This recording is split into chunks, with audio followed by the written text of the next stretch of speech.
Allegiance, if you would please stand and join me.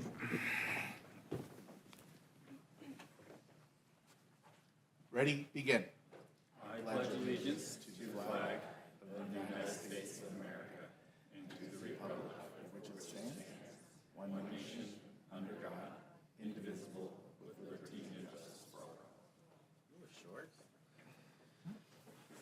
I can't see under the dais. At this time, I would like to call the meeting to order. Individuals wishing to address the City Council are requested to complete a speaker card and place it at the podium prior to the item being heard by the City Council.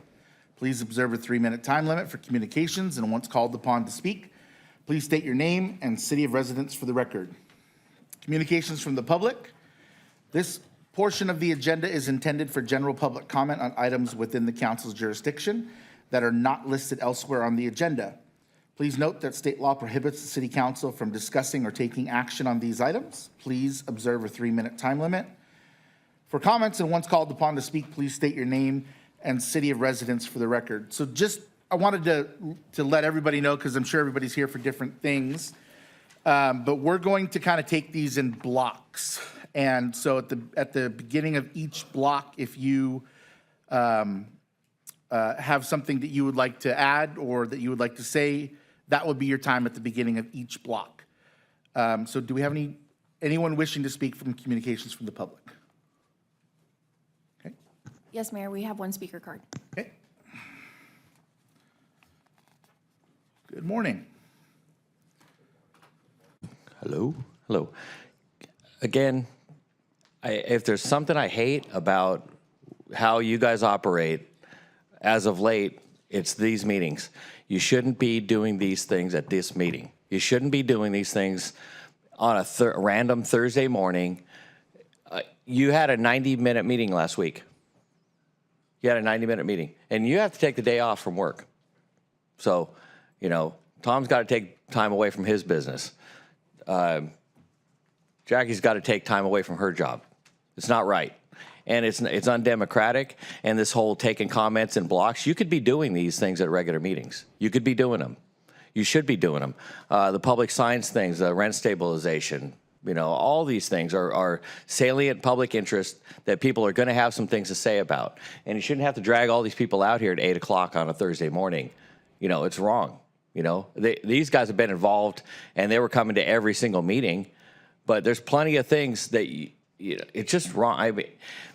At least one, if not more, of the people up on the dais have a profoundly anti-democratic bent and have a general disdain for public involvement. I'll let you to decide who those people are.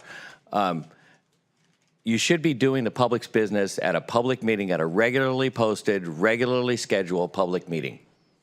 City council should be doing city business. This is the kind of stuff that makes people cynical about the process. And you say you don't vote at these meetings, and you do vote at these meetings. Every time you say, well, I'd like to have 4 versus 5. And you're like, well, I kind of like 3, but I kind of like 4 better. And then you say, okay, did you get the direction? You voted. You voted. That's a vote. That's a legal vote. You expressed your will. If you did that at a dinner party meeting, it'd be a Brown Act violation. It's wrong. This is wrong. You have the opportunity, and you have the means to do it. At least one of the damn regularly scheduled study sessions in the afternoon. But instead, you do this all day long thing, and limit public comment. It gets better, I guess, that you deign to let the unwashed masses come to the microphone, a couple of times during the meeting. I guess that's cool. I appreciate that. It's better than nothing. But you shouldn't be doing these. You shouldn't be doing it this way. It's wrong. It's wrong. It's always wrong. It's been wrong, and it's going to continue to be wrong. Thank you very much.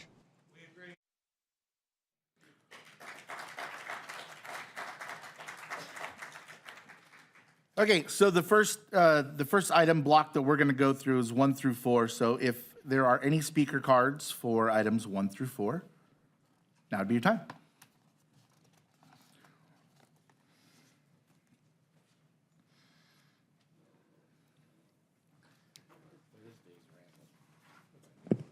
Dale Plung. I got up at 7 this morning, and I was enjoying my coffee in my retirement. Then I got a phone call from my daughter, and she was coming here to discuss Duncan Lane, and she got called to a business meeting. So guess who shows up? Dad. And she just wanted me to express the neighborhood thoughts on that street being opened, and they still would like to see it stayed closed for traffic issues, cross-towners, et cetera, et cetera. Duncan Way is quite a long street, and it's downhill. And as we know from Foothill and every other street, the longer you have a straight downhill, the more speed accumulates. And this would just add another 300 or 400 yards to the top of the hill. So according to my daughter, the sentiment in the neighborhood is to keep the gate closed if possible. Now I can go get donuts and coffee. Thank you. Thank you.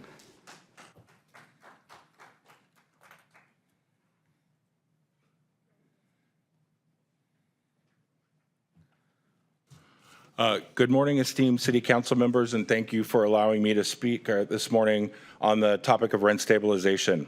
My name is Bill Seaton, and I'm the Zone D Vice President for the Golden State Manufactured Homeowners League. We are a 60-year-old nonprofit homeowner advocacy group, and I represent many of the homeowners in the chamber today. I am responsible for our chapters and members in Riverside, San Diego, and Imperial counties. There are 4 points that I would like to make today that I believe are relevant to your deliberations. The first point is that a strong rent stabilization ordinance is really the only solution that you'll see today that will protect the financial investments that the mobile homeowners in Corona have made in their homes. The city of El Cajon does not have rent stabilization. There's an 86-year-old woman that purchased her single-wide mobile home about 30 years ago who is now homeless because of a lack of an RSO. Her most recent annual rent increase, which was just over 10%, took her space rent to $2,200 for a 60-year-old single-wide mobile home. She was forced to sell, but the park owner advised that the rent for the new homeowner would be $2,400 a month, requiring a qualifying income of $7,200 per month for any new buyer coming into the park. She tried unsuccessfully to sell her home for $75,000. The park owner ultimately evicted her, seized her home, placed a new home on the space, and lowered the space rent to $1,500 a month. That woman is now penniless. The park owners will tell you that all they want is a fair return on their investment.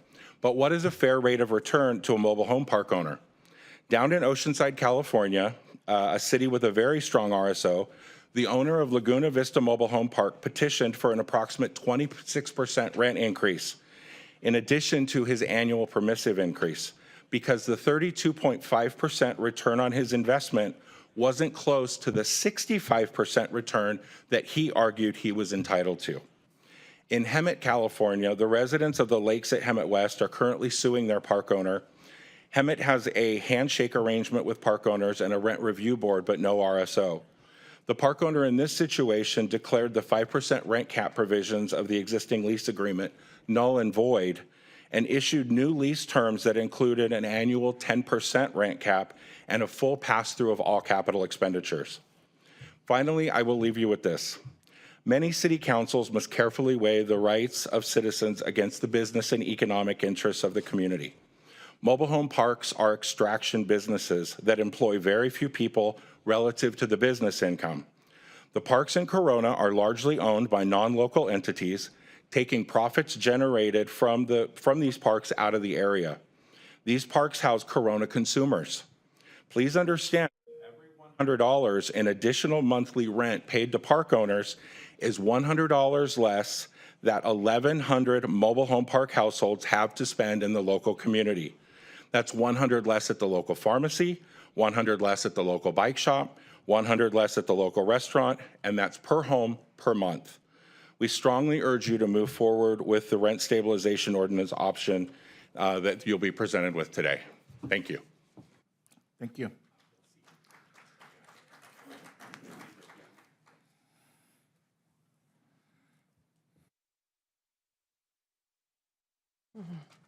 Good morning, council members. My name is Ann Mendoza, and I live at 1836 Delancey Lane in Corona. I am here to express my strong opposition to the proposed opening of the Duncan Way Gate within our city of Corona.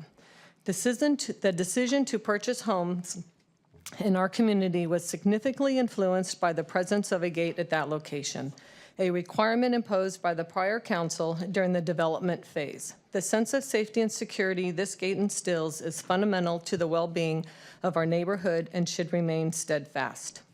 In 1997, when my husband and I purchased our residence on Delancey Lane during the community's inception, the city provided residents with an opportunity to vote on the status of the Duncan Way and Newton gates. The unanimous decision to keep these gates closed was made to safeguard our children, mitigate traffic noise, foster a sense of community, and allow for a safe environment where families and children could learn to ride bikes, skateboard, play ball together. This vote was an informed choice, considering the city's projected growth within our community, encompassing developments such as Eagle Glen, Santiago High School, and the Crossings. Our preference was to maintain our residential community's tranquility by redirecting traffic flow to designated thoroughfares like Foothill and Masters, which were constructed for precisely this purpose and aligned with the master community plan. The presence of school bus stops at the corner of Dunbarton and Duncan necessitates a vigilant consideration of children's safety during peak morning traffic times. I strongly urge the city to reevaluate Duncan Way's inclusion in the circulation element of the general plan. Over the course of 26 years, the gate has served its purpose effectively, enhancing our safety and neighborhood cohesiveness. Opening the gate to increase traffic flow lacks compelling merit when weighed against the paramount concern for the safety of our children, families, and pets within this community. Alternative measures such as converting the area into a cul-de-sac or implementing aesthetically pleasing barriers akin to those on Chase Avenue should be explored. Furthermore, our neighbors on Georgetown currently grapple with high traffic volumes, excessive speeding, and disregard for stop signs at multiple intersections. Introducing additional traffic onto this residential road, scarcely monitored by Corona PD for enforcement, disrupts the tranquility of our neighborhood and escalates safety concerns. I respectfully implore the city to prioritize the safety and well-being of our residents by refraining from opening the Duncan Way gate. Preserving the sanctity of our community and upholding the assurance of safety and security we envisioned when choosing to call this place our home is of utmost importance. Thank you.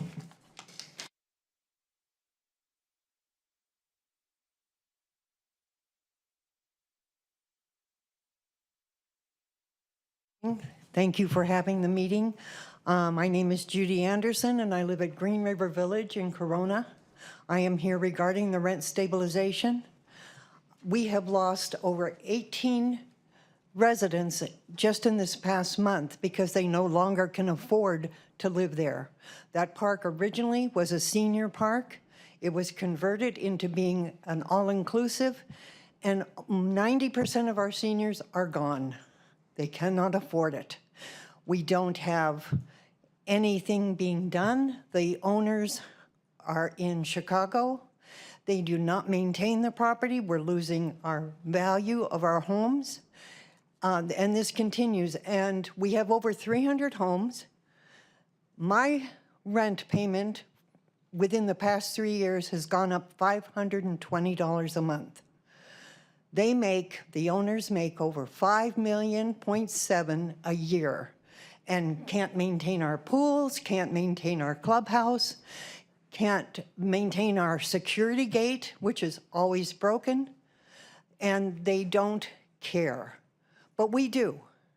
I am retired, and I'm not going to give up, and our management is totally unresponsive. We need your help. We need something to come so that we can all afford to live and live comfortable and have our equity in our homes remain the same instead of losing money.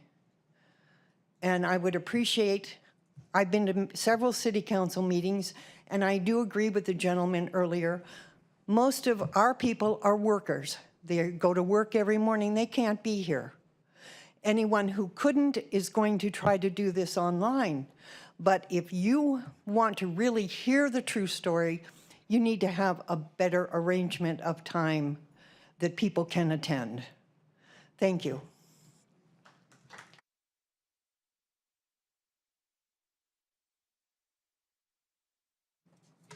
Good morning, Mayor and council members. I'm Maddie Paxton, and I live in Villa Corona. About me, if you would have told me 10 years ago that I would be living in a mobile home today, I wouldn't have believed you. At that time, I was married, living in District 4 in a five-bedroom home. Then, due to circumstances beyond my control, I found myself in 2016 on my own, nearly losing my beautiful home to foreclosure. For many years, I have questioned how this could have happened to me. I now understand that I was meant to be an advocate for so many other mobile homeowners who can't or don't know how to advocate for themselves. Today, I am retired, living on a fixed income, as many of our other homeowners. As a reminder, those living in mobile home parks own their homes with mortgages. In my case, I can't get another job to supplement my income or work more hours to cover raising expenses due to several personal reasons.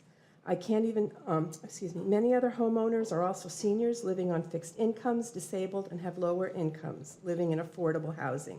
We've heard at council meetings residents telling how difficult it is to live in a mobile home park. Just as there is rent control for apartment residents, RSO needs to be put in place. Unlike those who rent homes, apartments, and condos, homeowners are responsible for all maintenance on their lots, including landscaping. We have no landlords covering these expenses. For me, in the past year or so, I've had to replace a water heater, toilet, garbage disposer, and needed repairs on the air conditioning unit, heating, electrical systems, plumbing, and my roof. These are major expenses on my already strained budget, things which are not incurred by those who pay rent to landlords. My park is beautifully maintained, management is kind and prompt in making repairs, which is the exception. We have fair rent increases and many improvements within the park. As you've been told, that is not true in most of the other mobile home parks in Corona. There have been drastic rent increases, parks aren't maintained, improvements aren't being made, and residents haven't been given the respect they are due. The city of Corona has taken the issue of homelessness very seriously and has made amazing strides toward lessening the homeless population. As been previously addressed, when homeowners can no longer afford the staggering rent increases and fall behind in their rent payments, the mobile home park owner seize the home, leaving the homeowner with nothing, and in many cases, leaving them homeless. Another issue to be considered, when mobile home park is sold to another owner, rents can be raised to unaffordable levels or even demolished to be used for other purposes. What I'm asking from you today, the council, is to have RSO put in place such that it is fair to both the park owners and protecting us as homeowners. Thank you. Oh, wait, I have a few more minutes. So my final challenge to you is this. Drive through, not just by, all 10 mobile home parks in our city. Then imagine that circumstances beyond your control will require you to live in a mobile home. And I urge you to do the right thing, residents, and consider the rent stabilization ordinance.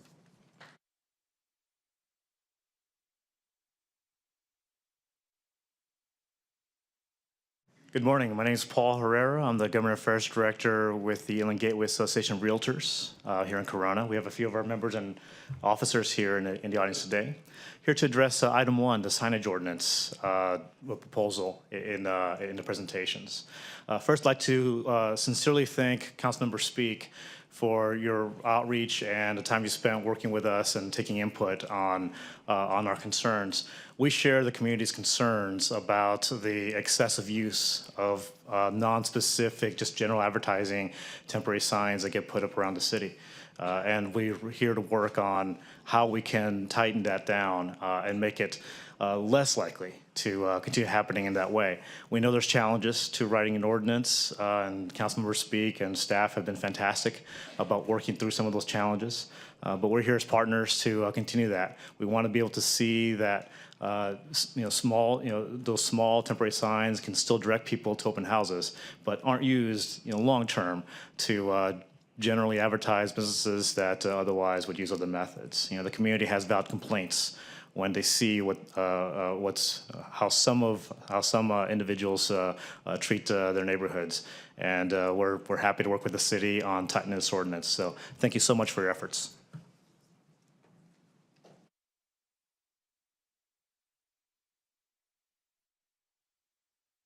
My name is Eugene Physique. I'm from Green River Village.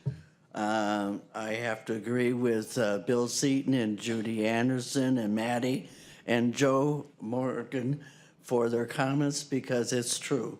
I'm here because a lot of my residents I try to contact to notify the meeting. They had to make a choice between going to work or being at this meeting, and both was costing them pain in their hearts.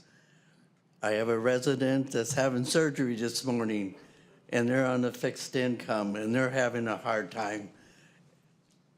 I really feel, after all these years that we've been abused, that the city council would definitely encourage this rent stabilization for all concerns. We are taxpayers, and we are people of this community. Thank you.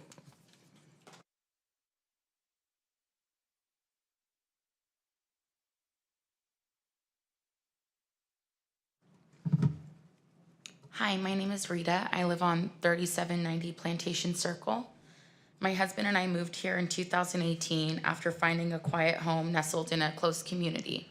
I work as a speech pathologist at a local hospital, and my husband, who's a Corona native, works as a general manager for a corporation nearby. We've lived and worked to better our community and home for the past few years. Upon purchasing our home, we were under the impression that the gate would remain closed. With hesitation, we spoke with local neighbors. We and all of the current homeowners were under the impression that the gate would not be opened. We bought this home solely on the fact that this gate existed, offering us a safe and quiet environment to start a family and build our lives.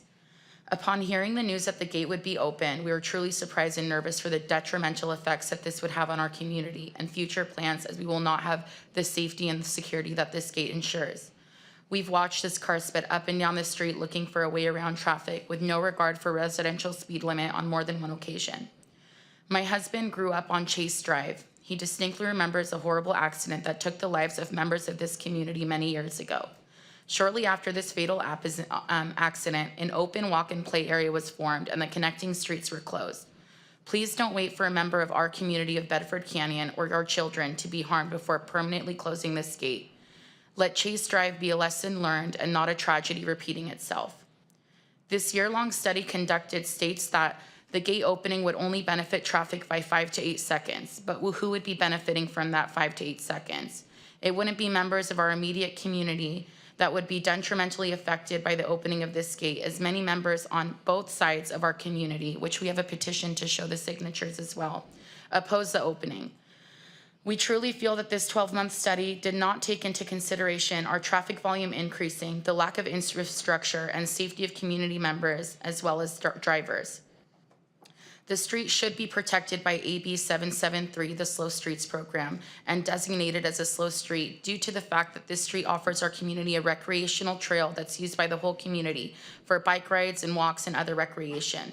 And the closure of traffic restriction is necessary for the safety and protection of persons using the road and restricted portion of the street, as stated in AB 773. The gate opening does not support the infrastructure of our community. There are no streetlights, sidewalks, or on the other side of Duncan Way, and the street narrows as well. This poses a safety issue not just for the members directly in our community, but also for the drivers that will come speeding through trying to fight traffic with an illusion of just 5 to 8 seconds being shaved off. I'm a true believer in the power of our democracy, and I hope that our elected officials will keep our best interests and safety in mind when voting on closing Duncan Way Gate again, because we were here last year too. And this has been a long battle to close, and I hope that you all vote to close the Duncan Way, seeing as there would be other issues that would come up, such as traffic lights, police patrol, and street lights that we would have if the possible gate opened. Thank you.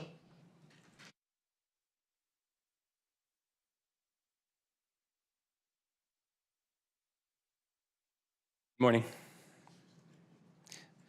As a long-term resident of Corona and a homeowner on Duncan Way, I'm writing to express my concerns regarding the proposed removal of our gate on our street.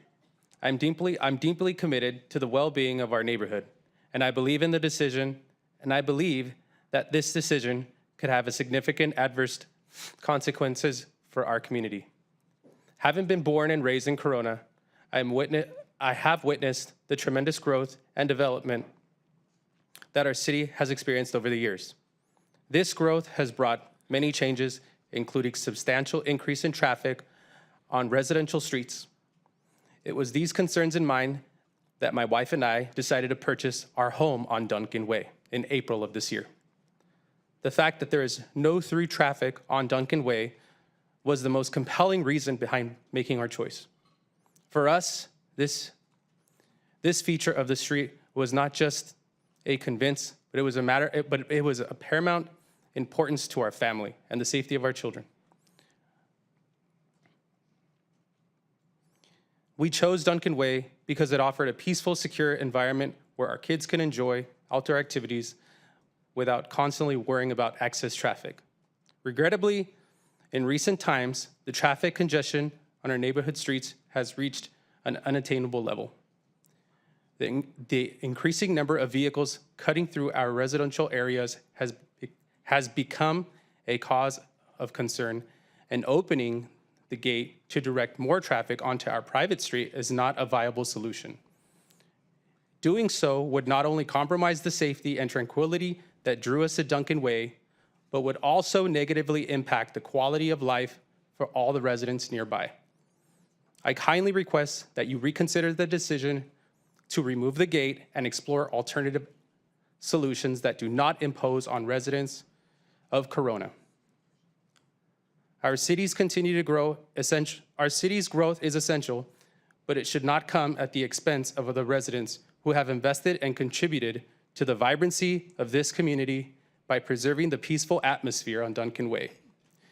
We can continue to provide a safe environment for our children and maintain the sense of community that makes our neighborhood special. Thank you.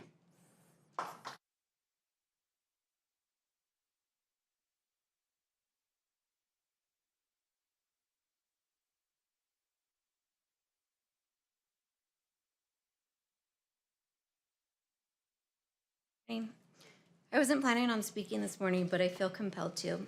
I actually emailed all of you guys earlier in the week. But I just feel really strongly about keeping our gate. My name is Rachel Arredondo. Good morning. So my family and I are extremely against the opening of the Duncan Gate. My name is Rachel Arredondo, and I reside on Cathedral Circle. My husband and I purchased our home back in 2019. Our children can be found playing daily outside with lots of children along Duncan Way, riding bikes, playing tag, hide and seek, baseball, just as it should be. We chose this particular area and street knowing that the Duncan Way gate had been closed for 25 plus years with no intentions of being opened. Most residents bought these homes knowing that the Duncan Way gate is a condition of the development for safety and security of the residents. It was never intended by the county or the developers by design to be opened. There are very few cars that come up through the area unless they live there or on the occasion get lost. We'd like to keep it that way. I understand that the travel time survey done last summer suggested that eastbound travel will save 5 to 8 seconds, and that the westbound is actually longer for Masters than the Masters route. But I do not understand how disrupting our neighborhood current flow or daily lives is worth a 5-second savings. It's simply a matter of safety. It's simply a matter for our children and our family safety. All of our neighbors have counted on this gate being closed, and our children are used to knowing that we don't live on a busy street. I have spoken to multiple neighbors, some that have lived there for well over 20 years, and some that are new, and we are all in agreement that it should remain closed and be made permanently closed.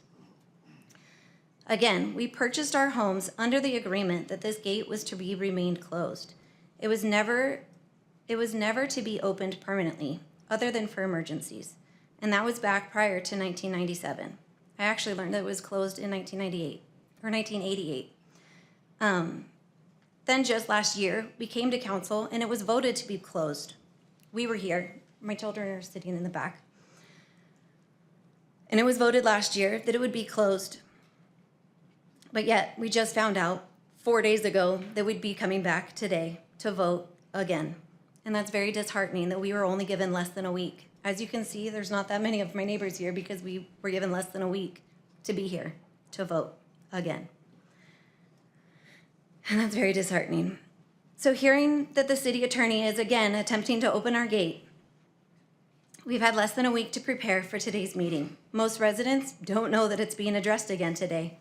I truly hope a decision is not made.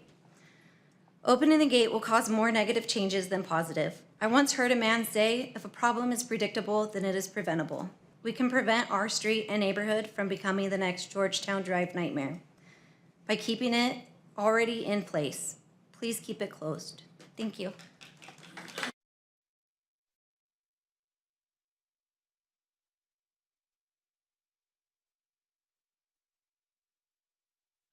Good morning. My name is James Beck, and I live on Cathedral Circle, which is like 3/4 of the way up Duncan. I've lived there for 20 years. 18 of those years, I worked in Orange County, so I commuted every day, weekends too. And the thing is that we're kicking this can down the road, but the root of the problem is the 15 South sits. So all these roads from Eagle Glen to going down to Cajalco, Foothill Boulevard to El Cerrito, Ontario, they all hit the 15. Then what we did is, it always, after Ontario, it goes from 4 lanes down to 3 lanes right before El Cerrito. So, that's a bottleneck, okay? So then I thought, okay, when we were doing the reconstruction and we were gonna do the fast track lanes, they'd fix that problem, but they didn't. Still goes down to 3 lanes, still bottlenecks. Then you got this fast track that somebody came up and said, hey, let's charge these people $12 to go under 2 miles. That's not being utilized very good. $12 to go 2 miles. So then somebody got smart and they made the on-ramp from Cajalco down to Wyrick, all the way down to Wyrick. That was a good move because we want to get the traffic going. But the thing is, this bottleneck on the 15 freeway, all roads lead there. It doesn't matter if they're coming down Masters to Bennett to Georgetown to, Bedford Canyon. Traffic sits in front of Stater Brothers now and stuff because everybody's trying to go that way, So everybody's looking for a shortcut. But the thing is, the 15 freeway's got to move. If we keep it moving, then all our surface streets, then they can empty onto this freeway. But there's no emptying because there's a sitting. So maybe they could take away one of the fast track lanes and get rid of that bottleneck, something like that. That's what our problem is, And of course, the population explosion, we're building homes on the other side of Eagle Glen now, where they got the car wash and everything else.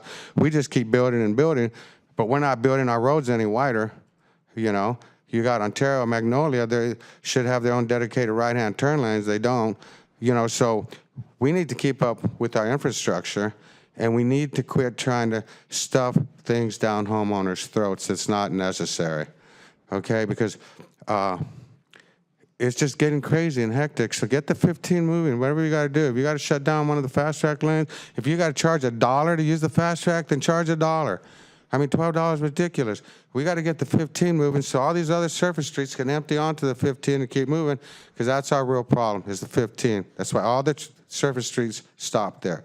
And that's what I'm interested in. As far as that gate, I was up there yesterday. I walk up there. I walked my dog up there. It's a nice neighborhood. I really appreciate it. We kept it that way. And you guys are doing a Band-Aid. You're not fixing the problem, okay? You're just going to cause more accidents, more stuff by opening that gate up. So the 15, and thank you for letting me speak today. I appreciate it. I love this city. Good luck with it.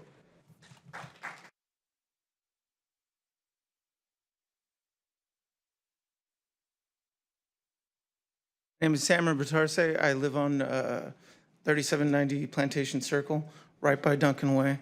I just wanted to let you guys know, I didn't plan on speaking today. My wife made me, no, I'm just kidding. But I didn't plan on speaking, but she's here. But I since 1997, it's like I'm hearing all these people at Duncan Way. We've been here before. I feel like we're gonna keep coming. You guys gave us 4 days. We'll keep showing up. But the point is, I've voted in this city since 2004. And I'm going to keep voting in this city. I know all of your names now. I didn't know your names before. I'm going to remember your names. My dad knows your names now. My sister knows your name now. They live on Pinehurst Drive. The other one lives on Upper. This is a big deal. You're going to cause a lot of strife in a neighborhood that's been around since 1997, a community above and below. It's like you guys are elected officials, that's why you're here. And when we did this last year, I got really excited. I was like, I like democracy. This is fun. Because it worked, and I learned, I don't want to say your name, but I know Wes's name now. I didn't know who he was. But I was like, okay, now I know him. But and now I used to vote, I just voted for president. I didn't care. And then I was like Democrat, Republican, okay, Democrat the whole way. And I'm sure other people in this room, Republican the whole way. But now I look at your names. So please remember that. We're voting, we're here for a reason, and you guys are gonna do the right thing. Thank you.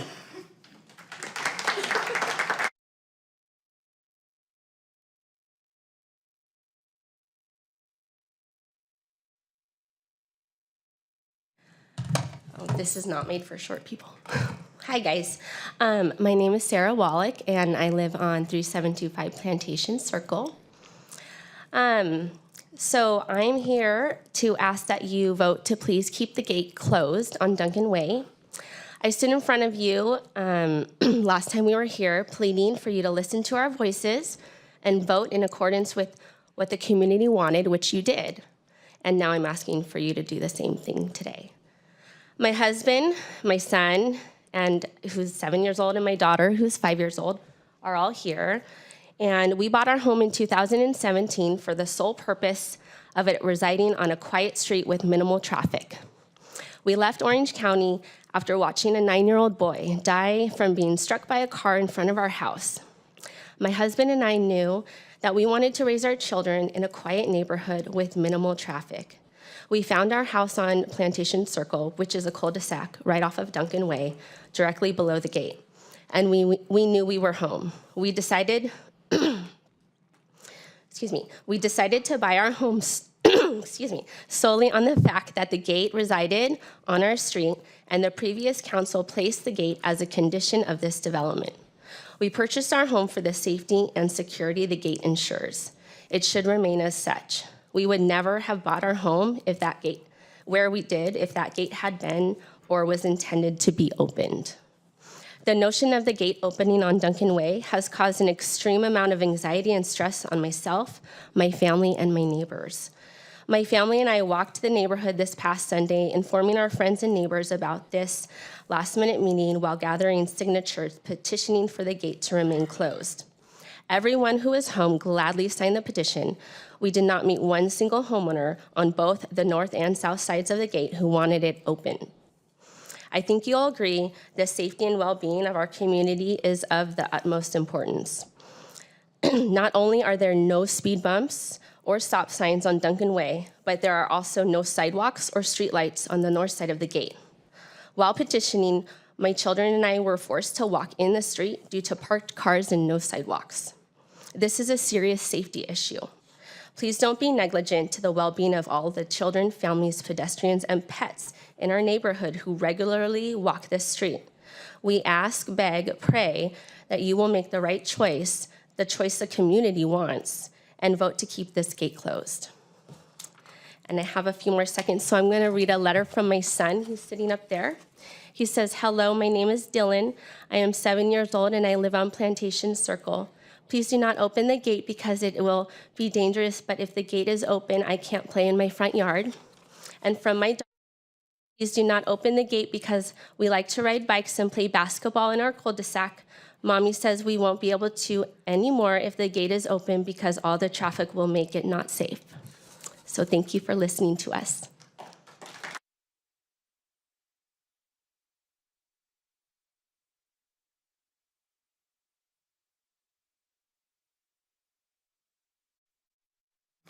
My name is Daniel Wallach, and I live on Plantation Circle.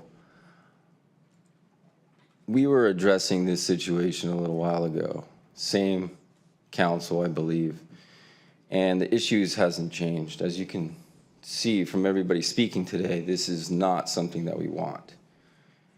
Each neighborhood is different in Corona. Each house, parcel is different in Corona, okay? Every driveway is different. So this plan of opening the circulation of this neighborhood is not okay. I do not approve of it. I do not want it. You guys work for us in the city of Corona for the residents. Please do not open it.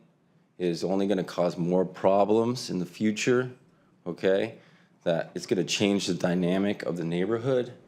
We bought the house for the safety and the concern of traffic everywhere, and it's only getting worse. There's not less cars on the street, there's more.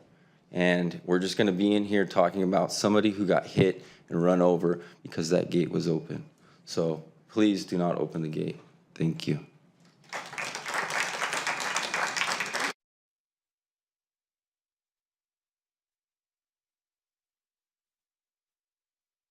Good morning.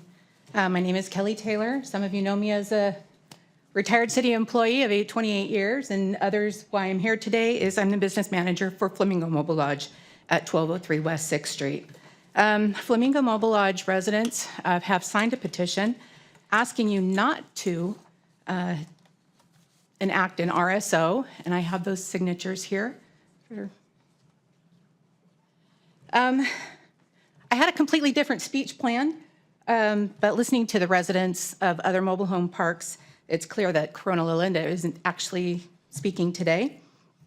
So just wanted to say that the 95 signatures, 84% of our residents do not want this rent stabilization ordinance. We highly encourage you not to enact it. It will be extremely expensive for our park. We are still a mom and pop shop. We've owned it since 1962.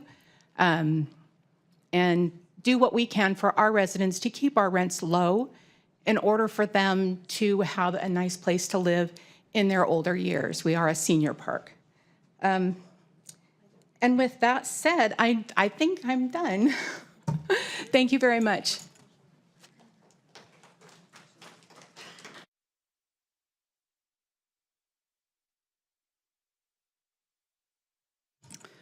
Good morning. I'm Julie Polly with the WMA, and we represent mobile home park owners.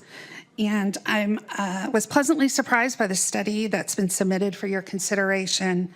While we may not agree with every conclusion, much of the information appears to be presented factually and balanced, which isn't always the case when jurisdictions study this issue.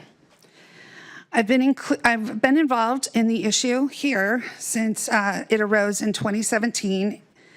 At the time, the council listened and opted to allow the market and private long-term leases to regulate the landlord-tenant relationship. The reduced rent increase rates were not negotiated by the city, but rather lowered voluntarily by a park owner to show good faith to a concerned city council. Sky-high inflation in 21 and 22 have exacerbated frustrated tenants seeking a solution. The necessity of increasing rents to cover the property tax increase in 2017 would have concluded with the same increase under a rent control ordinance, but instead of having just the property tax pass through, residents would have the added burden of paying for the park owners, experts, and attorneys. Too often, rent control ordinances are presented as a knight on a white horse. However, over time, they are harmful to those they purport to help. With that being said, the park owners that participated in the survey and conversations with the city consultants overwhelmingly want to discuss with the city to pursue a citywide agreement with an MOU or a model lease. That's, I think, policy option 2. These agreements are becoming increasingly the solution to the problems that communities like Corona are facing. The most recent accords were in Rancho Cordova and Sunnyvale. They've been used for a long time in Rancho Cucamonga, Ontario, Visalia, and Vista. It costs the city next to nothing to administer them. There are no lawsuits and no applications. They are voluntary and enforceable in court. If a park sells, the new owner assumes the agreement. It's clear the city wants something in place so that by January 1st of 25, they can preempt the leases at Corona La Linda. Our industry doesn't think the state has the legal authority to remove a vested right, and we are litigating this legislation. It's undetermined if the leases would be invalid. Since 80% of your spaces are covered by a long-term lease, an ordinance may only apply to 20% of your spaces, of which are the older, lower rent parks, which will be harmed by rent control. Or you will be able to secure a 100% voluntary agreement from all of the parks with an MOU agreement. There's no harm in attempting an MOU discussion. If the agreement cannot be agreed upon in 3 to 4 months, the city will have plenty of time to explore an ordinance. You can ramp up an ordinance, but you can never ramp down, and all other options should be exhausted before an ordinance is adopted. Thank you.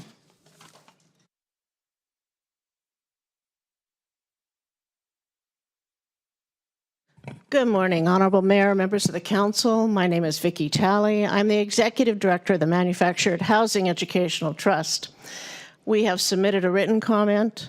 We concur completely with Julie Pauley and WMA's comments.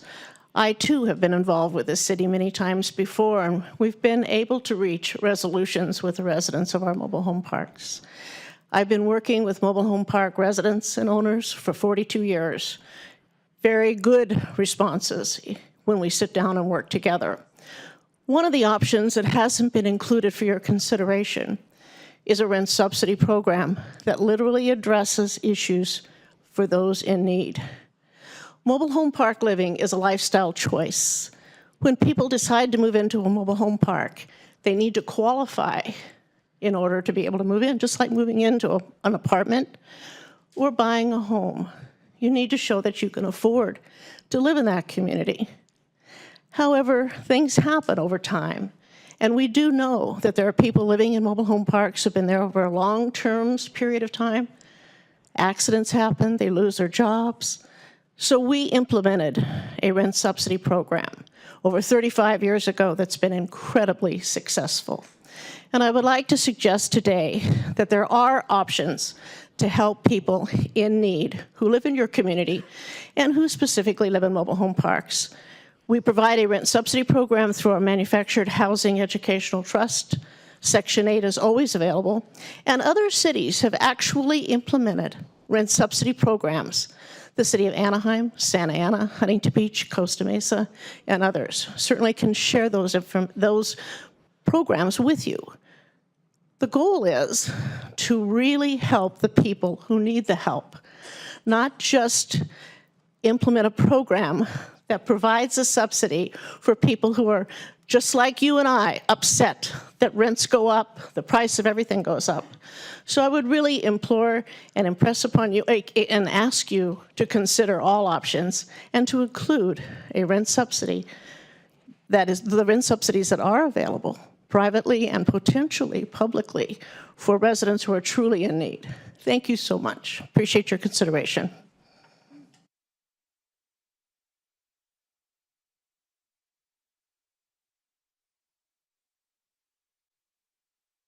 Hi, I'm Jim Jaffe with J&H Asset Property Management, Inc. We operate several of the parks in your city. We do business in your city. We're happy to do business in your city. There was a couple comments that were made that I think might be not helpful. One is a comment that a woman couldn't sell her home for $75,000 that was 30 years old. There was a single wide. I think the part that might have been left out is 30 years ago, that single wide home only cost $20,000 out of the factory. So sometimes people make bad choices. And, maybe if it had been for sale for a different price, it might have been helpful. The other is comments about other It's better if you don't speak. Okay. Okay. Well, you not wanting me to speak, does that mean I don't have the right? Sir, Tom. You have a right to say what you need to say. Go Okay. ahead. So what would qualify me to even have a comment before you? Well, I've been doing this for over 35 years. I was involved and actually on the council, the Rent Control Council in Hemet, where we made decisions on what fair rents were going to be. I was involved in the master lease, about 5 months of negotiations in the master lease representing park owners in the city of Visalia. I'm familiar with and worked with the the Ontario master lease, the rent accord. I'm familiar with the rent control ordinances, and then we're talking about, I'd call it rent stabilization if you like, but it is rent control. Might as well call it what it is. Here's what I do know, and sir, you're probably an example of a point I want to make. If I may.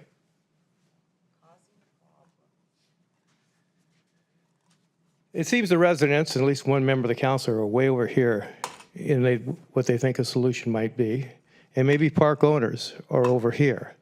What I do know is in 35 years of actually working with this situation, that when you permit park owners, park operators, and residents and resident advocates to have study groups and to meet and to do what I think is usually happens is make a compromise. And a compromise has been defined as a solution in which nobody's happy. But they're happier than what they might have been if something was shoved down their throats. And here's what I've experienced, sir, and everybody else. And that is,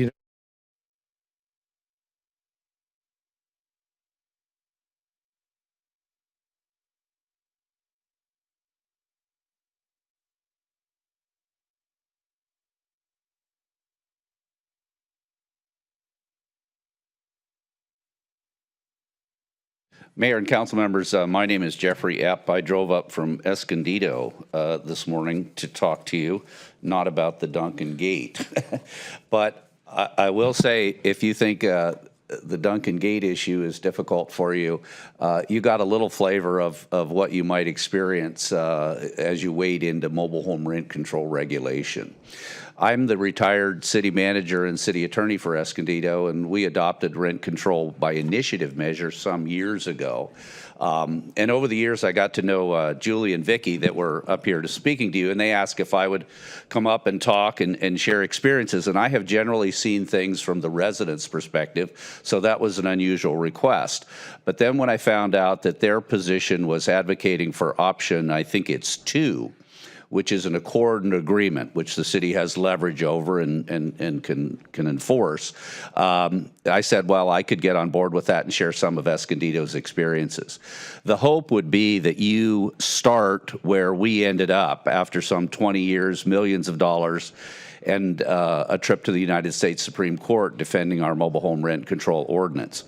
We ended up adopting a short form process that flew under the radar of the initiative and required the park owners and the residents to work together. Very similar to option 2 that your staff has presented with some outstanding staff work. That by far is the best thing for any city to adopt. There's a number of cities that have done it, and it's worked very well. Because otherwise, if you look into the future, as you make policy, as you set policy for the future of your city, envision every single park that wants a rent increase coming before you for a hearing. And you're going to have the residents on one side of the room, and they do not want their rent increased. And I would not blame them, and you would not blame them. Who wants to have their rent increased? And they're going to have the opportunity to fight that, so they're going to. And they're not to be blamed for that. Their stories are legitimate. On the other side, you're going to have a park owner who has a constitutional right, and it's in that RSG report, to a just, fair, and reasonable return. And so you're going to have these competing interests where you have very real and political legitimate interests and very real and political or real economic interests, and they're clashing, and you're going to be caught in the middle of that. And so any kind of process that you can adopt that avoids that kind of confrontational thing, I'll be happy to stand here and say that is the way to go. And I was more than happy to tell Julie and Vicky that I would come up and share that with you based on all my prior experience with Escondido. And so that's what I wanted to do, and I'm done. Thank you very much, and very best of luck with the Duncan Gate issue.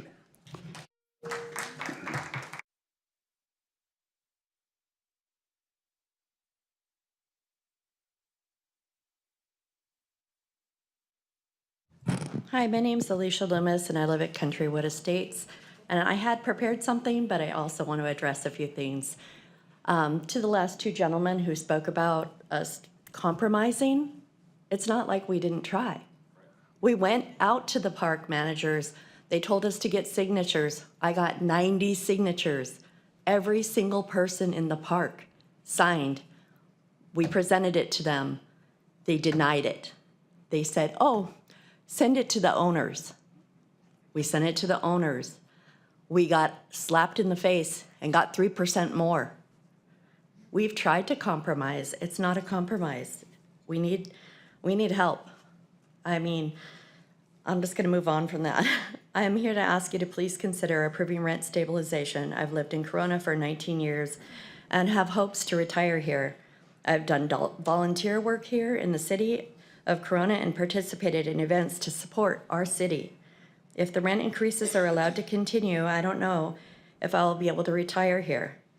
As it stands, Countrywood Mobile Home Estate Park is, in addition to raising our rents almost 10%, did a capital improvement pass-through, which is the only mobile home park in Corona to do so, resulting in the tenants having to pay more for what our rent increase should have covered.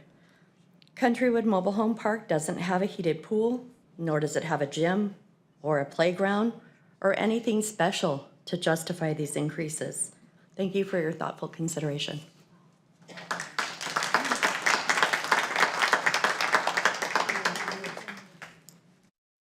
you for your time. My name is Natalie Lara, and I'm a 31-year resident of Corona. I reside at the Countrywood Mobile Home Estate Park for the last 25 years. We are really in need for rent stabilization. Since we've been coming to these city council meetings last year, our park has decided on charging us a capital improvement, which nothing in the mobile home park has been improved since I moved in 1998. Us residents are now charged a monthly fee added to our space rent for these improvements, and Countrywood Estate Mobile Home Park is the only park in Corona to do this. The retaliation has been swift, and myself and several other tenants have had to complain to HCD, and that speaks volumes of what we're dealing with. I would also like to give a message from my neighbor, Michelle Casey. She says, "Good morning. Why must residents pay separately for certain repairs and upkeep? The gate fee and the increased fees over the years. Why? Why is the gate? The gate has increased over the years. Why? It is the same gate. We have a capital expense fee every month because of painting and maintenance needed in the common room. Why? This is park maintenance, not our responsibility. I have lived here since 2003 and have not experienced this level of greediness by the park owners. We are the only mobile home park charged for this fee. I can go on, but I value your time. Thank you and enjoy a peaceful, stress-free day." I would also like to give another message from June in Space 7 with Countrywood Mobile Home Park. She's 86 years old. She puts, "I am not able to attend, but given my dilemma, besides the outrageous increases that have been forced on us at Countrywood, it is for our rent to increase is always higher than my Social Security. With all the price increases, it has forced me to become housebound, and this is a dreadful way to live. Thank you so much for your time."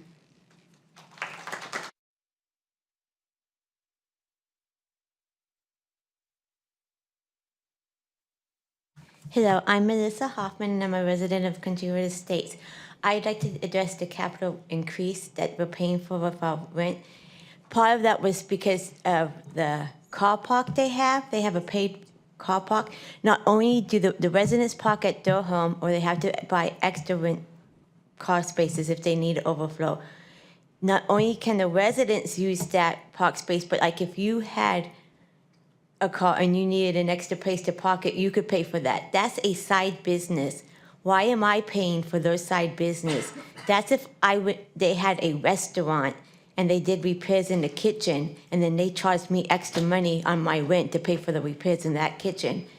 That has nothing to do with us, and I should not be expected to pay for that for them. Thank you.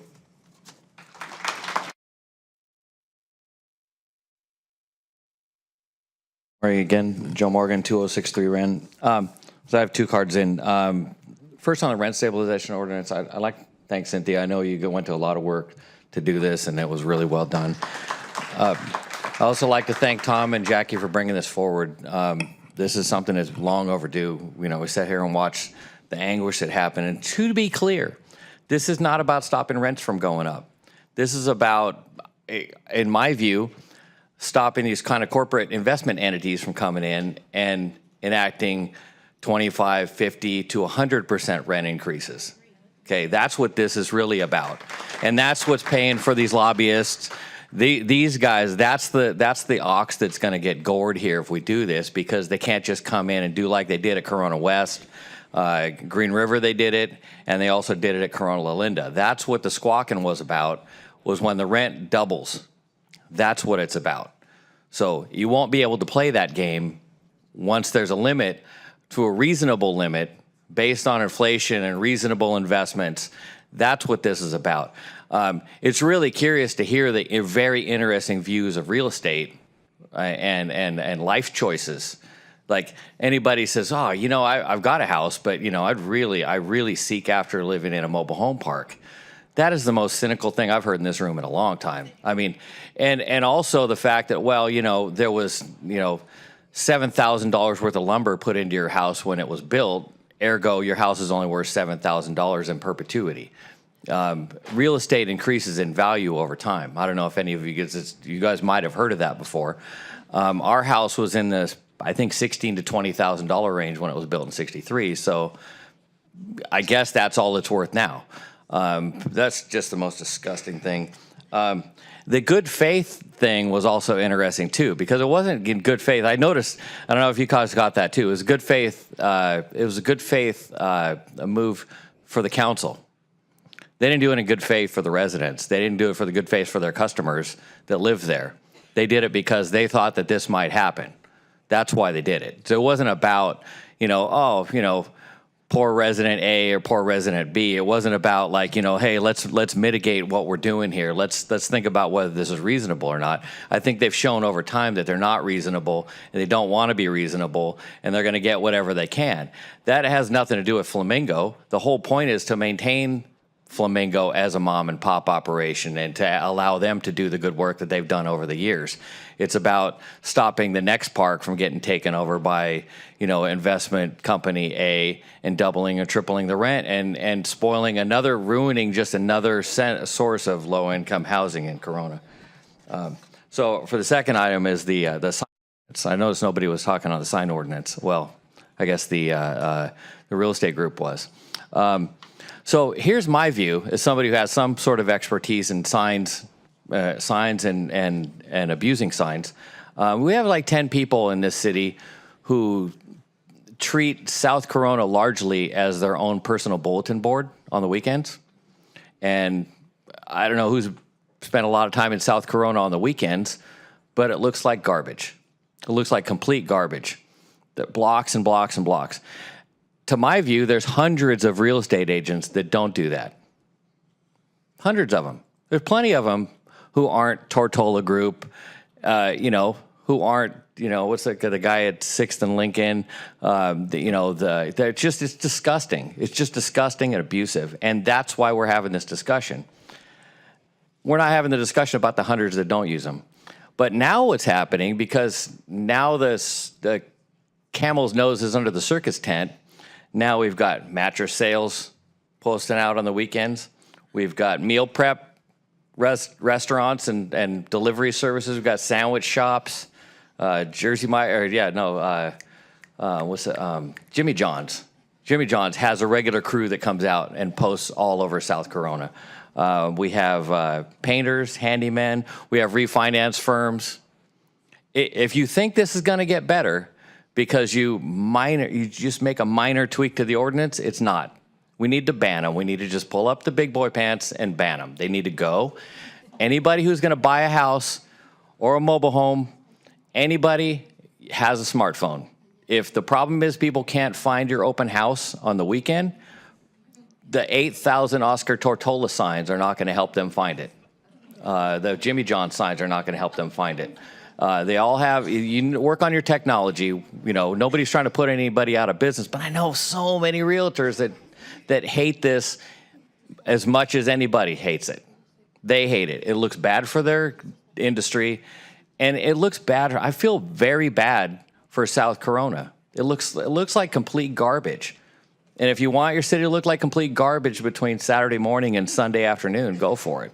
We ought to just say, no, you can't do business in a public park without having a permit. Permit them. Say, you know what, you get 10 of them. It's $10 a piece, and you have a $1,000 fine if you don't have the permit. We'll raise the stakes. You know, you want to make Jimmy John's? Hey, you know what? You get 10 signs, $10 a piece for a permit. Make them put a sticker on it, and it's $1,000 if we catch one without a sticker.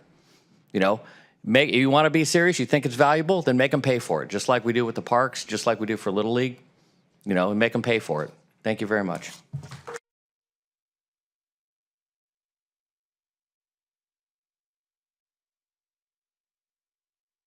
You can't get rid of me. Again, I'm Sarah Wallach, and my neighbor actually asked me if I would read an email from him. He can't figure out how to get on Zoom, so I'm going to help him out. My neighbor's name is Rick Beach, and he is in opposition of opening the gate on Duncan Way. He's also a retired highway patrol officer. Good day. I'd like to express my opposition to the opening of the gate at the end of my street. I live at 1750 Duncan Way. I am a registered voter. I was approached by one of my neighbors who explained to me about the potential of the gate being opened at the end of Duncan. I've lived in Corona all of my life and have an understanding of how Corona is a cut through to avoid the 9115 interchange. I'm against the opening of the street for the simple reason traffic. Being that Masters is a major road used by commuters and school traffic, this gate has kept the people on that street, which was designed for it. There's no residential driveways, there's nice bike lanes and signals to help facilitate traffic. Duncan and the tributary streets were not designed for the amount of careless drivers that would seek a shortcut during school peak times and commuter peaks. That gate should remain closed until better freeway conditions are achieved. I read constantly about traffic conditions in Corona around residential streets. You've inherited a fixed problem, i.e. there is no problem. Opening that gate is only going to let a genie out of the bottle. You can't rely on police to patrol this and curb a speeding vehicle problem. Your best option is to leave the gate closed. It will help your sanity of not receiving speeding vehicle concerns from residents. Best regards, Karen and Rick Beach. Thanks.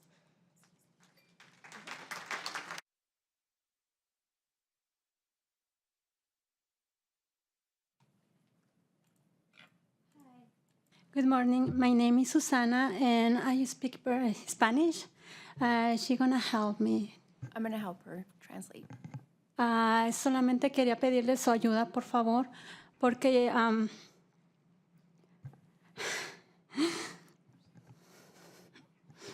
necesitamos ayudas en las casas móviles. Habemos personas como yo, estamos en una situación económica un poco complicada. Necesitamos su ayuda porque necesitamos que nos mantengan la renta lo más estable posible y una cantidad considerable. Yo tengo un hijo con autismo. Estoy en divorcio. Mi casa se está deshaciendo. Es mucho estrés el que tengo. Mi casa necesita reparaciones. La renta no para de aumentar. El año pasado fueron más de $100. Yo necesito que nos ayuden. Yo no puedo pagar una casa. Yo necesito ayuda. Que nos ayuden a estabilizar lo mejor posible la renta. Yo hablo español. Habemos muchos en mi comunidad que hablamos español. Mi hijo tiene autismo. Necesitamos un lugar donde ellos puedan estar. La casa móvil tiene un clubhouse que no podemos ocupar, más sin embargo nos están cobrando para reparaciones, lo cual se me hace injusto. Necesitamos de su ayuda, por favor. Ms. Duarte, can you? Yes, will try to summarize Okay, everything. thank you. So I'm here asking for help. I am asking that you please provide a stable rent for all of us. I am currently going through a divorce. My son is autistic. I am having a hard time paying my rent. My house needs a lot of repairs. I don't think anything is being considered of the fact besides the rent.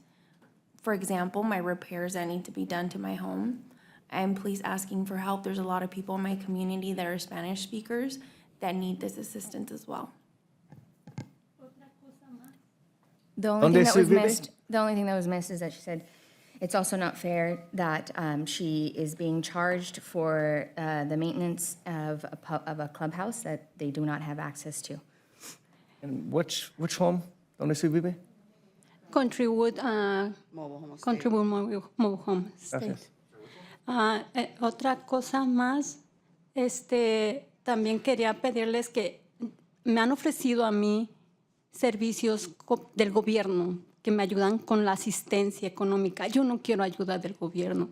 Yo quiero tratar de pagar lo que yo puedo. Yo necesito pagar de mi dinero y no quiero ayuda del gobierno. Por favor, ayúdennos.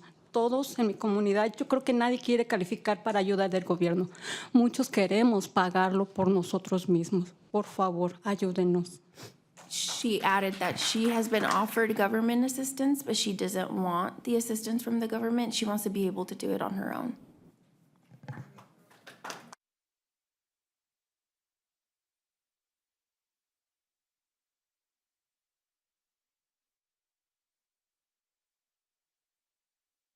Good morning. My name is Anna. I moved from Orange County to the Duncan Way community 4 years ago.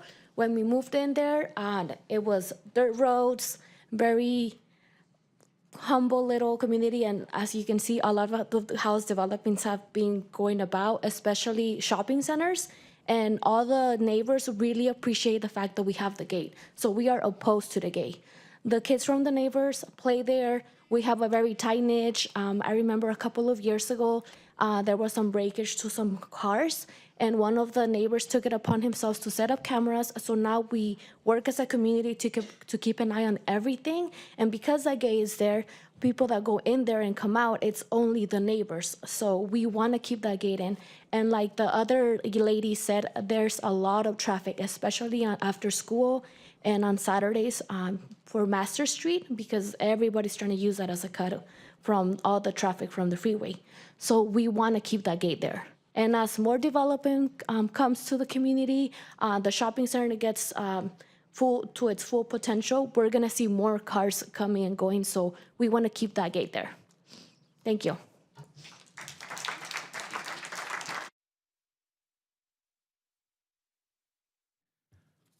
Okay, last call for speakers? We have 2 speakers on Zoom, Mayor. Oh, fantastic.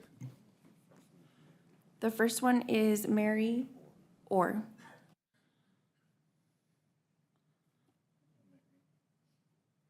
Hello, good morning. My name is Mary Orr, and I represent the park ownership of Villa Corona. Rent control or rent stabilization, whatever you want to call it, the end result is the same. It's an artificial restraint mandated by government.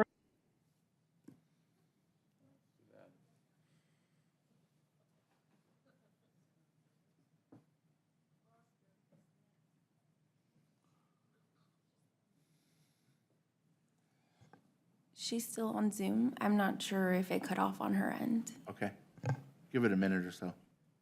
See if she comes back. Mary, can you hear us?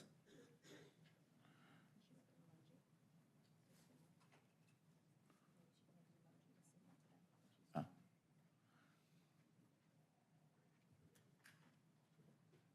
Maybe she can, Mary, if you could hear us, you guys have the Zoom link up on your screen over there.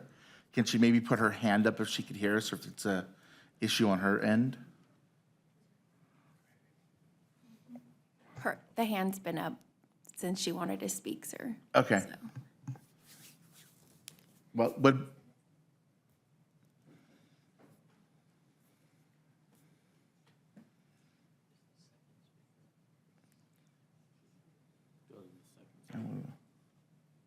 Okay, the next speaker is Brenda. go ahead.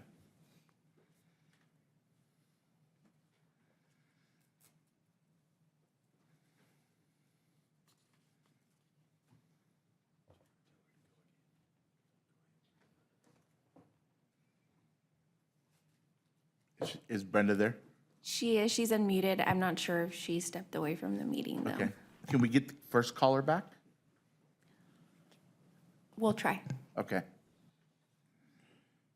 In the meantime, I did want to state for the record, we did receive 2 written comments regarding item 1, temporary signs in the right-of-way changes in regulation, 20 written comments for item 3, in opposition of opening Duncan Gate, and 2 written comments regarding item 4, the rent stabilization update. Okay. Well, you guys work to see if we can get those callers back. And those written comments on rent stabilization, where did they land? I'm sorry? The rent stabilization, you said we got written comments? They were from the association. Yes, they were. Associations. Thank you. Yeah. Okay, so we're going to start with item number 1. And Councilmember Speak, we'll start with you. Did you, oh, I forgot all about the presentation. I'm so sorry. I mean, if you want, I'll Yeah, present it, no, but I no, think the no. staff that wrote it probably I'm would so like to sorry. do it. That'd be good. Mr. Ellis, I don't know who was here to prepare this. Yes, Joanne Coletta, our Planning and Thank Development you. Director, is ready to present. By the second item, I'll have my act together. Sorry about that. Thank you and good morning. So this was a request brought forward by Councilmember Speak, and we're just going to go over some changes to our regulations with respect to our temporary signs within our public right-of-way.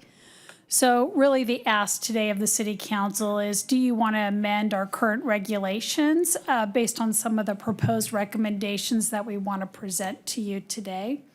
Just as a quick background, really a snapshot, our temporary signs are regulated by our sign ordinance. That's within our zoning code, which is within our Corona Municipal Code. You are not required to have a permit. However, we do have a limitation as to when these signs can be posted, and that is starting on Saturday at 7 a.m., and then they need to be down by Sunday at 7 p.m. And all times during the week, they are prohibited.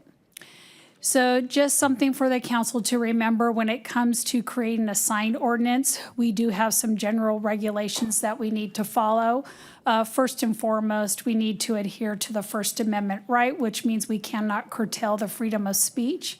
And really, the lawfulness of any sign regulation is not based on the content of the sign. So the sign basically can have its message, and we cannot regulate that message. The only thing that jurisdictions can do is regulate time, place, and manner. So in this particular case, it would be the size of the sign, it would be the location, and what the sign can be constructed of. So as indicated, Councilmember Speak has been on the forefront of this, and he actually met with the Inland Gateway Association of Realtors and their lobbyists, and that's known as TIGAR. And I do want to make very clear that although most of these complaints have been centered on real estate signs because they are the heaviest user, it does not mean that our temporary signs are limited to real estate. It can be various businesses that want to advertise and put their signs out during the weekend, and they are allowed to do so as long as they are within our regulated requirements within the municipal code. But some of the concerns that were being brought up were complaints from city residents just based on the number of signs along our city streets, especially on the weekends. Also, the repeated number of signs, mostly by the same realtor, so there would be an inundation of these signs just within a general area. And then also looking at the fact that there was really minimal number of open houses compared to the number of signs that were being posted by the realtors that were advertising open houses. This table was put together for you so you can just see what our current regulations are, and that is the column on the left side, and then some proposed recommendations. And again, this was really a discussion that took place between Councilmember Speak and the TIGAR lobbyist. So we do have a size requirement for temporary signs. They're 2 by 3, no higher than 3 feet. The recommendation would be that that would be revised to just simply state no larger than 6 square feet, but still no higher than 3 feet. So whatever they could do within that 6 square feet and not be higher than 3 feet, that would be okay. And also adding the stipulation that we would not want any sign to overhang the sidewalk because we still want to maintain that path of travel as well as along our curb. Right now, the sign needs to be secured to a post, needs to be of sturdy material. However, we really do not prohibit A-frame signs, and we're starting to see more of those pop up on the sidewalk. So we would just add a provision that no A-frame signs would be allowed. We basically want to try to get them into the landscaped area where they can be staked down. Right now, you can have signs no closer than 10 feet to the corner, and that is really to preserve driver visibility. However, I don't think everybody complies with that. So the proposed change would be to not have a sign placed closer within 100 feet to a street intersection, except we would allow that to be reduced on a local street, because your major thoroughfares such as McKinley or Ontario or Foothill are heavily traveled, so if we can push those back 100 feet. But when you're on a local street, there's really less traffic during the weekend. You can actually place those a little bit closer to the corner as you're actually directing people possibly to an open house. There's no change when it comes to prohibiting signs within the center median. You don't want to be driving down and see the center landscape median with a bunch of signs, so we're continuing to prohibit those. We still limit 3 signs per block. In this case, we would be adding the provision you can still have the same number of signs within a block, but we would like to see those spaced no closer than 200 feet rather than having them all side by side. And we are not proposing any changes to the material. And then also we're not proposing any change to the time limit within the weekend hours. So again, these were proposed options that staff has presented to you. Option 1 is always just to keep everything as it is. The pro in that case is that there's familiarity with that has already been established. Everyone's educated on it. However, the con, by leaving it this way, you can continue to allow a bunch of clusters of sign near the street intersection. And then it also diminishes the aesthetic appearance. And of course, option 2 would be to implement these changes and really would be the opposite of the con in option 1. So we can maybe minimize some of those signs around the street corners and actually improve the aesthetic appearance. Also, the con would be that we have to re-educate the public, but that's okay. We do that time and time again when it comes to adopting new ordinances or policies. So once again, we have the ask of you this morning, and I will then turn it over to the City Council for discussion. Thank you, Ms. Coletta. Really quick, why didn't we discuss an option number 3 of just removing the ordinance? Getting rid of the signs altogether? That was actually the intent when this started, to ban, and then I think through the collaboration that Mr. Speak had with Tigar, he pulled back a little bit from that to kind of have this conversation. But that's always still a discussion that this council can have. Okay.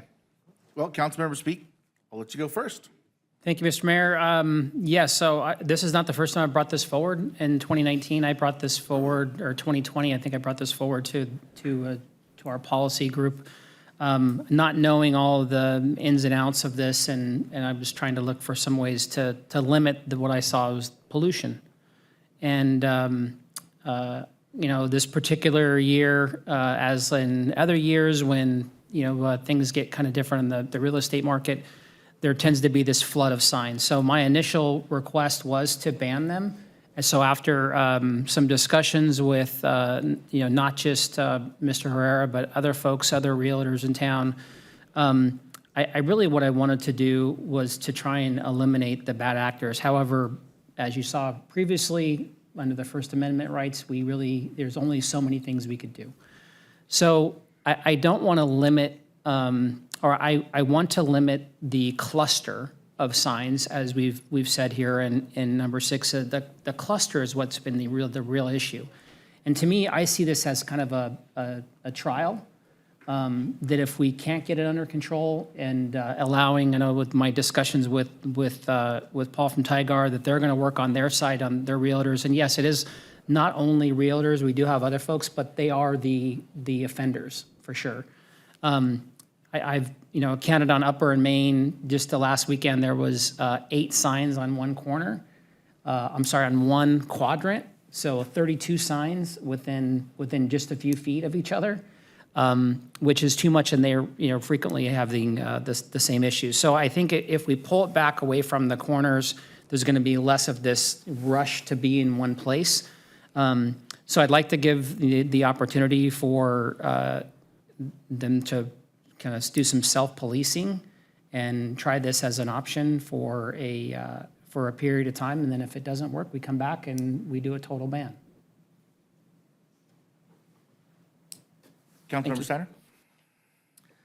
I do appreciate you working with Tigar West. I think I know probably 15 realtors.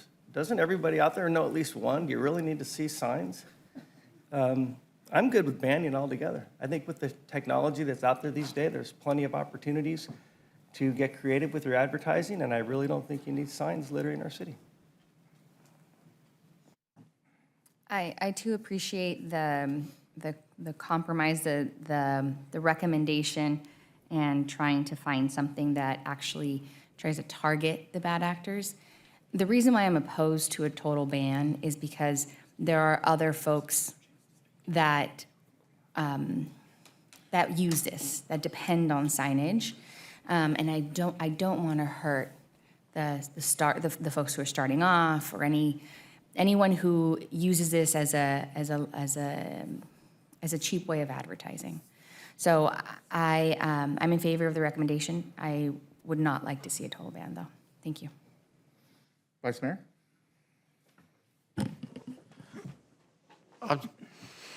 Chair rolls away from me.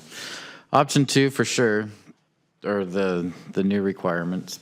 And then I'm not opposed to a total ban either. I've driven District 5 on the weekends, and it's a jungle of signs, and it's not pleasant to the citizens. And when you live in a city, you want to enjoy your city and you want to watch your city thrive. But these signs and the collaboration of signs just isn't healthy. And that's where I'm at. Ms. Coletta, because these signs are placed on the weekend from the weekend hours, what does enforcement look like? Like, even if we come up with these recommendations, they're currently kind of abusing the ordinance as it is. So how do we enforce this? So we do have code enforcement that works Saturday and Sunday. And the first part of their rotation in the morning is to do sign sweeps. So it does take them away from their other responsibilities because they have to go out there and do sign monitoring. So it is part of their task. You know, I mean, really, my first thought about this is like an analog method of advertising in a digital world. I think that, you know, we got a bunch of correspondence also from realtors who say, you know, if you need signs, you're doing something wrong.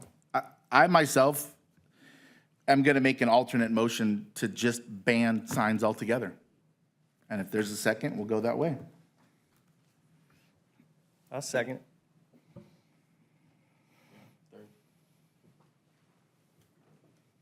So just for clarification for those in the public that are watching today, the direction that council would be giving is to direct staff to begin work on following the direction that they give. So for anyone who's wondering, these aren't final decisions, but these are a clear direction for staff to then bring something back to a regularly scheduled council meeting for formal adoption. So for those that are watching, and as a point of clarification for anyone wondering, these aren't final decisions, but they are direction for staff to take a certain course of action. And Mr. Mayor, the only reason I opted for a different tack is to give folks a little bit of time. Well, I think that you said it perfectly in the sense that this is just a trial. And if it doesn't work out, we can always allow to bring signs back. That's it's always harder to do that, but you're. Okay. Moving on to item number 2. Yeah, there was 3. I just recall a few motions, but I wasn't sure if we got the final. So There was a motion, there was a second, and then Mr. Richens also agreed, if I have that correct. So the direction is to prepare work on banning a complete ban. Thank you very much. Okay. Item number 2, the clothing donation bin size requirements. Mr. Ellis, I don't think that I have who is presenting the item. So I don't know who's presenting that item. Okay, next up, clothing bin size requirements is also being presented by Joanne Coletta. I don't think I have that tab. I don't have that tab.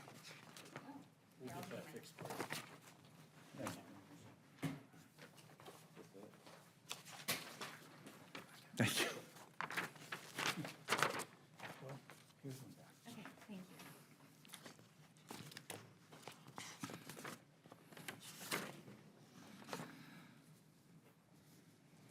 Okay, and here we go again. So this was a request by Councilmember Casillas to discuss our current regulation when it comes to donation collection containers.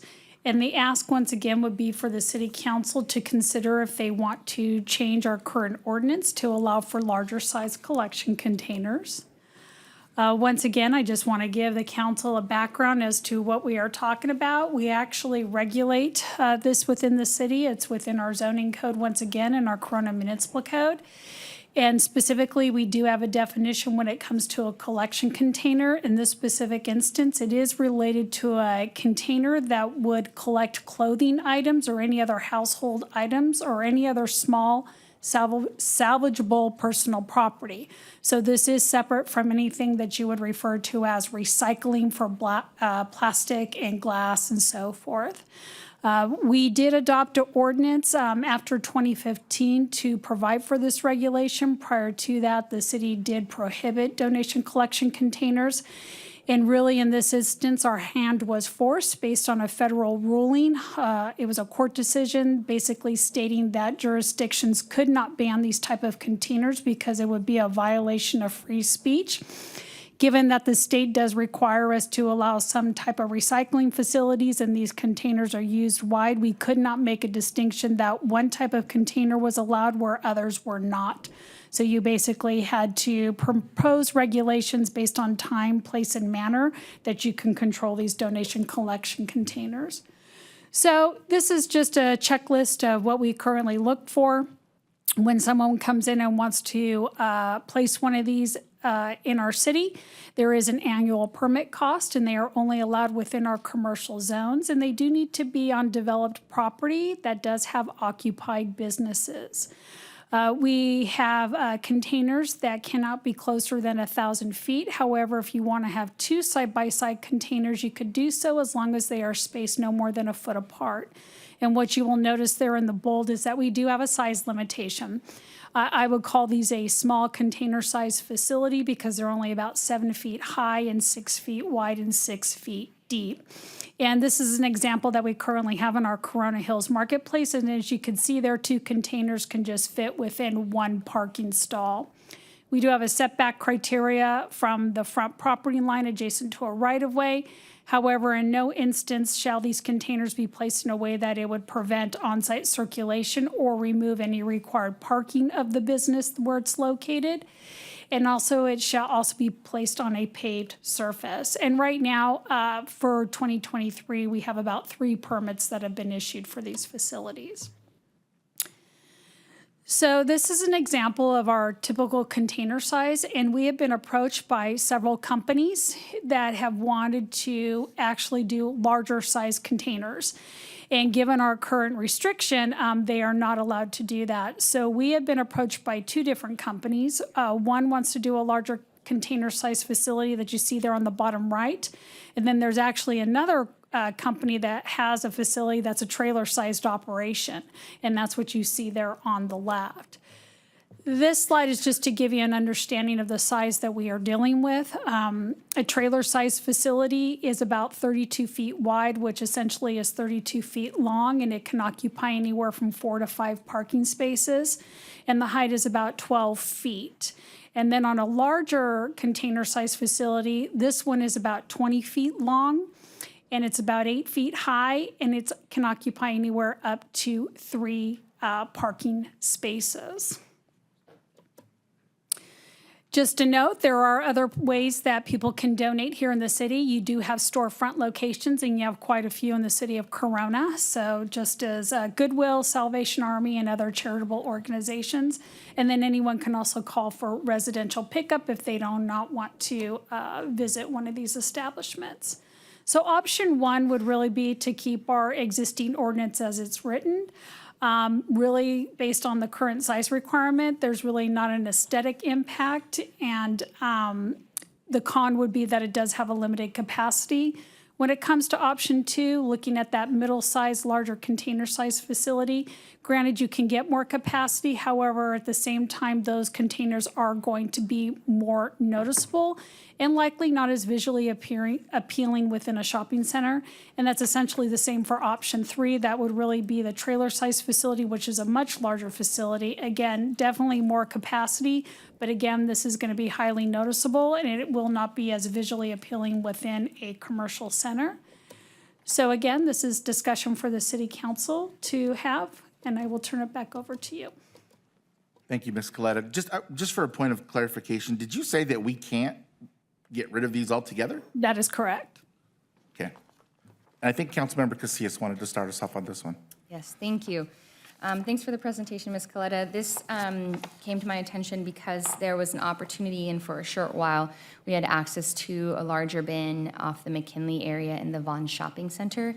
And to be clear, these bins, in order for them to be placed, have to have an agreement with the shopping center.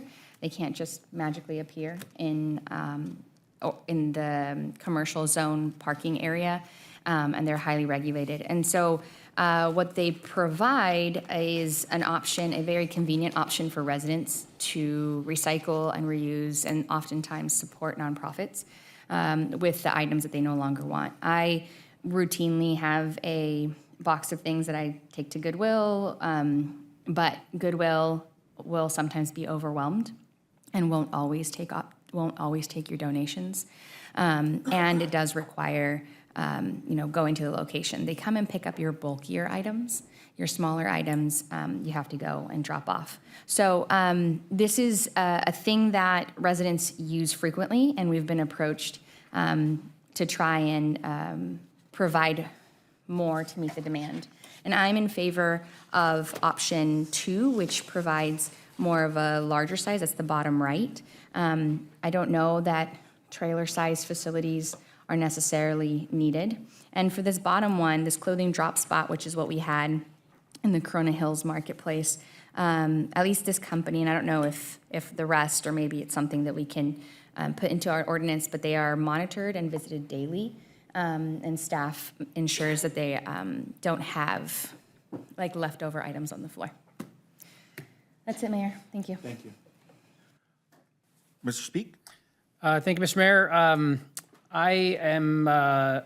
I see this as kind of two different things. First, the small container-sized boxes tend to be nonprofits. I know that Santiago and Centennial and several other groups that are associated with sports teams do collections of clothing several times a year, and I know folks that donate those accordingly. I have dropped off plenty of things at Goodwill and Salvation Army and others. We just spend a lot of time talking about aesthetics and making sure that our city looks great. I think there's a difference. I think these small container size facilities are appropriate for what we have going on. Anything that's any larger, these are businesses. And if you're gonna establish a business in town, establish a business like everybody else. Our planning commission spends significant amount of time working on the aesthetics of a shopping center to ensure that it has the proper lighting and feel and everything else. These are not what I would like to see in any of our shopping centers in town. I think that we have a good policy now. I'd like to stick with it. Yes, and understanding that it can't be guerrilla done. I think in the past there were, guerrilla drop-offs. These things were kind of built with plywood and kind of thrown in places.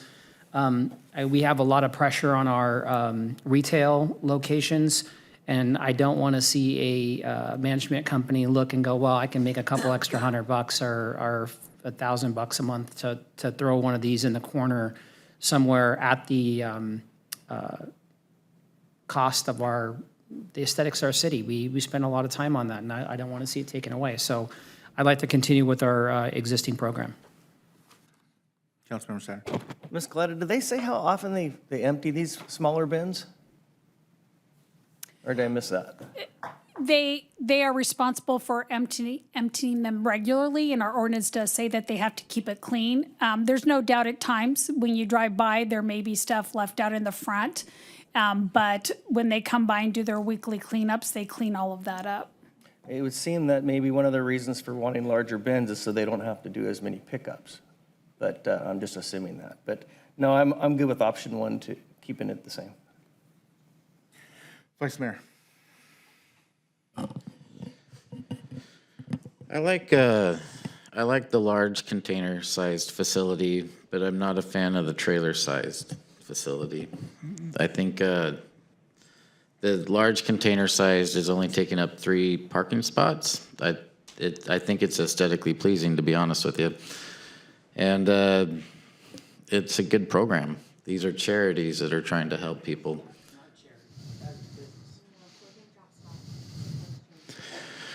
Well, let me clarify it. Regardless if it's a business or a charity, if it's helping people in need, I'm for it. So that's where I'm at. I don't know what option is just no bigger than larger container size facility, but that's where I would be. That's somehow worked itself into me being the tying vote. Great. Yeah. So I think my biggest concern with any of these is, at 9 o'clock at night when somebody decides that they want to donate something other than clothes, and then it just sits there for a week. That's my big problem, is that if these were maintained all the time, and it doesn't, Ms. Coletta, correct me if I'm wrong, but it doesn't seem like there's any very strict verbiage in our ordinance that says you got to come clean up every day or donate every day. And I would be willing to bet you Chief Newman could tell us stories of things that they have found in some of these collection boxes.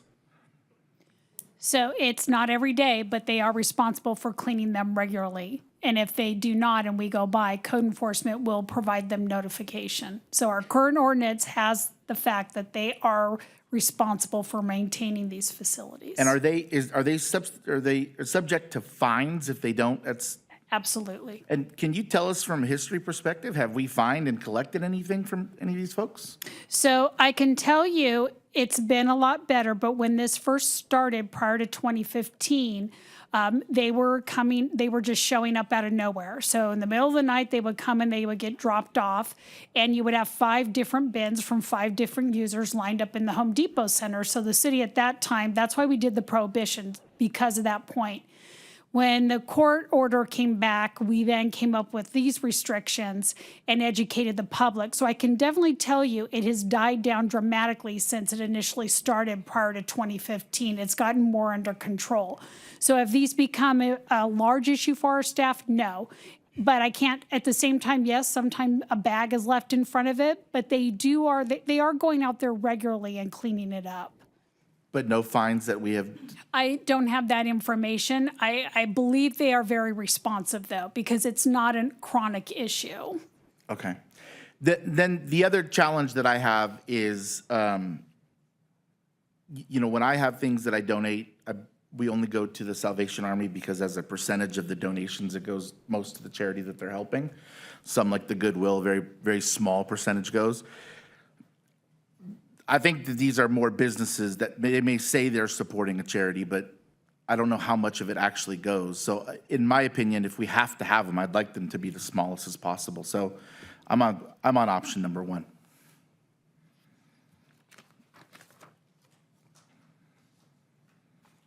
Okay, moving on to our third presentation, which is Duncan Gate. But before, was any of the callers that were on hold, was any of them for Duncan Gate? No, Mayor, they were not. For rent stabilization only? Okay. All right, well, there's a presentation for Duncan Gate, and Rosie Ureno. Please present the presentation.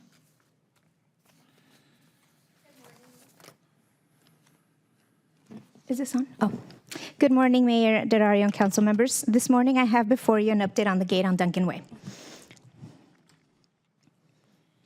So the presentation today will include a short refresher of the background, including the timeline that brings us to today. I will also provide a quick summary of the traffic study that was shared with you guys last year, and finally the steps the city will take. Let's start with the purpose. I'm here to report back on the previous council direction regarding the gate at Duncan Way. The background. The gate was installed at the west end of the development where the improved and newly improved roadway met in the 1980s, late 80s. We know that the gate was installed in the late 80s after the development to the east of the gate was conditioned to install the gate to prohibit off-road and ATV vehicles. In 2020, after the overlook completed the street improvements, the gate remained open even with the streets completed and homogeneous. So a little timeline that brings us to today. After the overlook's improvements were completed, we received a request from Councilmember Speak to discuss the disposition of the gate. In March of 2021, the initial presentation was shared with Council. At this meeting, Council directed staff to proceed with the traffic study, but allowed to wait for 1 year for the traffic patterns to normalize. January of 2022, a focus study was conducted by a consultant. In July of 2022, I came before you to share the findings of the study. At this meeting, we also discussed the new legislation, AB 773, which amended the California Vehicle Code, introduced the Slow Streets program to the CVC.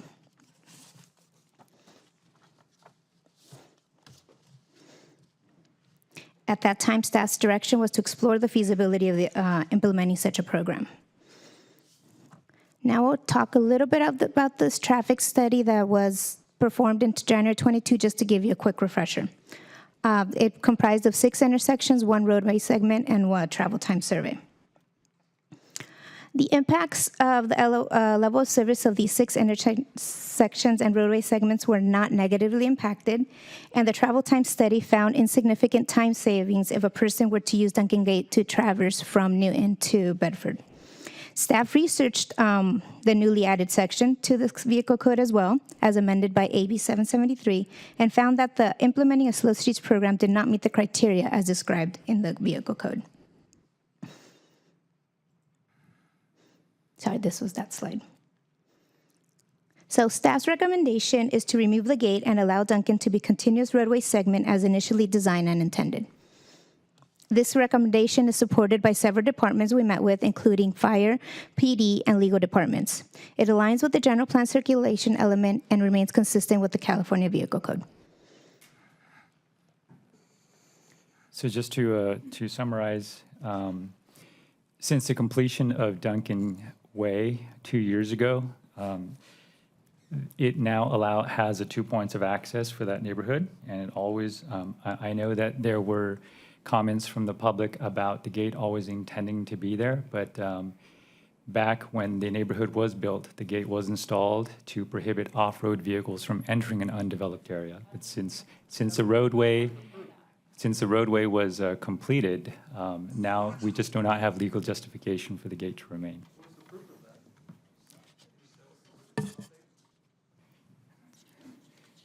So, and I know I have some comments, but there is proof of that we have a resolution not a resolution, but conditions of approval that was part of the development as well.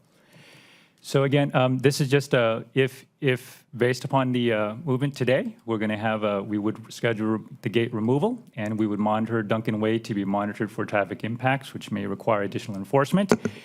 We also will observe the location, and if there are opportunities for any redesign of the area for slow zones and so forth, we will consider that in the near future. So that concludes our presentation, and I'm here for any questions. Thank you. Thank you, Rosie. Thank you, Savat. Councilmember Speak, this was your item, so I'll let you go first. Thanks, I appreciate it. Thank you for the report. Thank you for getting the items done that we needed. I will point out that I think in the 5 years I've been sitting up here, there are very few, if not, this is not the number one response we've had from the public, and all 3 times that we've talked about this. I appreciate staff investigating an option for us to find another way to close this in a legal way. However, I thought that, we were pretty clear in our opinions. The 5 of us, it was a 5-0 vote, pretty substantial support for finding a way to close it. I've been asking the city attorney and a couple of the folks, how we can eliminate the this street from the circulation element. Understand it's not part of the circulation element, which is fine. So the way I see this is that we have an opportunity as policymakers we put this street in place. This board put this street in place in the 90s.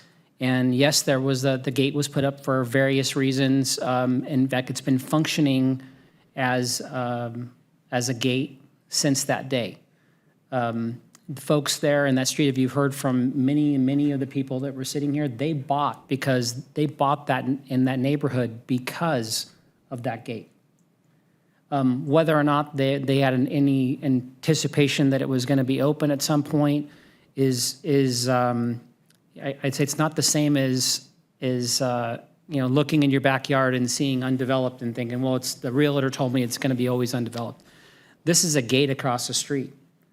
And we have an opportunity as policymakers where we can remove that piece of street from being in the system. We established it as a board, and we can remove it. And I would like to see us do that today, or at least take the steps to do that today.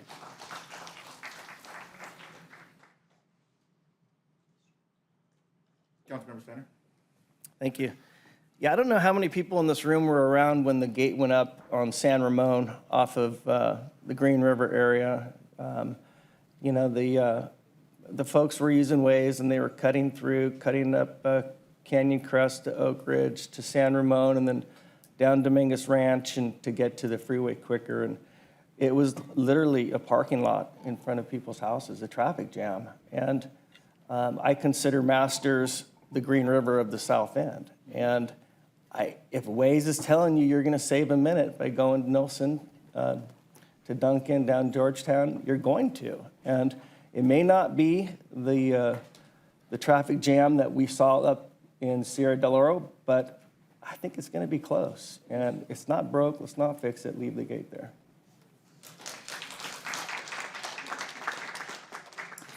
Ms. Ureno, you must have gotten the short end of the stick to have to present on this one. And Mr. Kampu, thank you as well. Look, I know that staff's recommendation is not based on your personal preferences. You're trying to provide us with an unbiased recommendation based on the rules that are written. But to Councilmember Speak's points, the one great thing about being on council is that we get to change the rules if we don't like them. I know that this is a tricky one, and it's going to take a lot of hard work and maybe some creative solutions. And yes, this development was always supposed to be a connecting road, but if it's been closed since 1988, that's a very long time for there to be a growth of a community and something in place that was meant to be temporary. So I agree. I recognize that this is going to put staff in the city in a bit of a bind, but I don't think we should open the gate. So, thank you. Vice Mayor? I feel that Steiner said it best, and the gate needs to stay closed, and whatever rules or policies need to be broken or changed, Creating. But keep the gate. So I also am in favor of keeping the gate. But I do have some questions. I wanted to know, is that gate, other than preventing people from going off-roading in county land or unincorporated city, okay. Can it be walled off, or is there another, like, has the fire department or police department ever needed to open the gate for any reason? Do we know? You can answer that. I know that there is a knock something. Right. I'll let the firefighter Well, speak yeah, to that. as a former firefighter, I never liked gates because it would take an extra minute or two to get to the residents, and then when we get there, they'd yell at us for taking too much time because we had to open their gate. But in this case, we'll get off the rig with our key and we'll open the gate. So since we're making the rules, can we wall it off? I guess would be the question. And If I could jump in there, just real quick to clarify, and I know I'm the bad guy here. The rules are not your rules. The rules that staff is referencing are state rules. So then, I so then respectfully. would the state be the one that's going to come in and try and enforce this? No. So then No. who would try and enforce this? Somebody that doesn't want the gate there, or if there's an incident there, something like that. If you want to have a further conversation about this, and I respect your decision, you can make the decision for staff to go in this direction against our recommendation. I would like to have that conversation with you in a confidential session, just so you fully understand the decision. I'm not suggesting that you can't do what you would like to do, but I need to have a more full-fledged conversation with you about the ramifications of the decision. I think, Dean, that, you mentioned that there was, the likelihood of liability, a dangerous condition in the future. The gate's been there for 30 years. We've had zero issues, zero, with its current condition. That's not the point. And Listen, if to this get- requires a closed session conversation, we can still have a closed session conversation, right? We can, and we're going to stay on it. And the reality is that, it will have to come back no matter what to a discussion, because we're not making final votes today. So if we have to have a closed session conversation between now and the final vote, let's have that. But I think, we've all kind of, so can we I also hear talk it. about creative solutions? Sure, I Okay. hear that, and if you do continue with the decision to leave it in place, I will want you to take a formal action to make that decision. Okay. And we'll do our best to assist you with that process and do it the right way. Okay. But I want to have that conversation first before you head in that direction. And to the folks in the audience who want me to have that conversation in public, that's not an appropriate thing to do. If I need to provide you with legal advice, here is not the appropriate. Yes, as the city attorney, that is, you are doing your job exactly, as a staff with their recommendation in this presentation. So I think as a council, we're okay with having that conversation between now and the formal vote.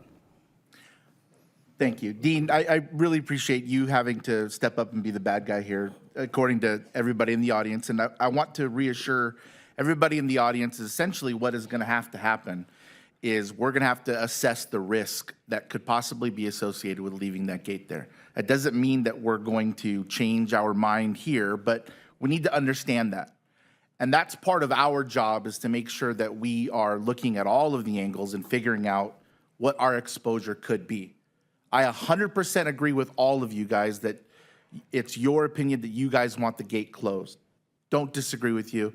And I think this council has supported that. But there's legal ramifications that we need to now figure out what they're going to be and assess that risk and make sure that if something happens, not something happens in the neighborhood, but if there are other entities that decide that this becomes a legal issue, we're prepared to fight for it, essentially fighting for you. So while you guys are understandably upset that today we're not saying, hey, we're going to leave the gate closed forever, I hope that you guys understand that not only do we have to protect you guys, but we have to protect the city as a whole. So please don't be mad at our attorney for doing his job and for being the bearer of bad news. Today, we can't say that for sure it's going to be kept closed. That is the direction that we want. We got to figure out how big of a fight it's going to be. Okay? Fair enough? Thank you. Mr. Mayor, I have one last thing. I just wanted to say thank you for everybody that came down and wrote. I appreciate all your efforts. And I know this is trauma to keep opening this back up again to talk. And I know that, talking and standing on some of your porches a year ago and having this discussion with you, I could see the fear in your eyes and the anxiety. And I can tell you that the five of us want to get there. And that's a pretty good group of folks that are pushing for this. So just give us some time.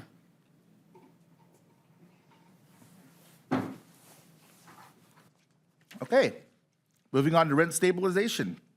An update from Mrs. Lara. Ms. Lara. Good morning. Thank you, Council. I'm going to do my best to get through the first few slides because we really should focus on the findings and the options and then give you all the time you can have to ask us questions and have the discussion. So before you hear our, I'm a little too quick on the draw here. The ask will be for some direction from you. We are going to discuss 4 options. They're presented in no particular order. And at the end of the conversation here, we will come back to these 4 and discuss more in detail.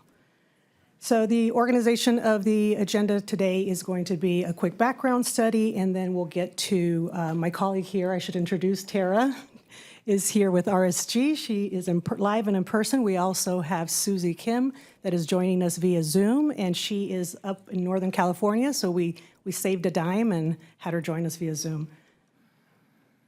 So quickly, this is not the first time that the council is here to discuss rent stabilization. Back in 2016-17, the council at that time had the discussion. It was voted not to proceed with rent stabilization at that time. And again, the council here was petitioned by some residents to consider it, and you provided us with the direction, the approval to hire RSG to assist us with the legitimate government interest analysis and report that you have today with you. And the 10 parks that we analyzed throughout the last 7-8 months are the 10 here depicted in the map. A total of 1,143 spaces could be impacted with whatever decision is taken today.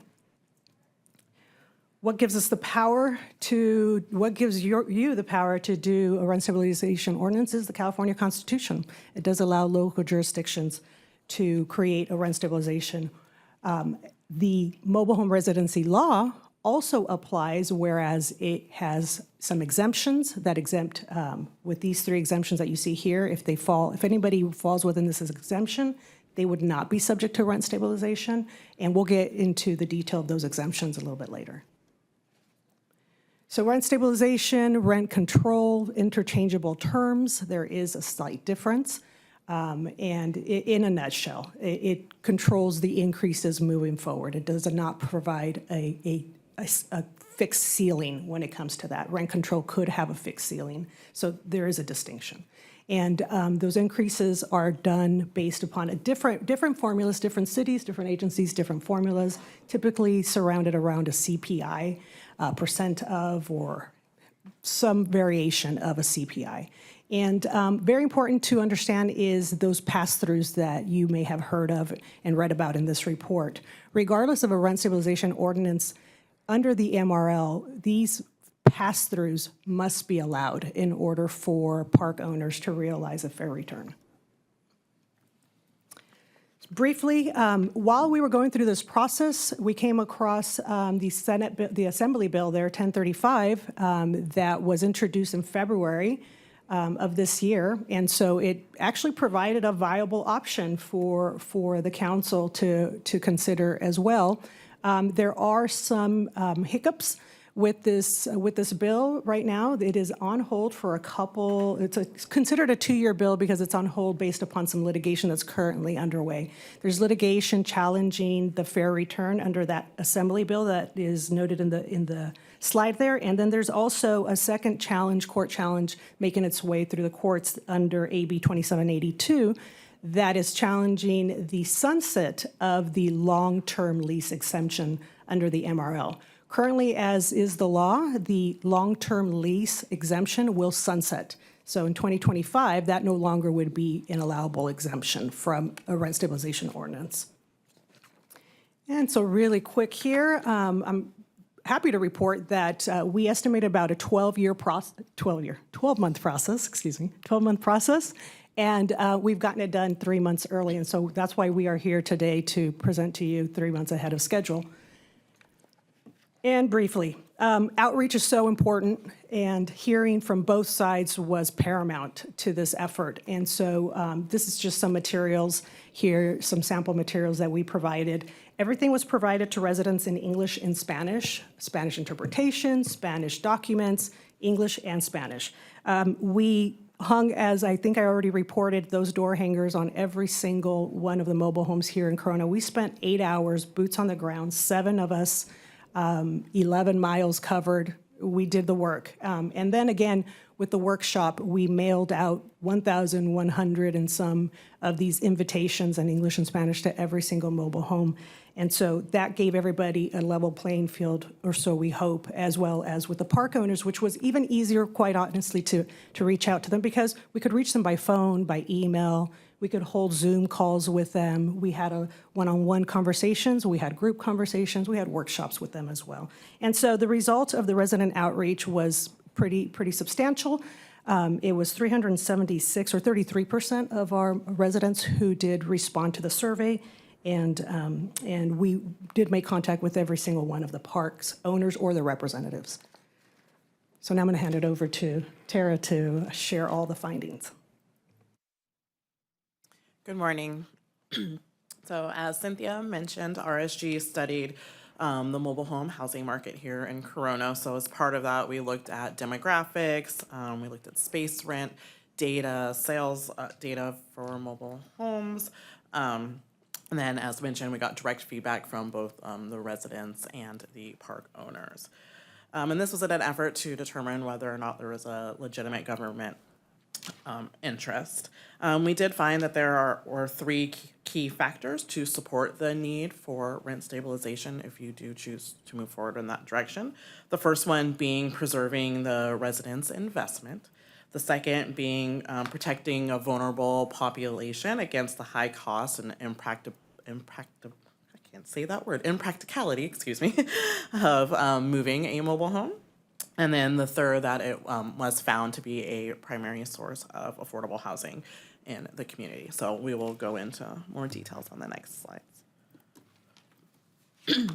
So this slide here is kind of the meat of this portion of the presentation. It's a summary table that is illustrating those findings. So you'll see those listed down the left, and then going towards the right, down the various columns is kind of just a summation of those major findings. So the first thing that we found is a majority of the residents living in the mobile home parks in Corona reported, based on the survey data that we received, as having incomes that are at or below 80% of the area median income. So based on state affordability limits, that would be low income households.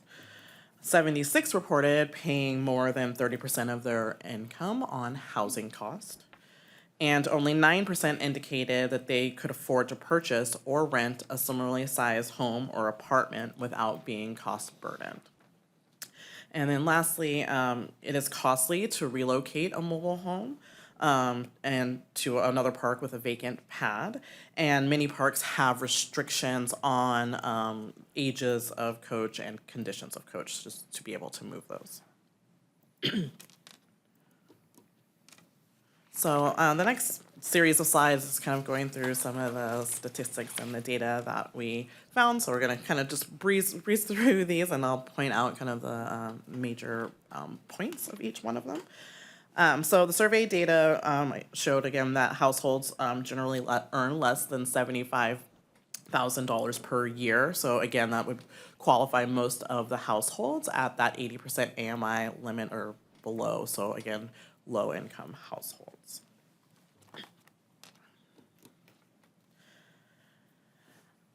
We also found that the households were considered to be cost burden, and when we say cost burden, that means that a household is paying more than 30% of their income on housing cost.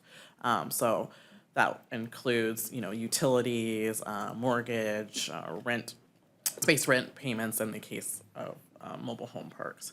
And so we found that a majority of the residents were significantly cost burdened, even though mobile homes in the city, the cost of living for that housing type is one of the most affordable options in the city. All right, could you go back to that last slide? Sure. I'm trying to understand the pie graph. The 48 and the 156, those are of the residents that responded, right? What is the orange part significant to? Where it says 48 or 24%? The 24 would be the ones that can afford, and the 76% are the ones that are below the lower Okay, so income. 24% can afford, and then the 156 cannot. Right, they're below when we're talking about the 30% of their income going towards, 24% were actually below that, 76% were above that. So they were cost burden. And the graph that you see next to that is just an example of our general renters, that's census information that we pulled. And so as you can see, our mobile home folks are significantly more burdened than even our renters are. It means that 76% of the mobile home folks are spending more than 30% of their household income on housing. Yes. Okay, thank you. Yes, so you would hope to see that kind of flip the other way. So then this next slide is just some additional information and demographic details of the resident survey respondents. So 35% of the households indicated having children living with them. 28% households were senior only. 25% identified as being disabled, and 84% of the respondents identified as being of Hispanic origin. So mobile homes are generally a naturally occurring source of affordable housing throughout the state of California. And you can see from this graphic here, so the blue line on the bottom is the cost to purchase a mobile home. And then going up is the cost to purchase a condominium. And then the very top line is the cost to purchase a single family home. So again, this is assuming a 3-bedroom home. So you can see it's significantly less to purchase a mobile home. So it's the least expensive product type to purchase within the city of Corona.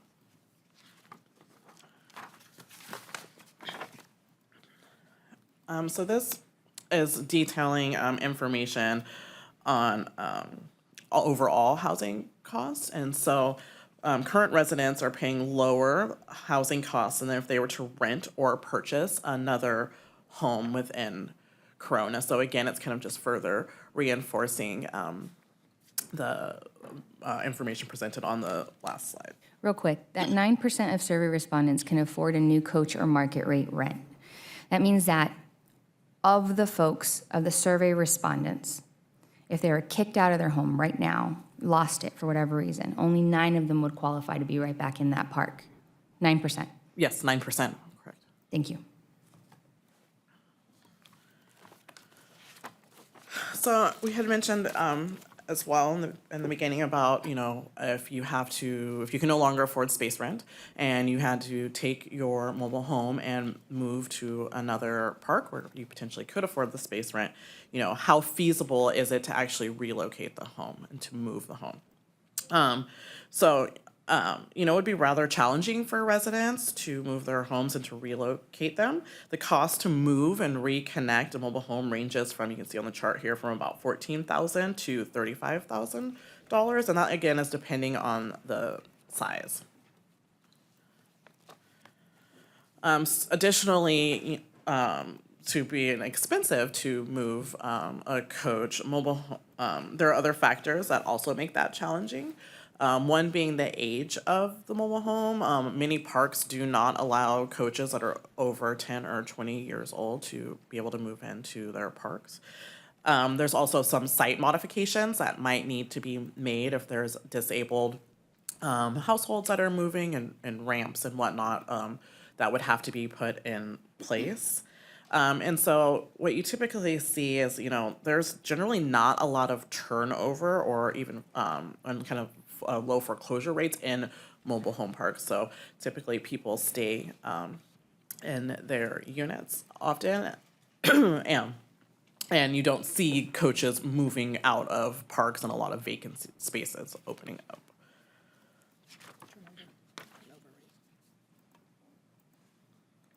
Oh, I think I mentioned that. And so the last point there of this slide is we heard that maybe there's some predatory activity going on out there and what have you. So RSG did check with the assessor's office to see if there had been any turnover of coaches, ownership being outside of park owners, and the park owners really are not interested in owning coaches. They're in the business of renting spaces, and so very little of park owners own any of the coaches in their parks. So that's why we added that little data there. Is this a current ownership? The 6 is That was a point in time, yes. So that was point as in of time. Yeah, point in time so is as of that moment, March. only 6. It doesn't mean that in the history of this mobile park has not seized a coach. Correct, point in time. Cynthia, do you have numbers on when they do seize a coach or place and what their markup is when they resell it? We don't have that information. But there probably is a significant markup when they resell it, right? Potentially. Potentially. Okay, so We that's didn't just another way they make money, right? Right. Yeah, no, we don't have the data on that. You guys on the right side, shake your head, bow your head? No? Okay, go ahead. So what this is depicting here is taking a total look at the housing costs and space rent, right? And we wanted to take a look at that as compared to affordable housing limits. So what we found here is that the total housing cost in mobile home parks in Corona are at or below HCD's 2023 rent limits for the 80% AMI category or below.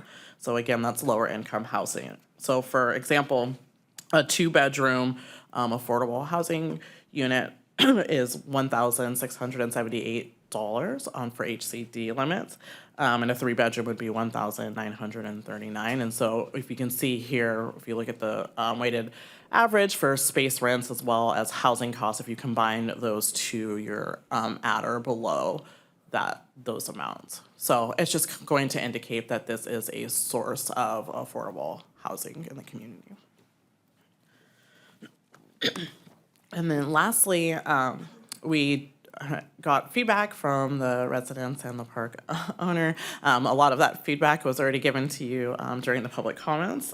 So, residents are looking for a fixed and less volatile rent escalator, something that's more predictable. And that's something that would be governed by the city. On the other hand, park owners are encouraging a less onerous process and path to an RSO, such as rental assistance or some other means to stabilize mobile home parks within the community. So, again, in no particular order, we'll go through some of the options and that we're looking here for direction from you. The option 1 here is a rent stabilization ordinance. Public comment, there's a lot of support for it from the residents and a lot of opposition from the park owners. But that is a viable option given that a legitimate government interest has been found, is our findings anyhow. Options 2 and 3, let's talk about option 2 since that is what the park owners are favoring, at least those that are here today, would be possibly an MOU type of agreement between the city and the park owners. They are correct that the city of Rancho Cucamonga and Ontario have entered into these types of agreements in the past. And as a matter of fact, credit where credit is due, I got a lot of this information from Dean. And so legal had done a lot of this research in the past. The third would be a park agreement directly with the residents. And last but not least is this state legislation, but we'll get into the details of that one when we get to that option. Rent stabilization, there are some pros and cons, of course, to each of these options. Under rent stabilization here, we would, if directed, move into our next steps there. We would start crafting an ordinance. We would hopefully take the best practices that we've seen out there, some of this plagiarizing, the best ordinances, and that would be a combination of different things.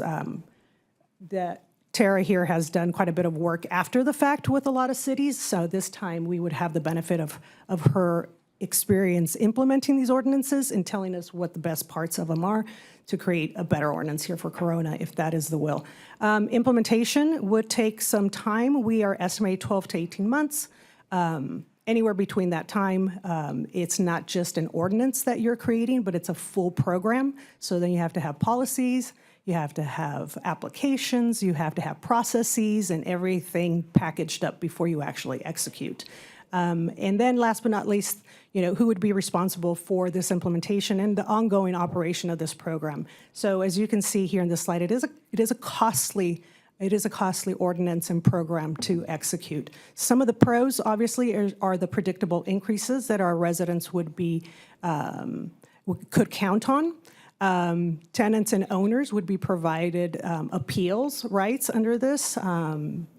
The owners would have their right to a fair return, and possibly some recovery costs, but you really have to think about recovery because every penny we recover is a penny we charge to the park owners and to the residents. And some cons is that the city has now exposure to litigation. Startup costs are not recoverable. And it's a costly program to operate year after year. The MRL exemptions. So this is where I previously discussed that the MRL does allow for 3 exemptions. So if we have a rent stabilization ordinance and any of these 3 apply, the person would be exempted out of the program. Right now, we don't have any parks that were built in the last 15 years and 50% occupancy, so that one is not applicable. However, we do have about 79% of our residents currently, based on the survey information that we received, that are under a long-term lease. So at least until 2025, if we were to have a rent stabilization ordinance and program, they would be exempted until that term. Again, just a reminder that it is being litigated by the WMA. And so if they were to prevail and they were to get this exemption back on the books, then there would be a lot of folks that would be exempted that are under those long leases at this time. And then the last one there is... Ms. Lara, I'm going to interrupt you for 1 second because this is, I want to make sure that not only do I understand it, but that folks that are here understand this as well. This particular one, so 79% of current residents in the mobile home parks in the city of Corona are not eligible for rent stabilization because they are currently under the long-term lease program. That is correct. Is that correct? That's So based of on the respondents, 79% of respondents. Right, so 70% of the respondents, and if you amortize that over the 1,100 spaces, I mean, it's probably a pretty good percentage. I just want to make sure, but they're not eligible for rent stabilization until this long-term lease is over. And then, once the long-term lease is over in 2025, then they become eligible for either rent stabilization that the city has, perhaps this ordinance or the assembly bill passes, or whatever, combination of therefore. Also, I know that this might be putting the cart before the horse, but if there were any type of agreement that was being worked out between the park residents and the park owners, whether the city was helping or whether they're doing it on their own, would that supersede this long-term lease program, or would they still be under the terms of that long-term lease? That's a legal question, and that would be, if, let's say that they're negotiating privately, right? Then I guess they could renegotiate the terms, right, of their long-term lease, Dean, right? Yeah, that would only be able to happen if both parties to that agreement agreed for that to occur. Thank you.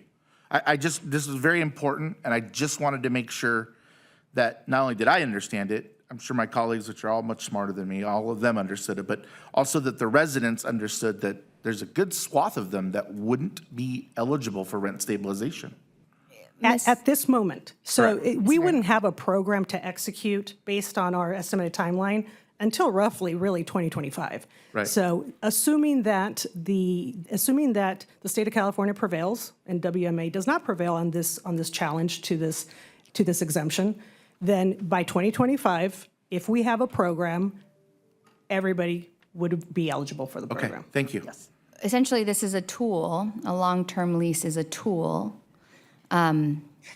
that this state legislation would take off the table, would no longer allow that tool to be used instead of, right?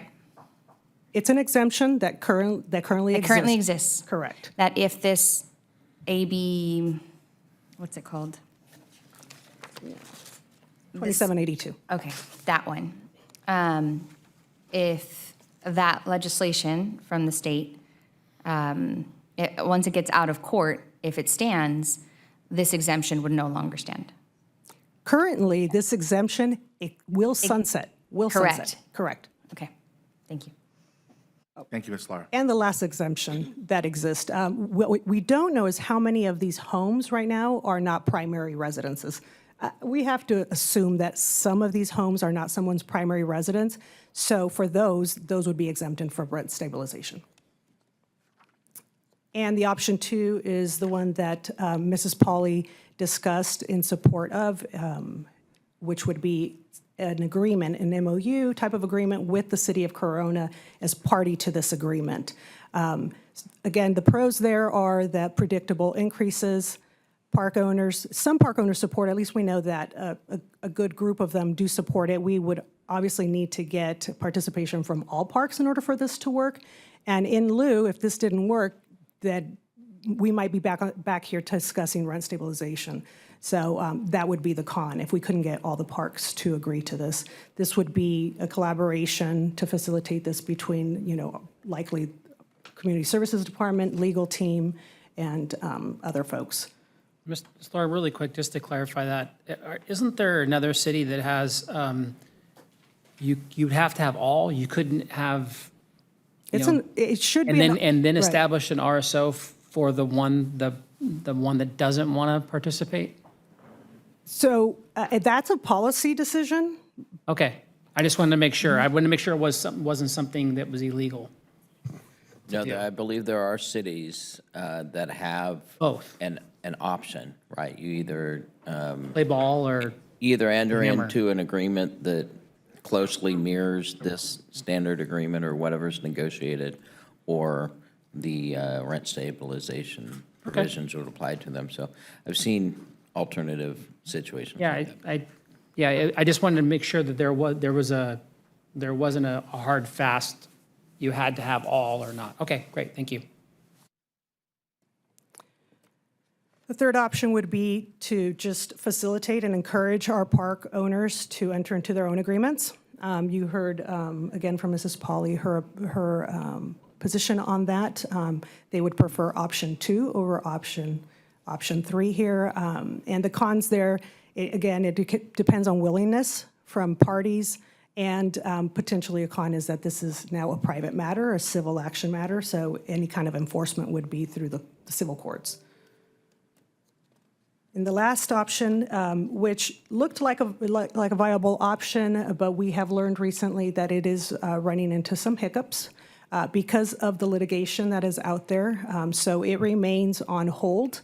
There is hopes to bring it back to the floor this January to vote on in February, but we did not get a good sense in reaching out to some of our representatives that this has much life at this moment. So the status is tenuous at this moment.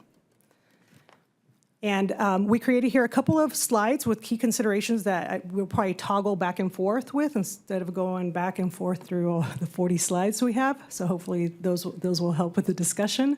And I'd like again to remind you of the direction that staff is requesting from the council is whether to go with option 1. If we were to proceed with option 1, we have some further options here for you. Would you like us to proceed with procuring for services as assistance would be needed by me to get this ordinance going program executed? Or B, under option 1, would be to accept the alternate bid that I asked for during the procurement process of a year ago. And RSG did provide us an alternate bid. So the council could decide to shave off some time and just go directly with accepting this alternate bid. Or option B, a park owner agreement with the city in lieu of rent stabilization. Option 3, park owner agreement with residents. And option 4, this just wait on the state to decide what to do. That concludes the presentation, and we're here to take your questions. Thank you, Ms. Lara. Really appreciate all of the hard work that went into putting all of this together. I believe I'm going to start with Councilmember Casillas on this. Okay, well, I have a few questions. Okay, on slide 5, where we have the timeline, I just want to be real clear. It said Corona Lalinda enters a 25-year agreement with existing residents. Did all Corona Lalinda residents enter into agreement? We didn't get a response from all residents in any park, so we don't have that data. This is not a full, that statement is, there's like a caveat, right? So Corona Lalinda enters into a 25-year agreement with some residents. With residents at that time, and even at that time, I don't know if all of them entered. The ones who wanted to enter. And this was a measure that was kind of brokered by the previous council. When Corona Lalinda residents were in every council meeting before the council asking for rent stabilization prior to this council sitting here. I believe Councilmember Montanez at the time took the initiative to try and broker an agreement with Corona Lalinda management, owners, and coach owners, and not everyone entered into that existing agreement. Do we know how that agreement has fared with Corona Lalinda coach owners? I got anecdotal information on this. I received a screenshot of the terms, and let me go to that slide because I did have some notes on that. Based on the information I received, and again, this is anecdotal, the Corona Lalinda escalator was a certain percentage from 2016, 2017, what have you. What happened was in 2021, it sunsetted those prescribed increases and then went to the CPI, as many agreements, lease agreements do, right? They say it's no less than, 2% or the CPI, whichever is greater. In this case, they just said the CPI, it was 5% or the CPI, the greater of. Unfortunately for those residents, that's when inflation went up. And that's why they were hit with those 7.9s and those 8.6 increases the last couple of years. Yeah, and it's incredibly unfortunate, but it was a complicated agreement, as I understand it, and some of the residents were really caught off guard because they thought that they were going to be protected for 25 years, and that's not what ended up happening because the agreement had that caveat. So one of the arguments that has been made is that park owners are entitled to compensation, especially to improve parks. Is there any oversight to ensure that park owners are actually making improvements to mobile home parks? So if you were to move forward with a rent stabilization ordinance, you can put a provision in there for capital improvements. And so then through the ordinance, it would be governed with the sense that they would have to submit justification and backup documentation for those capital improvements. And often those are accompanied, you'll see a lot of ordinance written where there's an inspection or somebody goes to look to ensure that those actually occurred. Outside of that, it is a little challenging to enforce that. So under an RSO, that there could actually be some oversight, whereas currently there is none. And what we're hearing from residents is, I'm being charged for a capital improvement, and I'm seeing no improvement in my community. Correct. So, this one you answered. The long-term leases will no longer be able to circumvent RSOs only if AB 1035 passes. If it doesn't pass, then this exemption will still exist. You've already answered that question. I'm sorry, I'm asking it in a confusing manner. Currently, long-term leases circumvent RSOs in a way Through 2025. through 2025. And the litigation is still pending on whether or not that long-term leases are going to be a viable alternative. Correct. So a couple clarifications. So about the Assembly Bill 1035. And the reason why AB 1035 right now is on hold is because of the litigation for the fair return under AB 978, I think is the number, I could be wrong. And then also the challenge of the termination of this exemption. So pending that litigation, we expect to see possibly this litigation move forward through the state legislator. Okay, thank you. So currently, the tools for accountability with these MOUs, with these long-term leases, is, like, for instance, option 2 is civil action. The civil action would be for option 3, because the city For would not be. option 3. Right, because So the city would option not be. 2 actually has no accountability, Has all accountability on the city and on the park owners, because the city would be party to but that it would be agreement. voluntary. And that's the difficulty. We would recommend that all park owners be subject to an MOU with the, enter into an agreement with the city, and it would be specific to those parks, obviously. But yes, we would recommend that every park be Right. mandated to enter into an agreement with the city. I would recommend that every park, take their residents into consideration and, not pass on overhead costs. But if that were the case, we wouldn't be here today. So in option 2, what is the accountability measure if the city works as the broker of this relationship? What can we do to hold folks accountable in option 2? In option 2, we are party to the agreement. So The city we can current- get sued? We would hold them to the obligations under that agreement, similar So like we we can do. sue them? Sure. I mean, you give them default opportunities, right? So you give them a certain amount of time to cure defaults and what have you, just like we do in any other agreement, any lease agreement, any other kind of contract, yes. And in option 3, we can sue them? In option 3, that's a civil private matter. So the citizens, the residents who live there, the coach owners would have to sue? Yes. Have you seen in option 2 a city that has sued park operators when there's an MOU disagreement? Between two City- private parties? So it's the city and the park owners. Have you seen anything? I haven't, and I don't know if Dean has. And to be sure, the park has to agree to be in this relationship with the city. So if the park were to not agree to be in this relationship with the city, that leaves it null and void, no accountability, because the city cannot sue a park owner that has not entered into an MOU agreement with them. We keep going back between option 2 and option 3 in this discussion. So with option 2, if they chose, it sounds like there's half of the parks that might be willing to enter into an MOU, and that's why they hired the gentleman that is the former city manager of Escondido to at least consult with him. So it sounds like there's a willingness by at least half the parks to consider an option 2.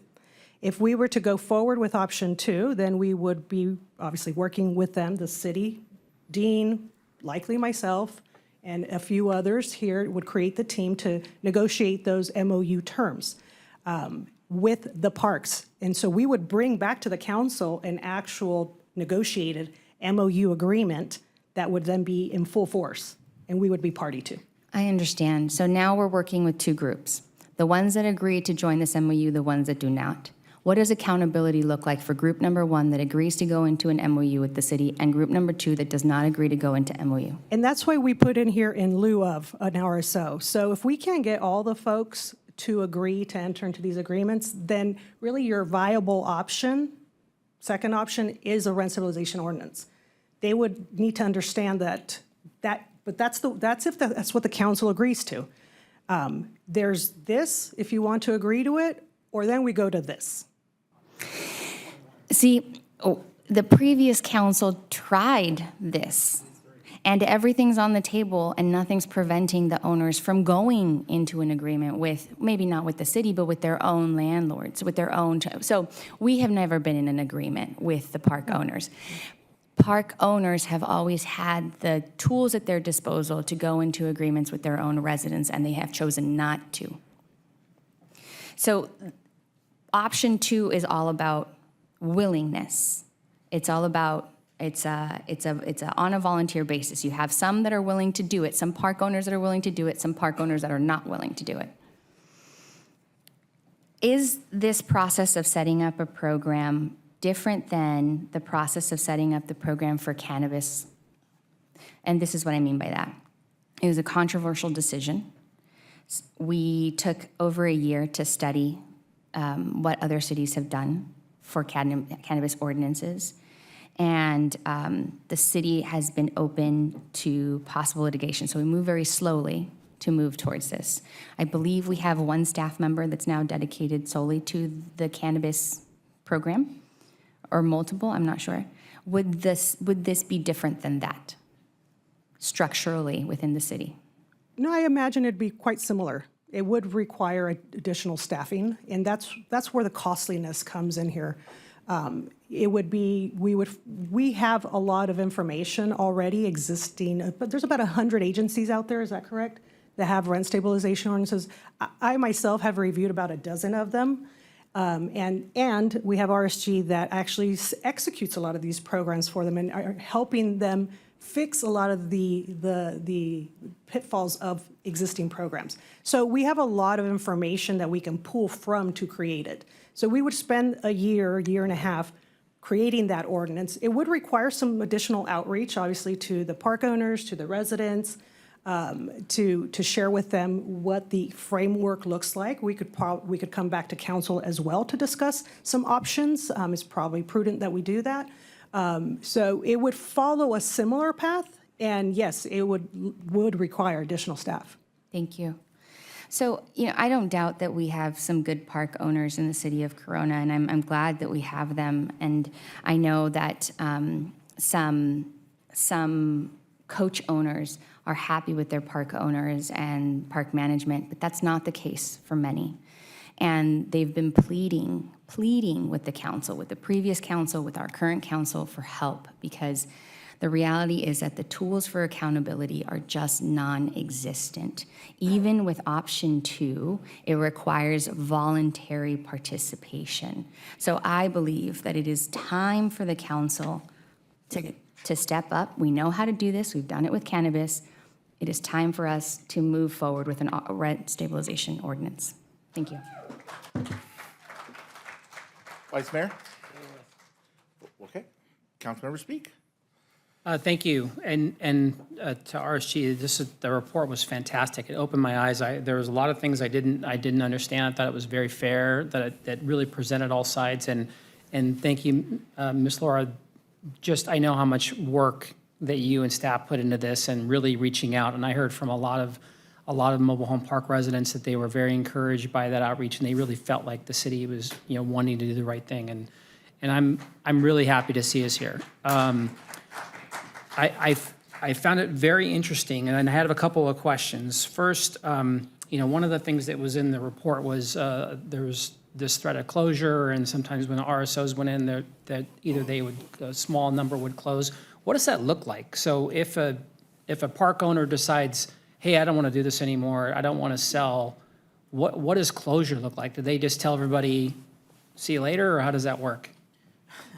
If it were only that easy, yeah. So, I don't know. There's state law that governs park closures, and then typically there's also city regulations that govern the closure of mobile home parks. And in short, there's a relocation impact report that has to be prepared, and it is a very lengthy process to relocate and. I just wanted to make sure, just because I know I know somebody's going to ask me, so I just want to make sure I have that. I looked through. I thought the Visalia plan was very interesting. I went back and I talked to a couple of people, and the pass-through numbers are really all over the place. And then, frankly, the report really showed that we have such a broad range in space rent. Some as low as in the 400 range, and then some in the teens. That are really amazing, and it surprised me, really. Both ends surprised me. I see this as, you know, the state comes down all the time and with our housing laws and things, and they have this one-size-fits-all, you know, kind of idea to do things. And I am worried that we're either going to be punishing some park owners and we're going to be rewarding others. We're also going to be punishing, you know, some of our folks that are in the, that, you know, our coach owners. I like the idea of number 2 because the city is in a position to act with, you know, with the residents to ensure that they're getting what they've agreed to and coming up with what an MOU is. And at the same time, I completely hear Ms. Casillas about that it has to be, or there, we have some bad actors. And I for sure see that. I think the Colonel Lalinda park owner is the example, the epitome of what is wrong with you know, how we do this. And frankly, the reason, I mean, one of the reasons for this is from them, even though I know it's, you know, we have other issues in Green River and other places. And that's why I asked that question when we were talking about option number 2.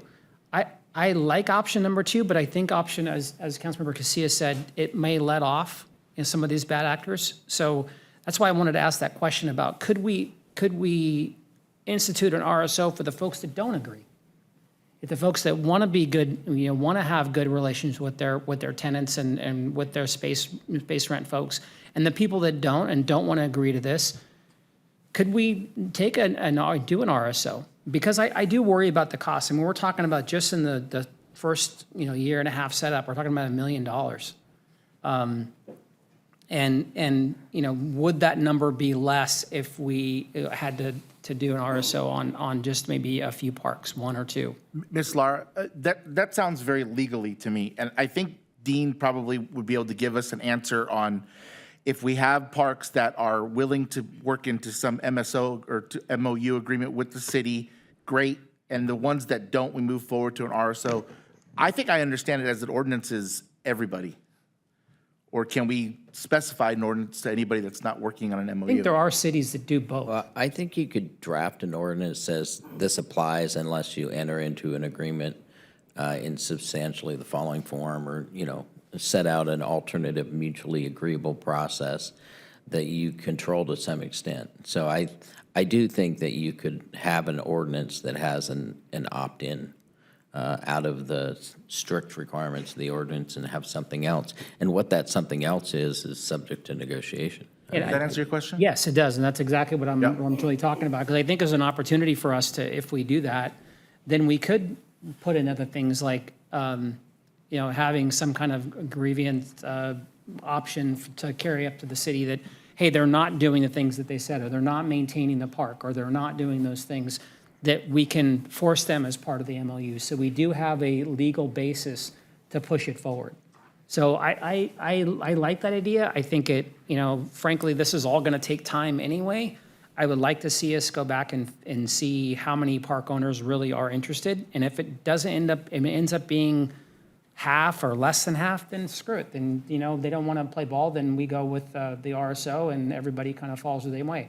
But if we get a majority or almost all or whatever, I kind of want to see where this goes. So what I don't want to do is I don't want to bring a hammer, you know. How do you think those negotiations Mr. would Mayor, go? can I Les? ask a clarifying question about Can that?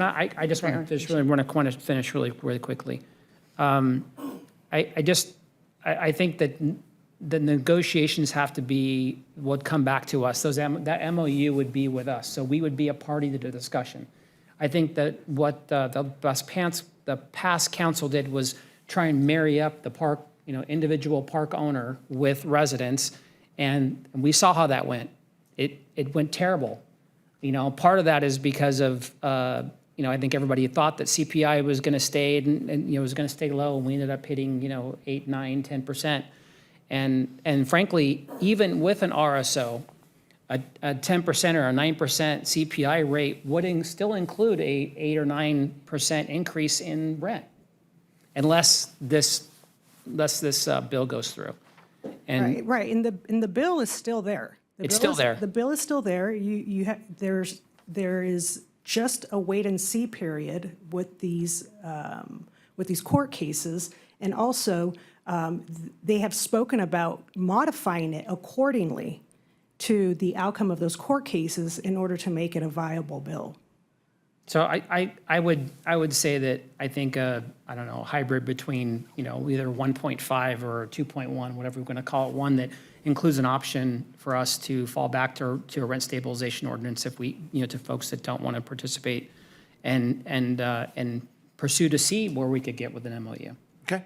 Mr. Mayor, Go can I ahead. ask a clarifying question about that split policy?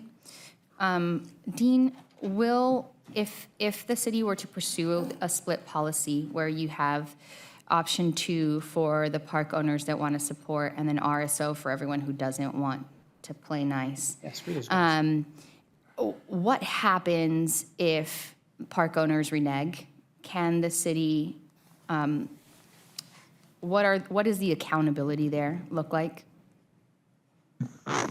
You're talking about reneging from the agreement. Mhm. Well, it's going to be dependent upon what we put in the agreement, right? So we would have to come up with that and craft what the remedies are for breach. Yeah, you point John at them. What's the difference then? What's the difference here other than giving park owners an out between RSO and like, I want to know specifically what my colleagues who are in support of a split decision would allow a park owner to do in an agreement that we would not allow in an RSO. I can't answer that question because it's going to be dependent upon what we come up with, right? So it could be more restrictive increased percentages. It could be a more restrictive complaint process or, resolution process. I can only imagine what it would be, but presumably you would need to give some incentive for the voluntary agreement, right? Otherwise, you just accept the rent control. So Right. I can't articulate for you exactly what those things would be right here today. I think that would be dependent upon what we put in the ordinance. Okay, I think we would be crafting it much like the cannabis ordinance. right, but it sounds like a half measure. But, I mean, it would be what we make of it, but we need to stand with the coach owners instead of providing a way out for the park owners to do their part. Can I go to Jim? Councilmember Steiner? Well, my last few brain cells that I have are really struggling with this because it's complicated. But, I've been in every one of these mobile home communities. I've responded on hundreds of emergencies. I've been inside of them. I've met the people. Most are elderly, low income. Many have disabilities. I'd like to definitely provide some protection for you so you don't end up homeless. This is a lifestyle choice for some, but it's a necessity for many. Some of the questions or the comments that I have kind of been asked already, so I'll try not to repeat that exactly. I've learned park owners do not have to negotiate in option 2. And even if they did, who determines that they are negotiating in good faith? Is an option to require all park owners to enter into a short-term 1 or 2 year agreement until we see the outcome of the state proposal? Is that even an option? Could be if you'd like it to be. Well, it just seems like if there's a chance that the state's going to do what the state does, it'd be a moot point for us. So, we're spending all this money only to have the state come in and say, it doesn't matter what you did, this is what you're going to do. But if we could enter a short-term agreement to stop the bleeding and then see what happens, and if it doesn't pass, then obviously we still need to provide protections for the homeowners, and then we could do the most aggressive role, which is rent stabilization. But seems like, and I don't know what the process would be like to immediately enter into short-term 1 or 2 year MOU agreements to stop the bleeding and provide some relief, at least a sense of relief that their rent's not going to go up a huge amount next year. That would be my comments, questions for now. Vice Mayor? Thank you, Mayor. I think if I was given the option of negotiating an MOU with these trailer park owners or giving birth to a porcupine on fire, I'd probably look into that second, less painful option. And that's what it would be, by the way. These guys would tie up Dean and they'd give a proposal and then their lawyers would need to look it over and then they'd say, oh no, we can't agree to that. You're looking at 2 years of negotiating with those dudes and they're not good dudes. So I do have a question. Cynthia, can you explain AB 1035 a little bit more to me? Sure. Let me go to that slide where I have my notes.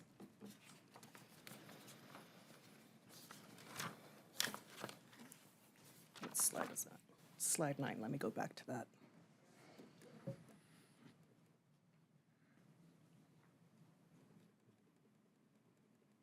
Sorry for the slide deck.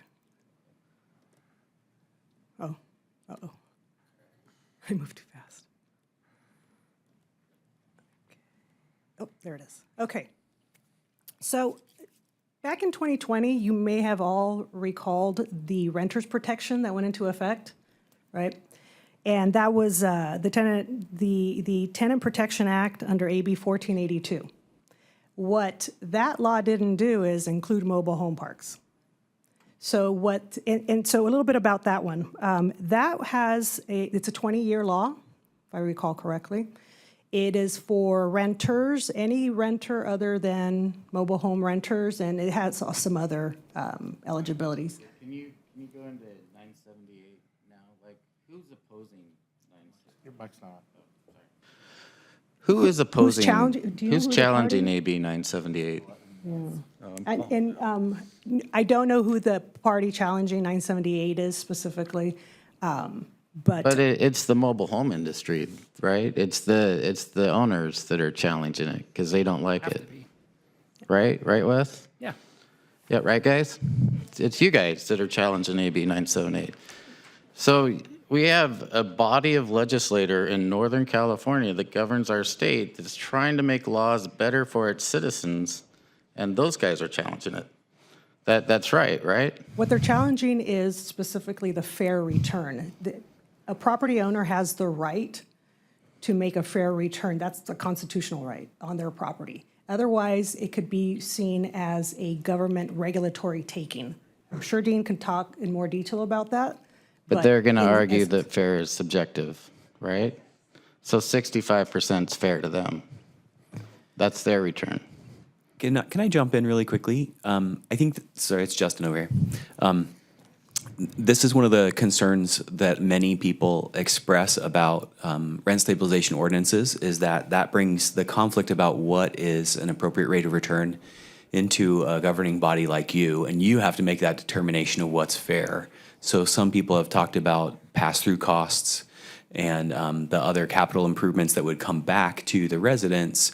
That forces that to come before you as a body, and any of those improvements are then determined by you or that oversight board about what would be allowable to include in that rent increase. And I think the idea behind AB 1035 here is that the state recognizes that mobile homes were omitted from the previous rent increase legislation that worked for apartments and other facilities, but mobile homes fit in this weird mixed property ownership where someone owns the land but somebody else owns the coach. And so that was exempted from those rent increase protections previously. This would essentially apply something similar to mobile home ownerships. And I think this is something I think the staff is very interested in, because we could end up setting up a rent stabilization ordinance here and all the administrative processes, and then have this come and sort of supersede it. And rent to build in a process and administrative capacity to do rent stabilization takes time and effort, which it's totally fine to do, and I think it's good to do. But then keeping that system running over time incurs additional administrative costs, and any disagreements between the park owners and the coach owners about what's an acceptable rate of return then also can be passed through to the residents in terms of litigation costs and other things. So if this bill passes and it supersedes RSOs, does that mean that every RSO in the state of California will then dissolve? I don't know the details of this specifically. It's how the law would be written.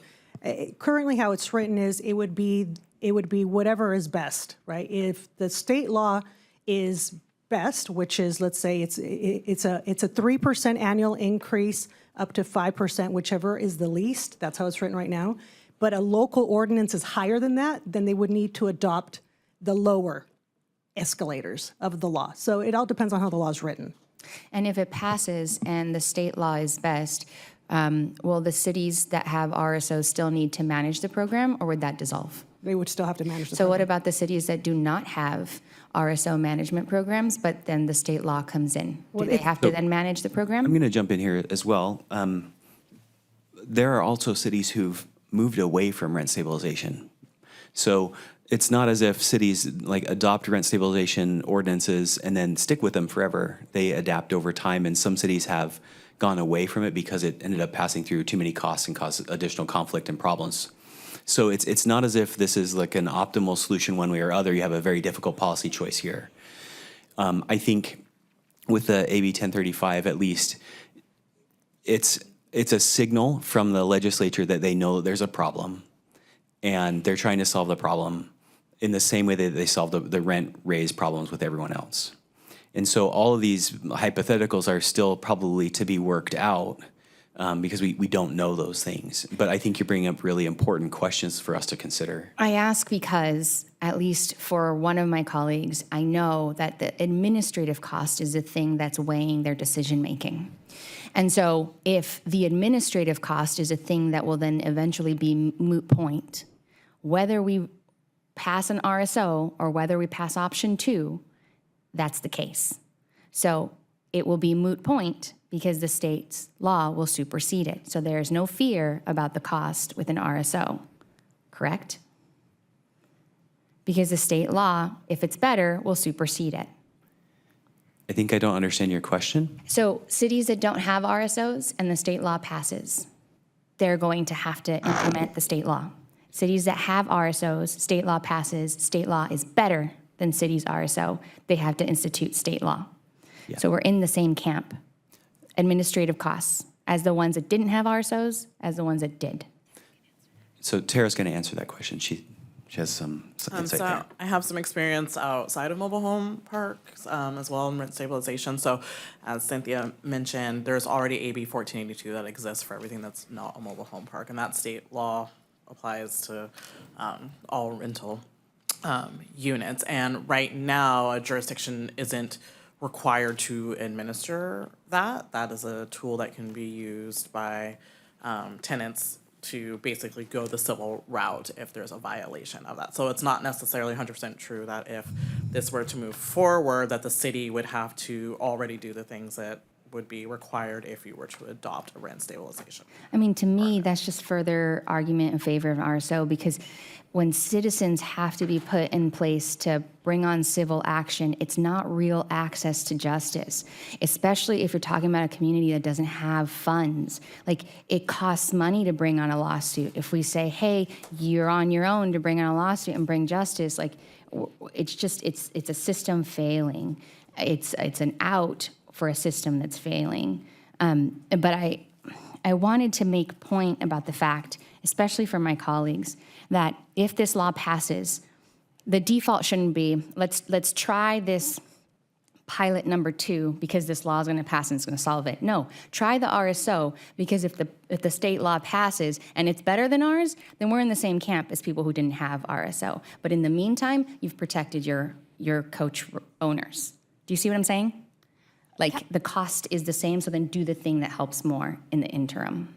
Councilmember Casillas, if I could please just provide some more information. So the research that we have right now on AB 1035 as it's currently written, if it were to pass as written, it would exempt cities that have their own RSO. So if we were to pass an RSO, we would be exempt from the legislation right now. The legislation, though, is under review. possible renegotiation, that language could change. But if it were to move forward in its current form and the city passed an RSO before January 1st, 2024, then our RSO would supersede that state legislation and we would not fall underneath that. Well, that's a new fact, but what's the likelihood of us doing it before January of 2024? It's not. It's not. Okay. I saw that too. So. No, that's okay. No, I'm with you. Rom here. You still have something to say? Yeah, I have a lot to say. Sorry. It's a Rom world. For you people, the biggest win is if the state legislature passes the right bill. That'll be the big win. I think for us, we have to recognize what we're up against right now. I've been watching this since 2017, as others in the room have. In the business world, you have corporate raiders. In the mobile home industry, you have society raiders. These guys have a business model where they buy a park, they come in, they kick out the low income to bring in higher income, and thus maximize profits. And that's what this is about. This is why we're here, you guys. You guys brought us here. The quote I want to leave you with is, some of the worst people in this world are those that significantly take advantage of those that are disadvantaged. And that's what the mobile home industry has done. I agree with Jackie. I think we should start preparing for a rent stabilization ordinance, but I don't think we should implement it until we know where the state legislation goes. And I think that's the wise path forward. Okay, so here's the issue that not really the issue. If I understood this presentation correctly, to go down the RSO road is going to take 12 to 24 months-ish, and it could cost $250,000 to $500,000-ish, and then we could do a bunch of work, get to the finish line, and the state implement something that is or isn't what we were going to do. And hopefully, if the state does that, and what I would suggest that not only my colleagues advocate for, but everybody out there that is looking for rent stabilization advocate for, is a way to make sure that there's not a whole lot of implementation costs that the cities have to deal with. But here's the deal. I'm willing to go down that journey of the money and the time, all for naught, if it ends up being that way and rent stabilization is passed at the state. I have no idea what's going to happen, no idea the outcome of the lawsuits, but what I do know is that I don't want to wait until those have settled for us to make a decision. I think that we should start acting now, and if we spend $500,000 and a bunch of time and we're not able to pass one because the state does, it's money well spent, if you ask me. Mayor, real quick. Yep. So I'm not sure I really got my question answered about the ability to enter into force short-term agreements until we do know. Does anybody really know that answer? You can't force them to enter Okay, into it. then I'm also in support of RSO. Okay. I think that there's probably enough that have kind of leaned towards that option that you guys have the direction. But, and I don't want to sound harsh, and this is going to sound harsh to my rent stabilization friends. It's not going to happen overnight, okay? It's going to take time. It's going to take resources. We're going to go on the journey with you. But it's not going to happen overnight. And the same enthusiasm that you guys have shown to come here and advocate, I expect that same enthusiasm to our state legislators when we get to that point. Fair enough? Okay. Super good. Mayor, if I could just confirm the direction so staff is clear on how we're going to move forward. So you would like us to start the process of preparing a rent stabilization ordinance and get it ready, but not bring it before the council until we know the status of the state legislation. Is that correct? I believe that ordinance is going to take 12 to 24 months to craft. And I'm assuming that we will have a better indication of what the state's going to do. So that'll probably give us direction. Mr. Mayor, if we just don't want a final vote We don't want a final vote. So when we were pursuing cannabis, it came back to us some study sessions. There were multiple points in time when we were getting updates, study sessions. There was guidance that needed to be prepared. All of that should continue. We shouldn't lose time. Yep. We just shouldn't vote on the institution of the RSO, the final vote, until, and if it's going to take us 12 months to get this done, hopefully litigation is done by then. Mr. Mayor, can I make a comment as well? Can we send this portion of the video to our California state lobbyists so they can watch and see our passion? I had already added it as a note to when we have the conversation later today. Are they here? You They're right getting there. this? Add it to Okay. our platform. Okay, Ms. Finch, you good? One more point of clarification. So for option one, rent stabilization ordinance, we have two ways to proceed with this direction. One would be to procure a new consultant to assist with establishing the ordinance, or to schedule council action to consider a bid that was submitted on October 17th, 2022 for up to $269,265 to start the process of the ordinance with RSO. Okay. Is that price good? Does that price stay good? Yes, it is. Can I just make Yeah, I'm that fine with really that. clear? Yeah. So option B is to continue on with Tara's group to do the second part of the proposal that she made a long time ago. And the price is still good? Yeah. Can I hear a yes? That way it's on record. Yes, the price Thank is you. still good. And I think Councilmember Speaker, good with that? Everybody's good with continuing with? Excellent. Okay, at this point, we are not too far over, but we are going to take a break.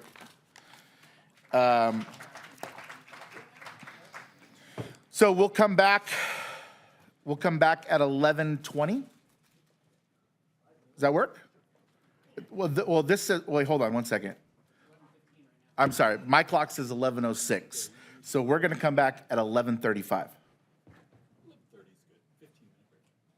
11:30 is fine. 11:30 is fine. Thanks, guys.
Okay, we're gonna get going. Well, apparently all the important issues are over with and because everybody left.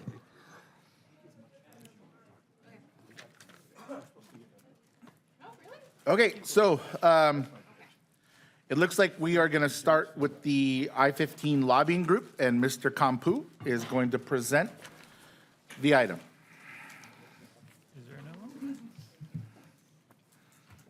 Oh, thank you, Mayor. All right, this item is a request from Councilmember Speak to develop an I-15 corridor lobbying group. And the ask is that the City Council provide some direction on the formation of an I-15 corridor lobbying group. I'm going to talk about just a little bit of an overview. I'll talk about the background and also some of the activities and some of the projects that some of the agencies along the corridor are working on. And then I'll end it up with some of the options that we may have here.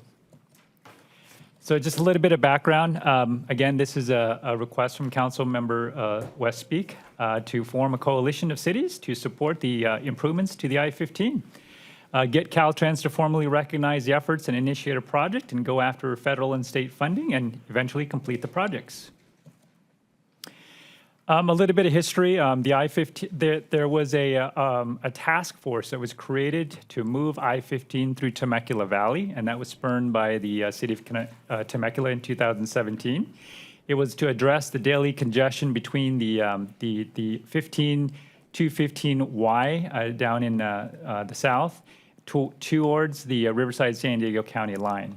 It comprised of many affected agencies and they adopted resolutions as part of the task force. They explored options and strategies and funding sources, and the results of that task force was that they secured construction funding for the French Valley Parkway Phase 2 project down there. And also, they had a partnership with Caltrans and ended up having a few auxiliary lane projects. One of them being between the Temecula Parkway and Rancho. The northbound would have been led and implemented by the city of Temecula, and Caltrans would do the other remaining 3 ramp improvements between the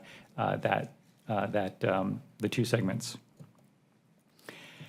Some of the agencies that are along the corridor, both regional and local, I'll go over. Caltrans is one of the larger agencies that is responsible for the freeways. In 2020, they developed a corridor operational investment analysis.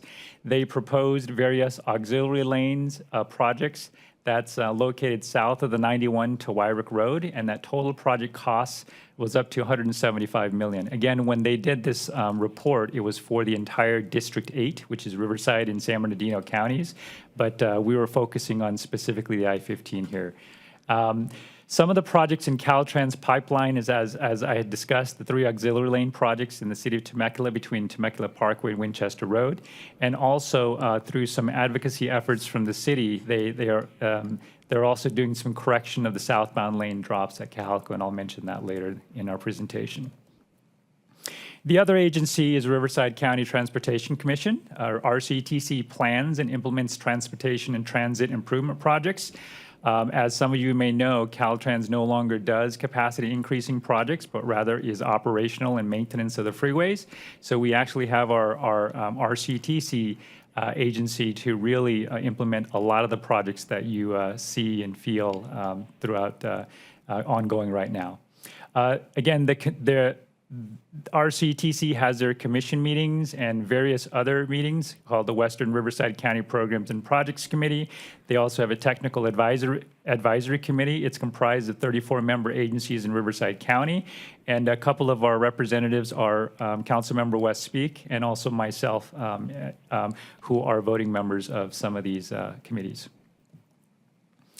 The Riverside County Transportation Commission has quite a few projects that are in the works. Some of them are already completed, some of them are underway, and future projects ongoing. So there's a list of projects here. The I-15 Express Lane that was recently completed. That's between the State Route 60 and the Cajalco interchange.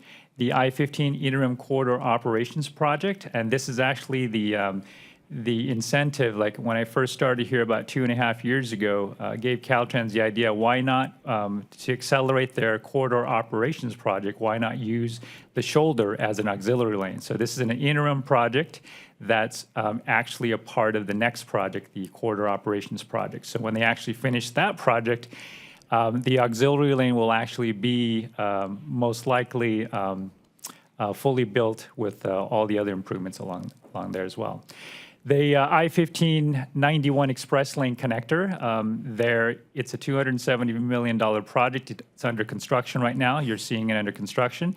It's pretty much a connector of the tollway that's going southbound I-15 towards the 91 west. And again, the anticipation is opening in 2024, but we haven't gotten that date confirmed from RCTC yet. They'll give us some updates pretty soon. But as you can see, that construction is going well underway. The I-15 Southern Extension between Cajalco to SR 74, there's a $650 million project that is planned to extend the toll lanes from where it ends at the Cajalco interchange further south to SR 74. At a recent commission meeting, it appears that there's more funding that's put towards that project to get that underway. There is also, the RCTC is also looking at a smart freeway pilot project. They've actually made approval of that project in the city of Temecula, but they're also looking into the feasibility of implementing that project in our city as well. And in addition to that, long-term wise, RCTC also has an I-15 South widening project that will try to have some freeway improvements from the 74 all the way to the Riverside-San Diego County line. City of Lake Elsinore, just get a little bit of some of the local agencies, projects that have been working, that have projects that impact the freeways. The I-15 Railroad Canyon Road interchange improvements. Construction was completed in summer of 2022. There was $40 million investment from the city with help from obviously RCTC and other grant opportunities as well. The I-15 Main Street interchange improvements is currently in the construction phase right now, and that's $8 million that's being invested. The I-15 Franklin Street, that's a new interchange. Currently, they're in the plan specifications and estimate phase, and that cost, just for that phase alone, is $12 million. They're also looking into the feasibility of an I-15 State Route 74 interchange improvements. The total cost of that project is up to $39 million, and they're currently in the alternative analysis and environmental design phase right now. The city of Temecula, as I'd mentioned, their largest project that they're going to try to complete, that they're going to complete is the Temecula French Valley Parkway project. The phase one of the project here that's shown in red was already completed in 2014. Phase two is currently under construction right now that you can see in blue. And phase three is there will eventually come. Again, additional funding is being provided to make sure that that happens as well. And in ourselves here, the city of Corona, we have a variety of activities that are going on to help us with our 15 freeway projects. We have a lot of tools that we use and advocacy efforts that we are implementing to try to bring attention to the needs of our area in the city. And here's a list of some of the things that we are working on. The legislative platform and priorities, which we already have established, and it's continually ongoing. You'll see a presentation on that later on today. And that also provides us a platform to prioritize some of the projects that we want to support in our region as well. We have our federal lobbyists, Thorn Run and Partners. We also have our state lobbyists, Renee Public Policy Group, that it also helps us seek grant opportunities or pretty much help us lobby for things that help us with additional funding and resources for the city of Corona in our area as well. We also have quarterly meetings with Caltrans, Caltrans meeting with the directors and the deputy directors. Staff actually met with them on Monday and was happy to know that there are a couple of projects that are ongoing on the 15 or that have started or will start pretty soon that will help us with the I-15 projects here. We also have annual meetings with the congressman and also some other community projects that give us an opportunity to prioritize or apply for grant opportunities for projects as well. Some of the, we've been successful in receiving funding for the Ontario widening project at the I-15. And although the Magnolia project is not listed on there because it's not exactly at the I-15, we've been successful in getting funding for projects that relate to the I-15 congestion relief as well. We continue to seek and apply for federal, state, and regional grants. As I'd mentioned before, we were successful in getting the interim corridor improvement projects, the southbound I-15 auxiliary lane from Cahalca Road. And also Caltrans also has work underway for the correction of the southbound I-15 lane drop before Cahalco. And they anticipate completing construction and pretty much restriping that area in late 2024. Some of the options that we want to discuss with you are right here. So we have option one. Option one is to request council member speak to agendize with the Riverside County Transportation Commission to form an ad hoc committee. When the Temecula move to I-15 through Temecula task force was formed, RCTC did provide that as an option for the agencies as well. The pros in that is that RCT is the regional transportation authority with the resources and representation. And the City of Corona and interested agencies along that corridor also have voting power as well. Again, the cons may be that the majority of the votes may not move the project forward, or that we may reprioritize the funding and projects already established by the Commission. Option two is to direct city staff to form a coalition with the following agencies. And here, a list of the agencies that are adjacent to the I-15 are listed above there, from the further south city in Temecula to the most northernmost in the city in the Riverside County of Eastvale and Jurupa Valley, that is split between east and west on the I-15. The pros in that is that the city can lead the discussion and chair the meeting. And we may be able to influence Caltrans and RCTC to take initiative on I-15 improvements. And again, the cons are is a significant amount of staff time and effort to form the group and the coalition. And just to give you a little insight on that, I did speak with the staff from the city of Temecula, and they did mention it took a lot of effort. And getting those cities to come on board took a lot of effort. It also may be difficult to get the commitment or the consensus from other agencies. And I actually viewed all of those meetings that were videotaped, and there were a lot of disagreements between the agencies, but eventually they did come to a consensus in terms of getting what City of Temecula needed as well. And other agencies may not have the resources, such as staff and funds, to participate. I apologize, let me get a drink of water here. My voice is crackling.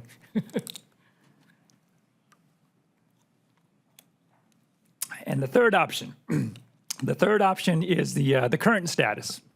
Is continue to advocate for Corona via the state and federal lobbyists, and at the quarterly Caltrans meeting, and also the annual meetings with the federal representatives in partnership with RCTC. In fact, we just had a meeting this week with Assemblymember Asilas, and now we have more opportunities because he is also someone that can influence Caltrans and our representatives as well. The pros in that is that there's continued partnership and advocacy with RCTC and Caltrans for funding opportunities. And RCTC did accelerate the construction of the I-15 southbound auxiliary lane from the Cahalco to Wyrick. So there are results from what we are continuing to do. Caltrans is also working on the correction of the southbound lane drop prior to the Cahalco off-ramp. And from what they told me earlier this week at our meeting, they also have another project in the works, which after speaking with Councilmember West, he already knew about it before I did. So again, the current advocacy is between Wes and myself in trying to make things happen, and we do see the results too. And again, the cons is that there is less strength in numbers for the legislative or grant requests. So those are the three options, and that concludes my presentation. And here's a summary of what the ask is. And I want to thank you very much, and I'm here for any questions. Thank you, Director Compu. Councilmember Speak. Thank you. Since you got us in this situation, you get to start. How many of these? We've had like 4 or 5 of these, and I think I've had 3 of them. I'm trying. I don't think I have any more, so that's good. So the rest are. Any more today? Any more today? Sorry, I can't help it. So where this came about was, I was a big fan. The mayor in Temecula at the time was a former colleague of mine, and so I kind of kept my eye and ear on what they were doing and what they were moving forward with. And at first, I was skeptical, just for the same reasons that Director Compu has said. That getting all these people together, you have different opinions. They're going to argue. They're going to fight. They're not going to agree on stuff. And they brought in a mediator. Kind of a guy that come in and talk. Really, I think he's a transportation lobbyist, engineer kind of guy, and he really kind of helped direct them, and they basically redirected hundreds of millions of dollars in that area to have these projects happen, which they wouldn't have happened. And so I see that as a positive, and that was one thing in my head, and it's like, okay, so I flash back. I think there's a few of us that were in this room in 2015. When myself and Michelle Wentworth and Matt Olson and others were coming up here, Amy Kenny is part of the GCTA, to beg the council to help, to beg the council to put together a team like this, to go and talk to other cities, to go talk to representatives, to talk to the county, to try and find a way to fix some of these issues that we all saw coming with the 91 project. The council ignored it. Said, not our problem, it's the freeway, we're gonna concentrate on our stuff. And, so we went off and did our own thing. So we went and met with people and kind of did the legwork, met with those folks and got, frankly, the only reason why there's the auxiliary lane from Green River to the 241 is because of that group. And because that group put together that. So I've kind of taken that idea forward, and I've helped a lot of things. Like if you go back, I think it's slide number 10.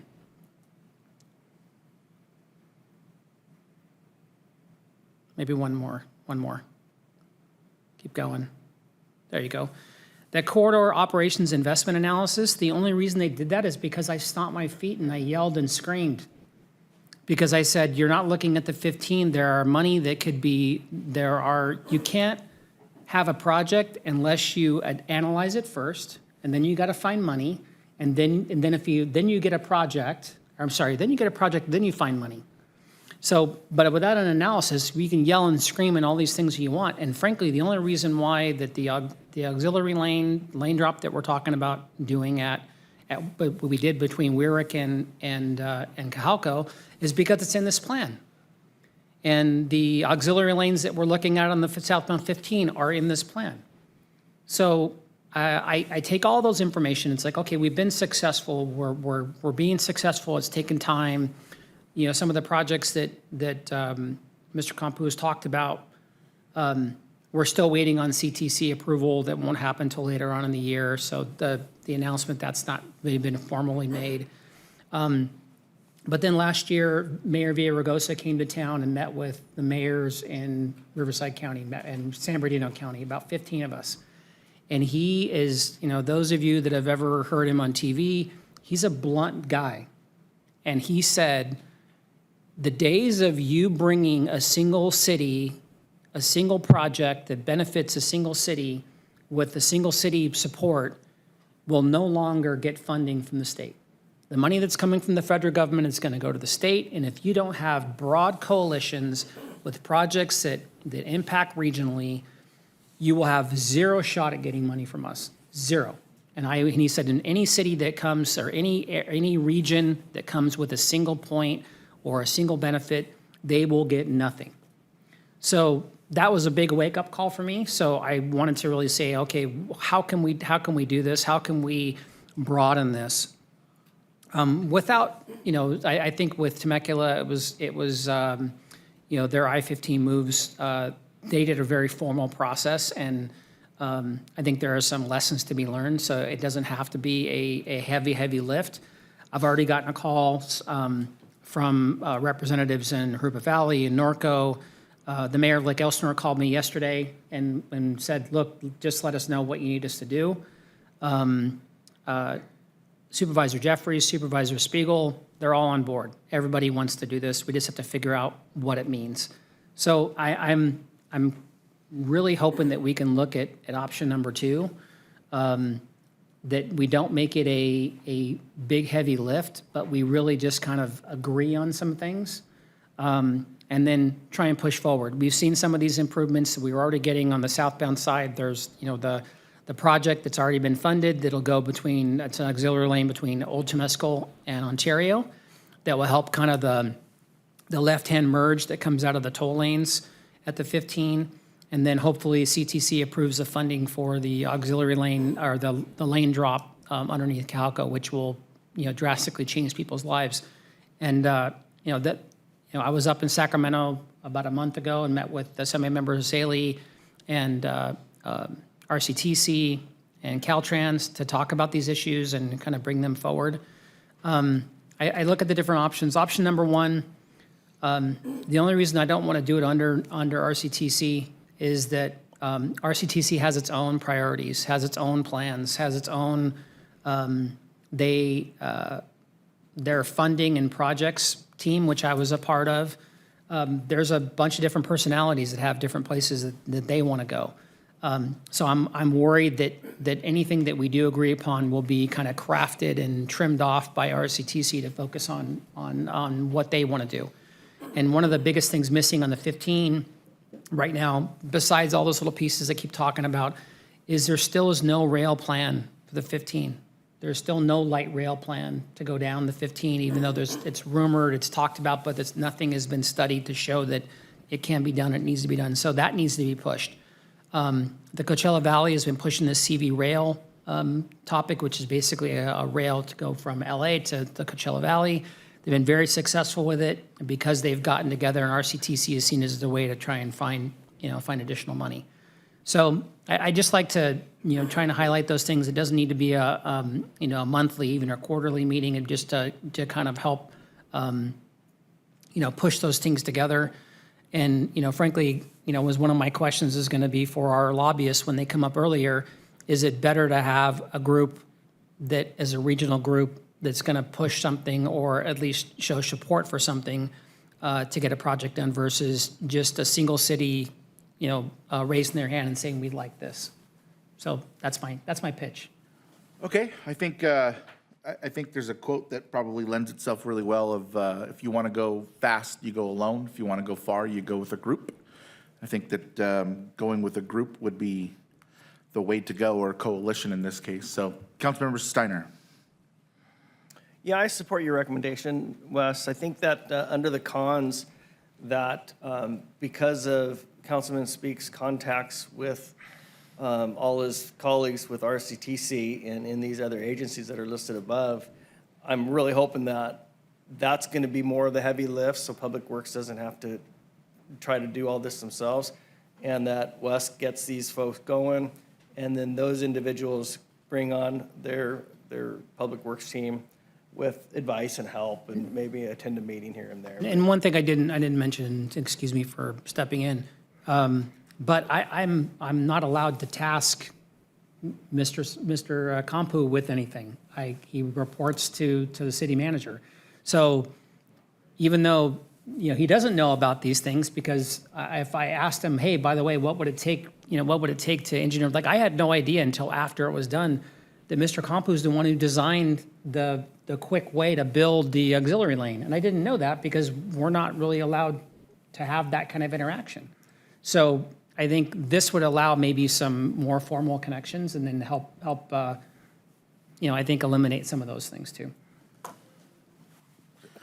Councilmember Casillas? So I want to be supportive because you are an effective advocate, Wes, especially for transportation.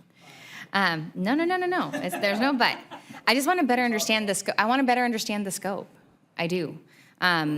Because it is our role to set policy, to set direction, and I think that that's really the way to go. And I agree that coalition building is how we're going to get these resources. But what I don't want to see is an ad hoc that then takes staff away from our priority programs. That takes, that then we end up hiring or diverting resources for a lobbyist, that then it becomes like a more formal entity and body that we're like our commissions, where if you attend, there's a per diem.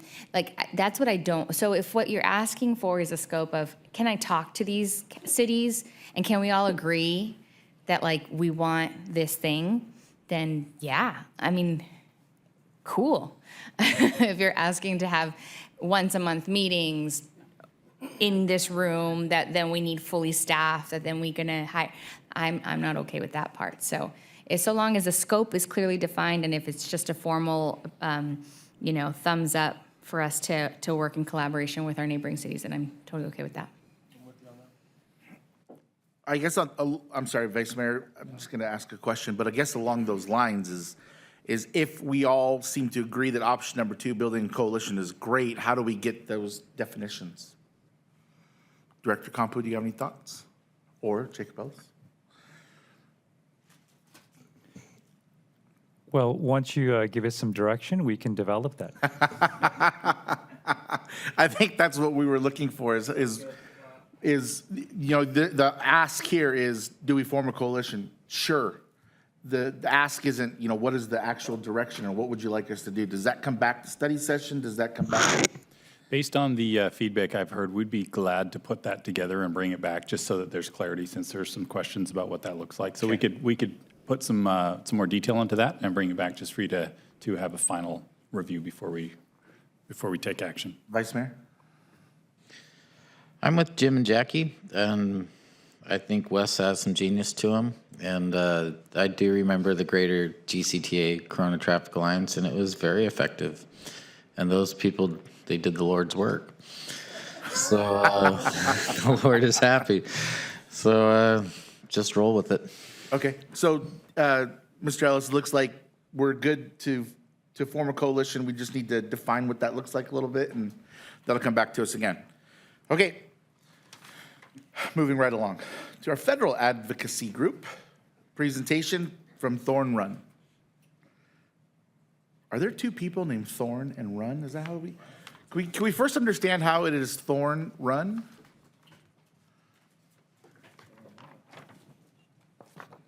Hey, everybody. My name is Greg Burns with Thorn Run Partners. So only because I walk more quickly than my colleague, apparently, I'll answer the question. Thorn Run, I think, is a stream name in West Virginia, which one of our founding partners had property near at some point. I think, a Republican and Democrat tried to get together and come up with or create a new firm in 2010, and were trying to figure out what to name it. And, that was the least offensive, I suppose, to both of them. I don't know. So that's the story. I think you got to do a better job making something up. I'll work on that and get back to you. Thank you, everyone. Jim Davenport with Thorn Run Partners. I think, in the interest of time, and I know your state lobbyist, we were chatting, she's got a flight in a little bit. We're going to try and skip over some stuff. But I did want to touch upon the last conversation about I-15. Whatever path you decide to go forward, go for and work with either a coalition or Caltrans or cities. I mean, we do want to be involved. We want to help you in any way we can with the federal funding side of things. I saw the bullets of how much the project's going to cost. It doesn't look to be a cheap project by any stretch of the imagination. There is federal funding for, large projects like that. It will be challenging. It looks like a complex project, but we'd certainly like to help out. So I'll just leave it at that. I can promise you there's nothing more than we like than spending other people's money. Hey, that's why that's what we do. We just started with the city in July, so we're still in the getting to know you phase. So we appreciate being here and getting to visit with you in person. Some of you we actually had, some Zoom calls with, talked to some of your staff as well. So thanks for having us out here. Greg and I are the leads of the local government practice at Thorn Run Partners. Both of us have been working on behalf of cities and counties for over 20 years.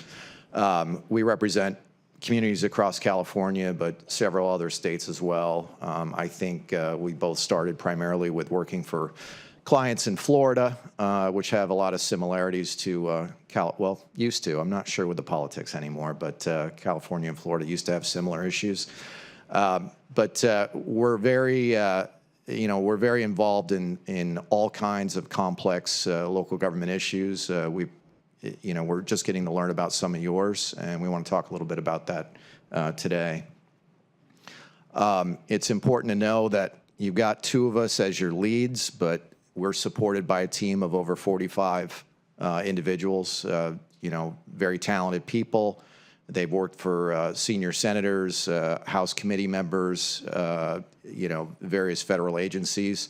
So Greg and I seem to think we're pretty sharp on most issues, but we've got a big team behind us that can help out with areas where we certainly don't have expertise. As I said, we were recently hired by the city in July, so we're just getting to know you now, but we have reviewed your legislative platform and your financial priorities. We've started some initial engagement with your your members. We're just actually going to start getting to know your newest senator, and actually pretty soon here. We've discussed opportunities with the city and started to look towards strategizing on some of your priorities for next year. And with that, I'm going to turn it over to my colleague so he can get into a little bit more detail than I did. Thanks, and just to echo what Jim said, thanks for the opportunity to be here with you all today. We appreciate the time. So, what are we looking to do more or less on your behalf? I think there's three main overarching goals. We want to maintain what you've been doing successfully, and that includes a lot of funding that you have gotten and do get every year, so we'll talk a little bit about that. We certainly want to work with you all to secure new funding, and then I think some part of our work that sometimes is overlooked but can also often be much more impactful is working on policy issues as they come about. So just to talk about the existing funding and to highlight some of the money that you all do get, last year you all actually received almost $5.5 million from the federal government, and that may be something that you all don't know or don't pay much attention to. The programs that are listed here, I don't need to run through all of them, but those are some of the types of funding that you all routinely get. I will note that the Title 16 Bureau of Reclamation funding is not annual funding. That's funding that's available to you all when you have certain projects that are can compete for those funds. So, but all the other ones I think are annual funds that you get to some degree or another.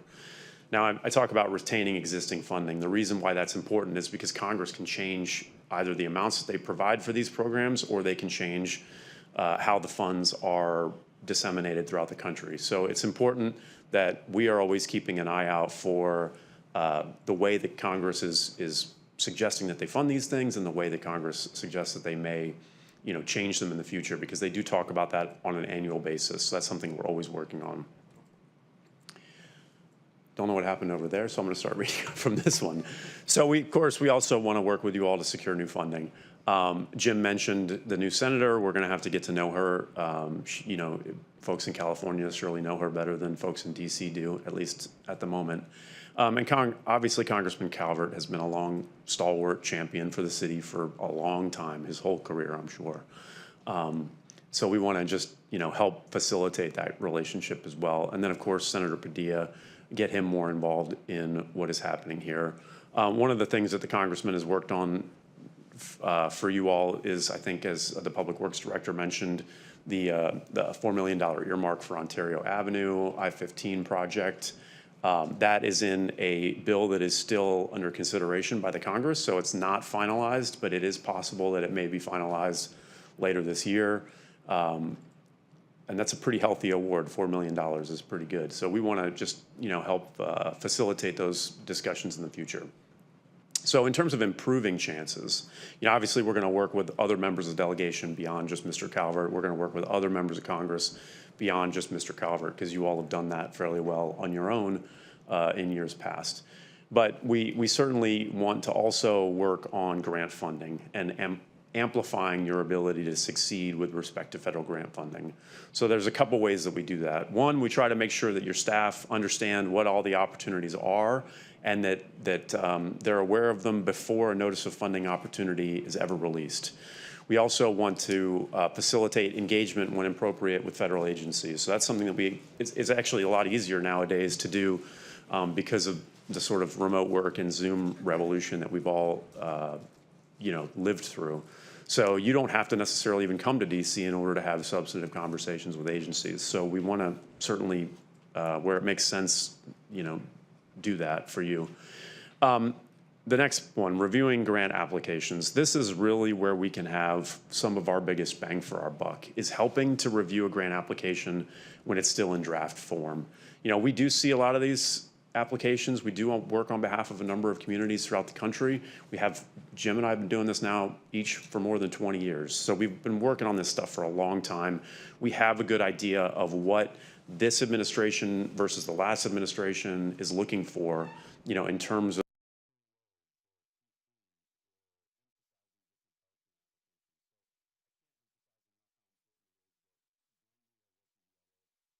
on grant opportunities that we are actually working to help refine the applications that are being submitted. Certainly, we also want to secure political support. And that's a little bit more than just a letter of support. A letter of support, I think, is important. We want to make sure we get those from your entire delegation. But even more importantly, we want those members to really be engaged with the administration, particularly if their political party lines up, and pushing that administration to fund projects here in the city. And then, of course, we also are working to support your applications with federal agencies, back in DC. So the second item that we talked about was engaging on policy issues. So, of course, we're still in that learning phase, as Jim mentioned, and trying to learn about city challenges. But ultimately, once we identify what all these policy issues are and get really involved and engaged with your staff on them, we'll be working with Congress and federal agencies to drive policy change. And I think one of those ways, I've got a couple things in here that I wrote down, but one that I'd highlight, for instance, is PFAS. Your utilities department, for instance, has actually been pretty outspoken with respect to PFAS regulation and potential for PFAS regulation. EPA is being very aggressive right now with respect to that. Congress is also considering it. And there's a lot of ways that this situation could develop over the next couple of months and or years that could be detrimental to the city. So very expensive for you all to deal with. So that's an example of one issue that's not funding related, but could have really significant impacts on communities, throughout the country, but certainly here in Corona. And so your utilities department, I will say, has been a leader on this issue. And we're certainly working to connect with them and share information and talk about ways that we can more effectively advance your perspective on this in the future. Let's see. Oh, and then in terms of other things that we're just constantly keeping an eye out on. Not everything that we share with you all and with your staff is going to be particularly important or critical necessarily, but some of it is. And I think that we've tried to name a few things here that we've flagged for you all. So for instance, of course, you all realize that Tropical Storm Hillary came through. If that were to be declared a disaster for Riverside County, you all would potentially have opportunities to access FEMA funding that would otherwise not be available to you for disaster mitigation programs and projects. So that's something, for instance, that we noticed that it has been actively in discussions in Washington as to whether or not you would be declared a disaster or Riverside County would be declared a disaster. So that's something we paid attention to.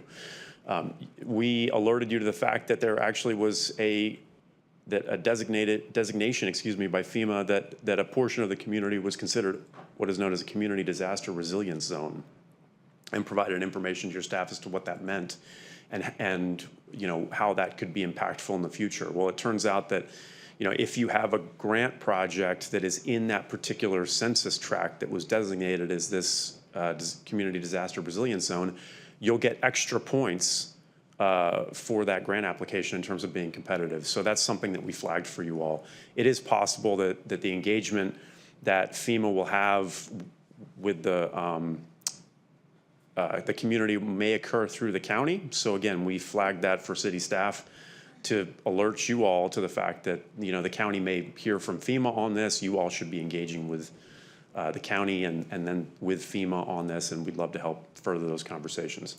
And then last but not least, sharing political intel, and we also shared some information related to 2 new DOT mapping tools that they're suggesting that communities use when they're doing grant submissions in order to make your applications more successful. So in terms of what we plan to do next, so obviously you've got a federal agenda already. We want to help improve it, make some suggestions on what we can do a little differently. So we're certainly going to work with your team on that over the next couple of months. We certainly want to prepare for some upcoming opportunities. The city will have an opportunity next year to request new projects of Congressman Calvert as well as the 2 senators. So we want to make sure that we really do that effectively and hopefully get more than one win for you all. We certainly want to always work with you all to improve your grant submissions. I've talked quite a bit about that, so we want to keep doing that and do more of that. And then last but not least, just investigate those legislative concerns, like I mentioned with PFAS, for instance, and working actively on those as well. So last but not least, Jim, do you want to pick this up or do you want me to do it? Okay. So what do we need from you all? I think the biggest thing that we need is ongoing engagement. We've just gotten to know your new staff member that has joined the city manager's team, Amina, who's going to be our primary staff liaison. We're very excited to work with her. We just met her for the first time, of course, today, but we think that this is going to be a really fruitful relationship. And we just simply need to know as much as we possibly can about what's going on in the city. No detail is really too arcane. If it's not relevant, we can simply file it away and not pay attention to it. So we're going to work, I think, on setting up a more routine communication cadence so that we're making sure that we're constantly hearing about what's happening locally so that we can then use that information in our advocacy on your behalf in Washington. Yeah, so that's probably about it. I think that may be the last slide. So happy to answer any questions from you. Thanks for your time. I will say that unfortunately we have to run after this conversation because of additional meetings that we have and because of the delays. So please don't be offended when we depart after this. But thank you. Thank you. Do any of my colleagues have any questions, comments, concerns? Just wanted to remind you that Congresswoman Kim also represents part of Corona as well. So please don't forget her. She was very successful in getting, I think, $6 million for eastbound 91 widening project. And it's a little tiny sliver of what we need, but she's very aware. I spoke to her last week and she definitely is looking forward to trying to help us. Okay, very good. Anybody else? Okay. Guys, drive safe. Thank you. Thank you. Appreciate it. Thank you so much. All right. Okay, moving on to our legislative session report out and platform update, RPPG.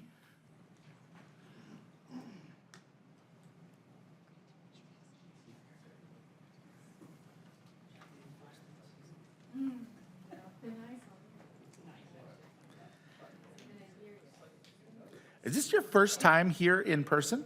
It is not. It's my 3rd time, and it's always me getting in the way between you guys and lunch. Oh. Yeah. Well, then you should be used to this. I don't think you were here last year, Mayor, No, I was. Or was I? when I presented. Oh, was this the one that was at the CCC? Yeah. I was late. Yeah. Okay. Thanks, Jim. Shows his Hard to miss. commitment. Hard to miss. Thanks, Jim. Well, There are a lot of slides that are updates on things that we didn't take a stand on. You right. could just. Well, and I was also going to say, we provide the city and the council an end-of-year report every year, which will go through the bills that the city positioned on, the work we did, and then some highlights.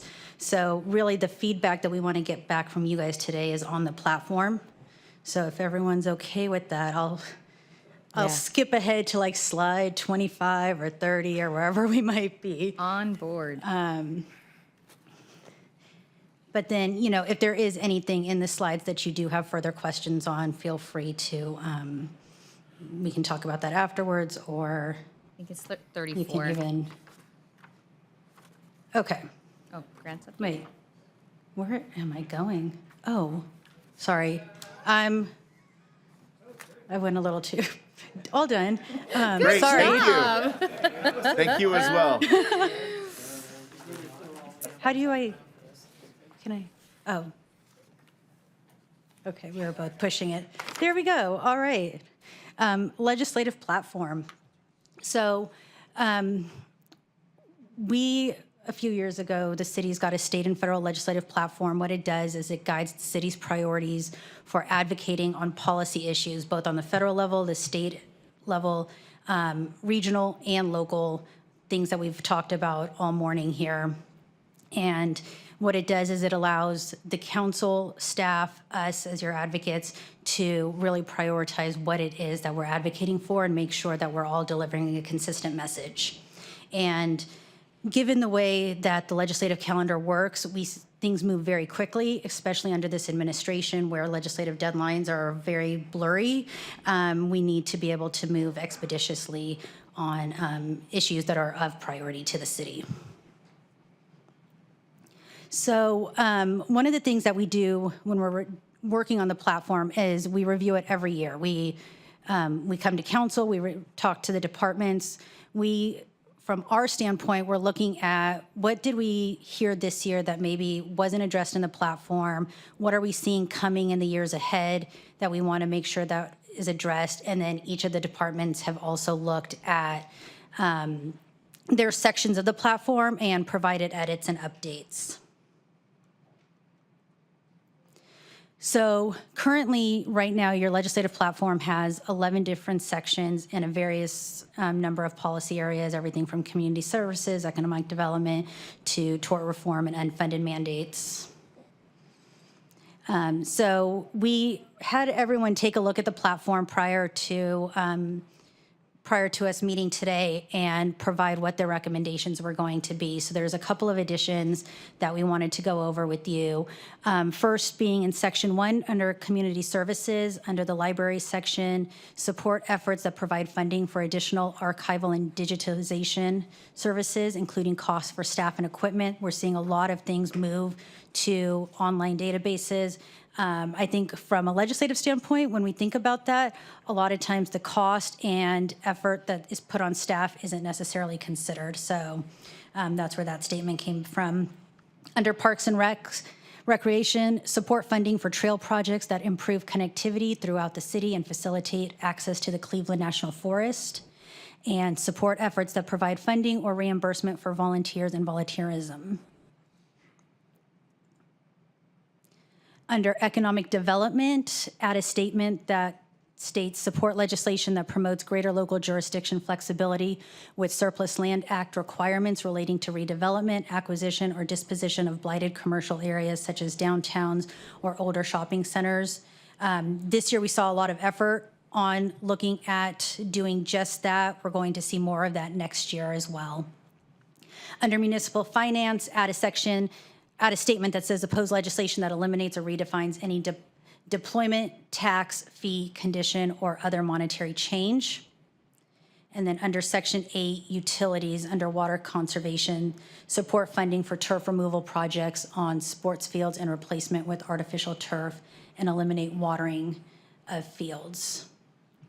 Also under utilities, under the general section, oppose legislation that would impose legal responsibility for PFAS on passive receivers such as water and wastewater utilities. As the previous speaker mentioned, PFAS, huge issue both on the federal and state level right now. We're continuing to see a lot of legislation on that front. Under water supply, support funding for and create construction projects associated with reservoirs and dam-related projects that increase the volume of storage equal to the required volume needed to meet the required water supply for housing requirements mandated by the state. Often a huge issue that gets missed when we're talking about housing policies is all the other infrastructure that's required to build housings. And then underwater conservation, support funding for turf removal projects on sports fields and replacement with artificial turf and eliminating watering of fields.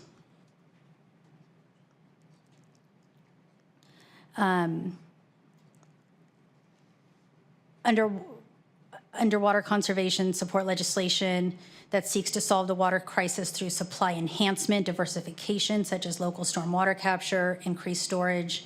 We're seeing a lot more of this right now. There used to be very siloed recommendations of how to deal with water conservation. I think we're actually seeing more of a collective effort of all the different things that need to be taken into place to achieve the state's water conservation levels.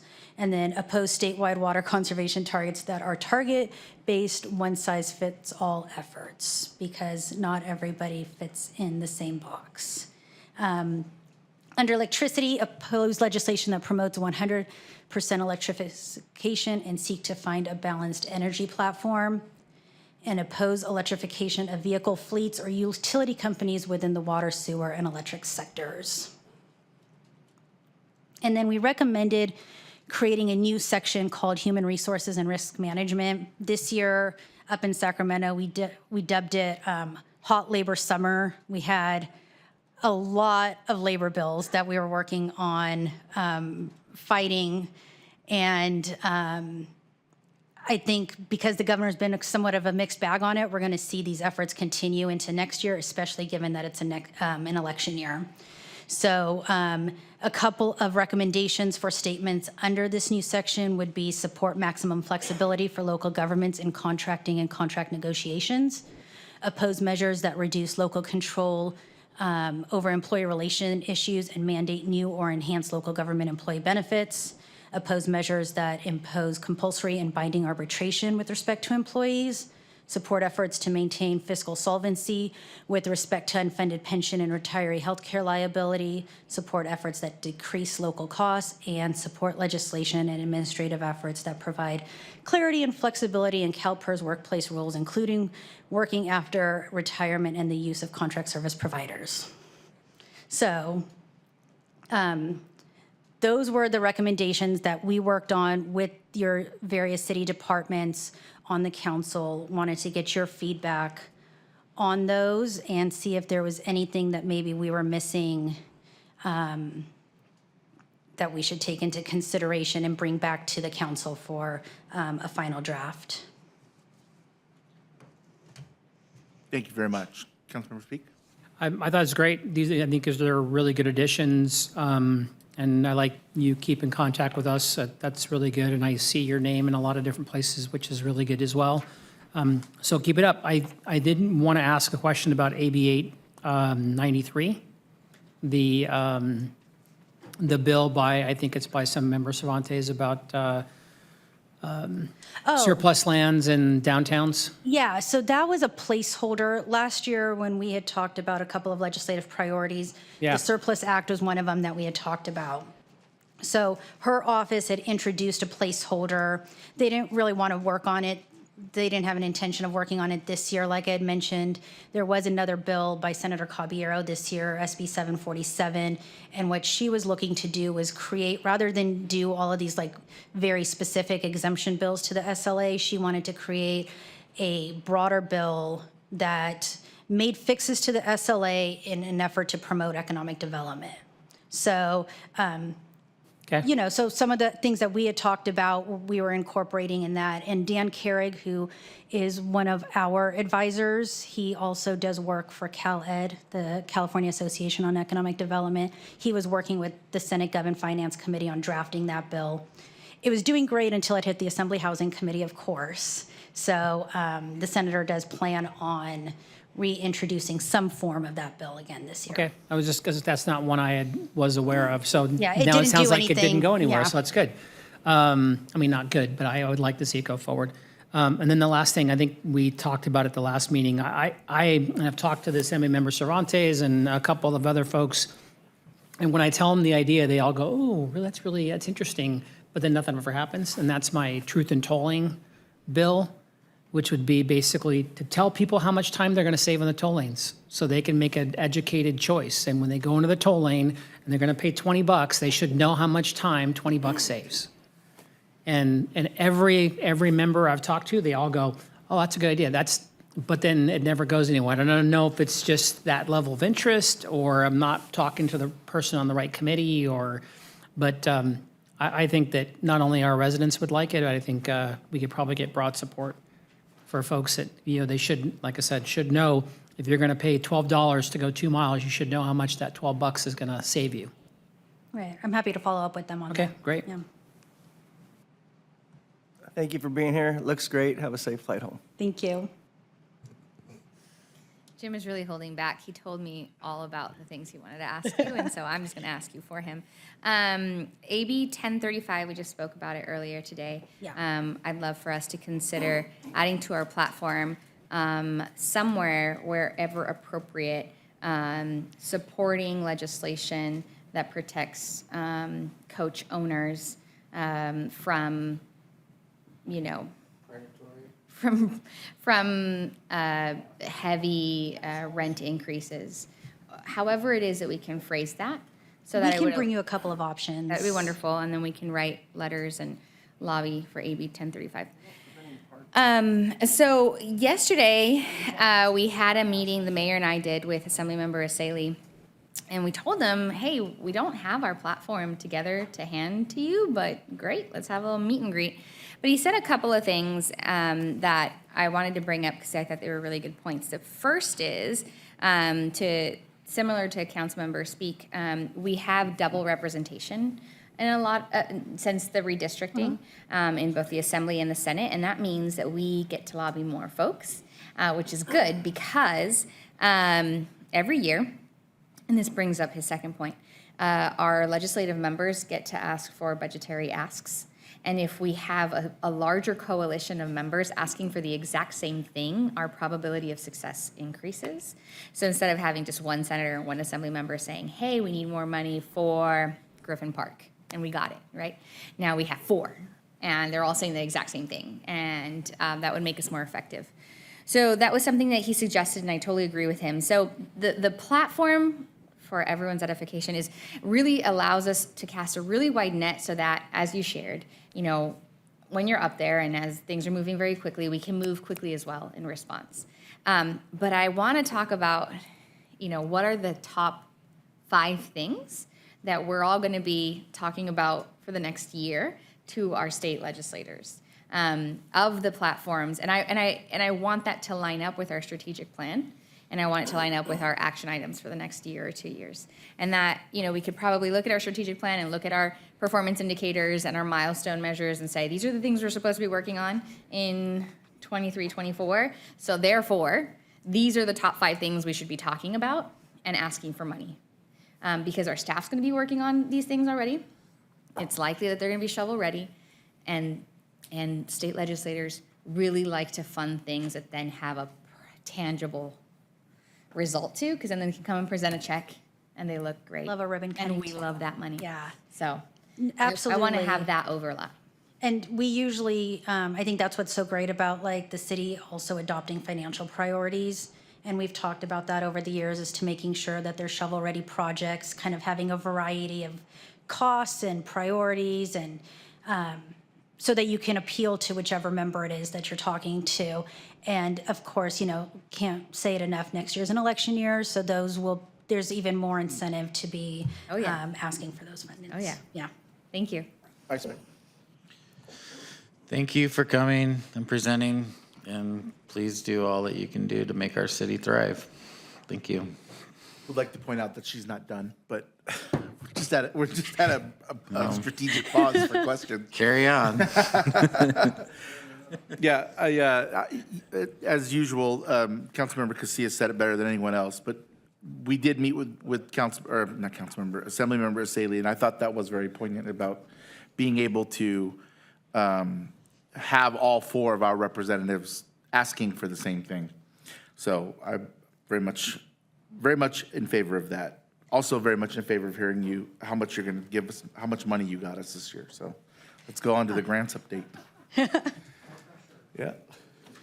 Well, I skipped over our grants team, so I don't work on the city's grants directly, but did want to talk a little bit about just kind of their process of what it is that they do and provide. So we do have a funding opportunity catalog. There's a monthly catalog that comes out with all the various grants that are open as well as going to become open in order to prep staff. And I believe Jake Whitaker, who's our director of grant writing, holds a monthly meeting with all the department heads to kind of just have that, I was going to say in person, but over Zoom, contact about like what's coming out, what projects are people working on, are we ready to apply, do we need to take some things into consideration?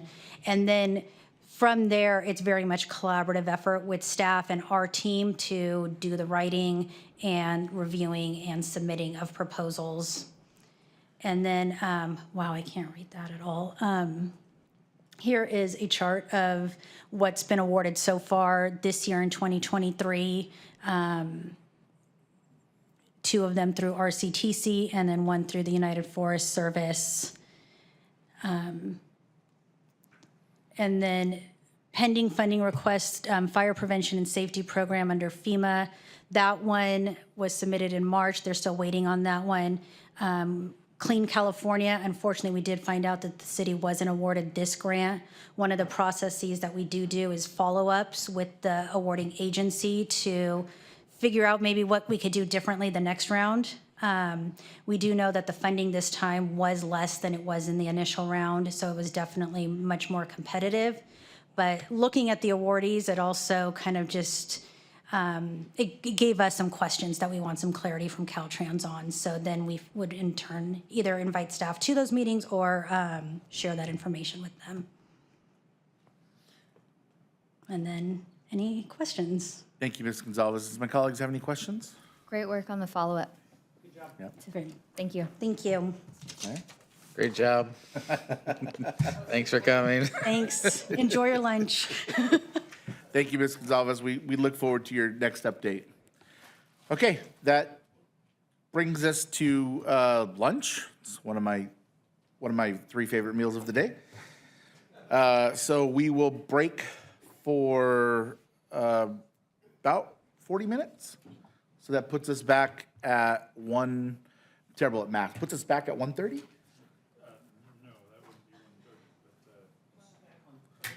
Yeah.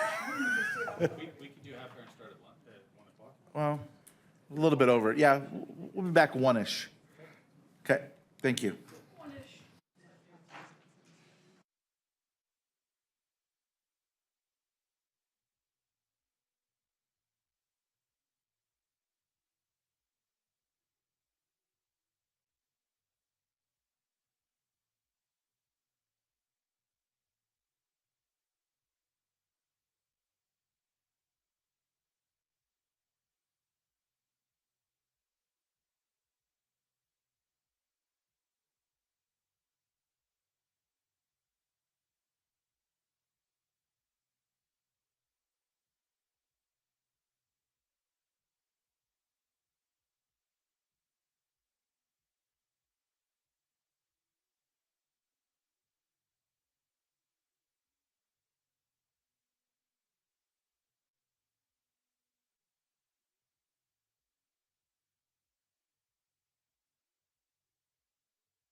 Testing. There we go. All right, looks like, yep. Turn it back on.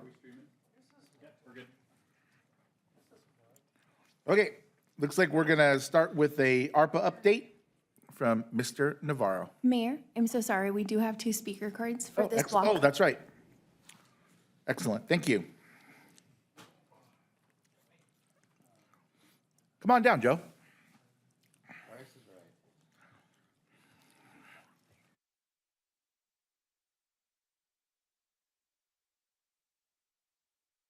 Hello. I'll keep this quick and to the point. I don't even hate that there's a consideration for changing the council pay.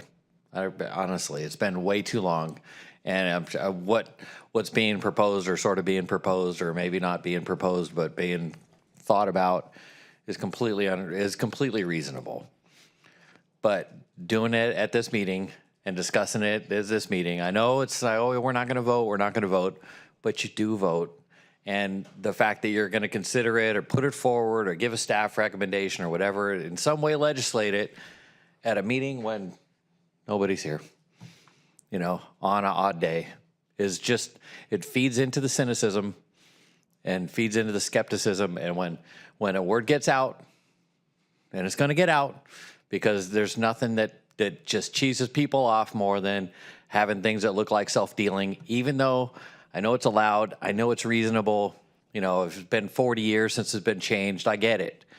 But you shouldn't be doing that. On to the second thing. As far as the park shelter thing, it looks to me that this is asking for some kind of input or decision-making or some kind of a, should we do this, should we do that? Doesn't seem like the Parks Commission has weighed in on it, and it seems like there's a lot of decisions and a lot of options in here. No matter what they are, that should be your first, they're your park staff. They should be considering that before they bring it to you. You should have a solid recommendation from them, and I don't see that in there. They're the ones on the ground. They're the ones with the most familiarity about these issues. And they should be weighing in on them before you guys get them. That's the whole purpose of having a Parks Commission. And if you're not going to consult them about this type of stuff, then why have a Parks Commission? So thank you very much. Thank you. Okay, Mr. Navarro with the ARPA update.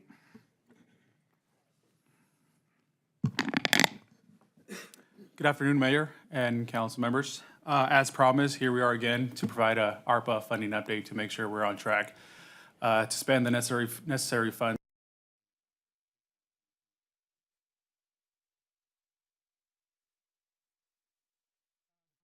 Again, to provide an update on ARPA funds.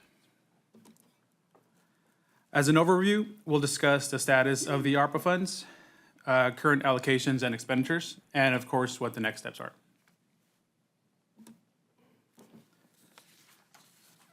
A bit of history at this point. Back in 2021, the American Rescue Plan approved $1.9 trillion in total funding. $350 billion was allocated towards states and local governments to support the response to and recovery from the COVID-19 public health emergency. The city's allocation was $29.2 million, and 100% of those funds have been received. And again, 50% was received in July of 2021, and the remaining 50% was received in August of 2022. And as a reminder, the funds must be fully spent by December 31st, 2026. Based on the 2022 final rule by the Department of Treasury, 4 categories were identified as eligible uses of ARPA funds. The city elected to allocate funding into Area 1, negative economic impacts, and Area number 3, revenue replacement. We would like to note, I should say, just a couple of months ago in August, 3 additional categories were identified as eligible uses for ARPA funds. However, since the city had already allocated 100% of the funds received, these avenues were not pursued. This slide shows the breakdown of current allocations by categories and project. And as you can see, 2.02 million or 6.9% is in the negative economic impacts category. and 27.14 or 93.1% is in the revenue replacement category.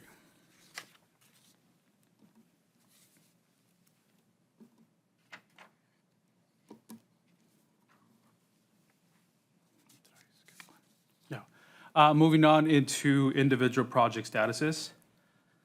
There are 6 projects in the negative economic impacts category. 2 of them have been completed. I won't go through all of them, but for the business grants project, staff completed the RFP procurement process to select a qualified administrative partner to implement grant programs, and the agreement along with those program guidelines were presented to and approved by the City Council on September 20th. The rental assistance at the Historic Civic Center project, no actual update here, but just to reiterate, all tenants were awarded 2 years of 30% rent reductions retroactive to January 1st, 2021, and that runs a few more months through the end of this calendar year. 10 projects in the revenue replacement category. Since the last presentation at the spring workshop, 2 additional projects have been completed. For a total of 3. The other 7 are still on track to be completed within the specified timeframes. Again, I won't go through all of these, but for the fire station rebuild, finalizing site agreements and architectural renderings, the demolition of the old PD building, staff completed the RFP procurement process for design, and the agreement is scheduled for council approval on October 18.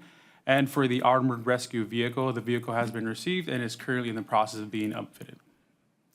I do want to point out that the recently completed projects, which are the open air stage at the Circle City Center and the Senior Center computer equipment project, there was a remaining budget balance of just over $9,000, and we will be proposing to add that to the 6th Street beautification project. As for the next steps, submit the next quarterly report, which is due at the end of this month. Bring the proposed funding adjustments to council at the first council meeting in November, and to keep updating the council as we continue through this process, with the next update being at the spring workshop. And once again, the purpose of this presentation was to update the council on ARPA funds. And that concludes this presentation. Thank you, Mr. Navarro. Do my colleagues have any questions? Thanks for the update. Okay. Thank you, sir. Moving on to SB 329, elected official remuneration, which is just a fancy word for pay. Mr. Channing. Good afternoon, mayors and members of the City Council. Brett Channing, Assistant City Manager, and I'm going to be going over an update to City Council compensation in SB 329.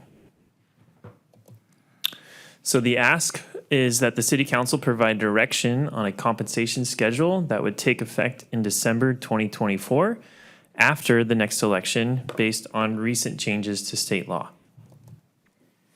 So an overview for this presentation, we're first just going to go over City Council compensation, how it's made up, a little bit of an overview of SB 329 that was adopted earlier this year, and some next steps.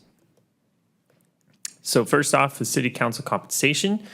The way that compensation can be set by city councils is dependent on whether you are a general law or a charter city.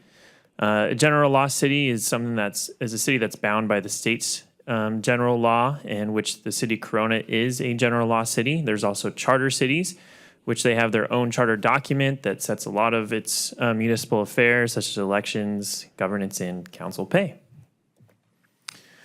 So for general law cities, the compensation is set by the California Government Code Section 36516, and it bases those salaries on population and different brackets on population. The City of Corona is currently in the 150 to 250 population category. That schedule has not been updated on almost 40 years since 1984. The current City of Corona Council compensation is set at $800 a month, which is $9,600 a year, and that is the maximum amount that's allowable under the previous law for general cities within that population amount of 150 to 250,000. We looked at some of the other local general law cities just for some comparison of what their city council pay is. So you can see in the chart, Rancho Cucamonga at a population of 175,000. Their mayor salary is $1,649 a month, and the city council is $1,488 a month and $100 per meeting on top of that. But they did just recently vote after SB 329 was adopted to increase that to the dollar amounts that you see there in the asterisks below. And that would go into effect in December 2024. The city of Temecula at $110,000. They were at $600 a month, which I believe was the maximum allowable for that population section. However, they recently also voted to update their council pay to $1,900 a month effective December 2024 with this new SB 329 that adopted. The city of Chino, their council pay for the mayor is $1,534. City council is $1,281. City of Chino Hills and City of Eastvale as well, as you can see. So a little bit of an overview. SP. Really quick, I'm sorry. Was there any distinguished or any reasoning that there was a difference between a mayor and the council member pay? I mean, you see that in various cities. Some just decide that they want to give a little bit of additional compensation to the mayor because, as you guys know, there's additional duties that come with being the mayor. There's extra meetings that you attend. So you see it from various cities where the compensation for the mayor is a little bit higher than the city council. Okay, thank you. Is that city, does Rancho Cucamonga elect their mayor at large, or is it rotational like ours? That I do not know. So I can speak to that. They do elect their mayor at large, and that mayor stays in that seat. It's not a rotating position. Thank you. So a little bit of overview of SB 329, which was approved by or brought forth by Senator Dodd. This was adopted by the governor, signed into law on June 29th, 2023. And this amended that government code section that I referenced earlier in the presentation with new compensation schedules based on the population, and those go into effect January 1st, 2024. The reason that this was updated is obviously it hasn't been changed in 40 years, and there's been a lot of inflation and other escalation with regards to costs and cost of living. So that was a big goal for this bill, as well as to help diversify city councils with the idea that if it's not a lot of money to be on the city council, then it may disincentivize someone of a lower socioeconomic status from running for city council because they can't afford to do so. So this chart here is the new salary limits that were established by SB 329. And you can see that the city of Corona would fit in that second to bottom line of $2,550 per month with the population between 150,000 to 250,000. Just a couple other of points with regards to SB 329. Other benefits such as health insurance or retirement is not a part of that $2,550. And the compensation is allowed to be increased in future years if the city council could decide to do that. You can't make an automatic increase, so you couldn't say that we're automatically going to increase our compensation, but every year the city council could decide to have a discussion about increasing its pay for future years. And the bill set some parameters with that, so that it can't be more than 5% above the current city council pay. But if the CIP exceeded 5%, it could go over 5%, but that's capped at 10%. So let's just say the CPI was 11%, you still could not increase city council pay more than 10%. So some next steps is for the city council to discuss potentially changing its city council compensation. This would need to be done via an ordinance. So if the council wanted to go to the maximum that's allowable, that would be $2,550 a month or a amount of $30,600 per year. And the ordinance that would need to be adopted by the city council has to include findings that justify the compensation increase. And this compensation schedule would not go into effect until December 2024, which is after the election that would happen next year. Anytime a compensation needs to be changed, it has to be after a new term has started for someone on the city council. And just brings it back to the ask, which is that the city council provide direction on a compensation schedule to take effect in December of 2024 after the next election based on recent changes to state law. And that's it for my presentation. Happy to answer any questions. Thank you, Mr. Channing. Councilmember Casillas, you wanted to go first? I did. You know, I'm very keen on the privilege that it is to serve my hometown on the council, and about, as you know, being elected officials, how we need to open up this opportunity to as many residents as possible. When we first got on this dais, we moved to present term limits, which I strongly advocated for, and we now have them. I think the next step is to ensure that compensation at least doesn't take away from a person's participation in the civic process. And I'm going to use myself as an example here. So for my first 4+ years in office, I actually worked one day less at work in order to try and do this job well. And what that meant was taking a pay cut. And working here did not make up the difference. And I'm not like everybody else. I'm sure there are others. Anyway, the situation's different. But I shouldn't expect that from anyone running for office, that they have to take a pay cut or that they use up their entire PTO and therefore can't do so when they're actually sick or when their kids are sick. So I believe strongly in allowing and setting this decision to, to be honest, so that we make it easier for people to be in these seats after us.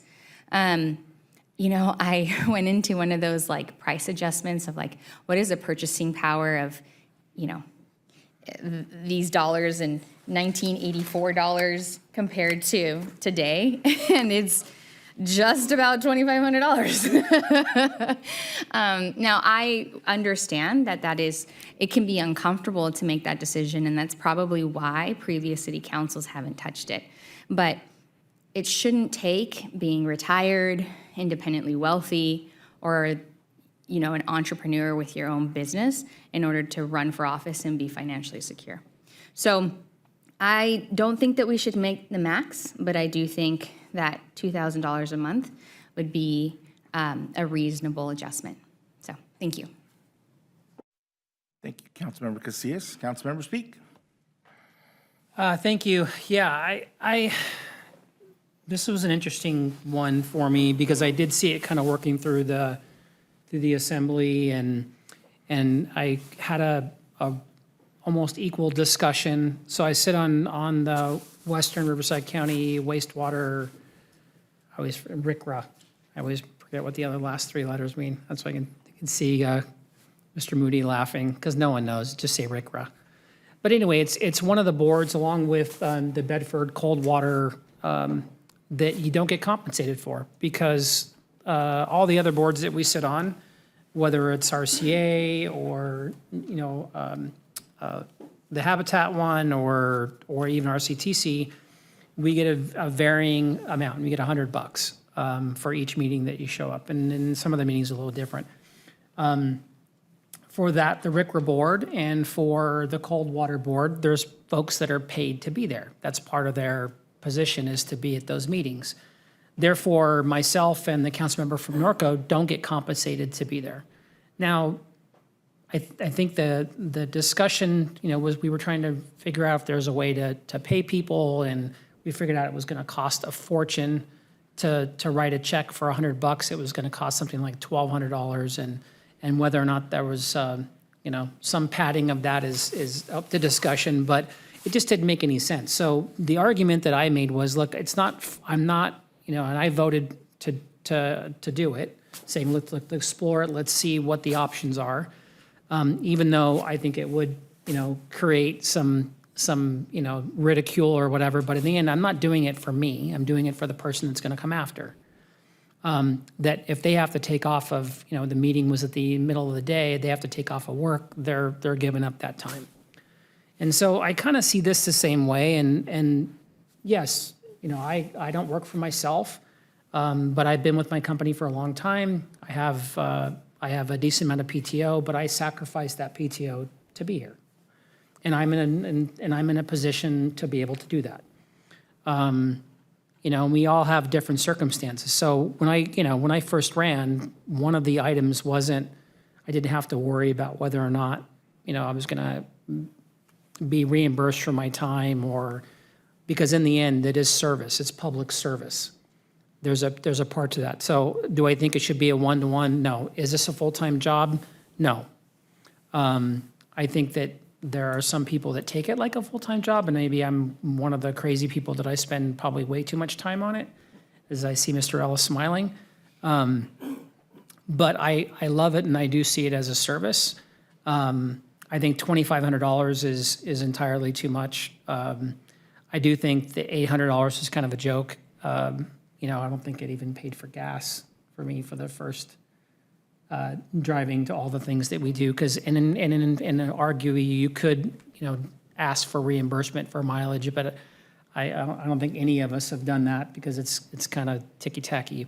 I don't see it this way, so I see this, that there's a possibility for us to find a number that's somewhere in the middle that would act as somewhat of an offset, that doing this job, you wouldn't have to sacrifice, be independently wealthy or be whatever, but also at the same time, I don't want to see this as a, I think, and those of you that are listening or watching, we're allowed to talk to one other person on the council, and I talked to the mayor, and we chatted a little bit about, what that is, and yes, $2,500 a month is not a full-time salary, but it could make a difference for someone that was making a decision whether or not they could spend that time based on their family or finances.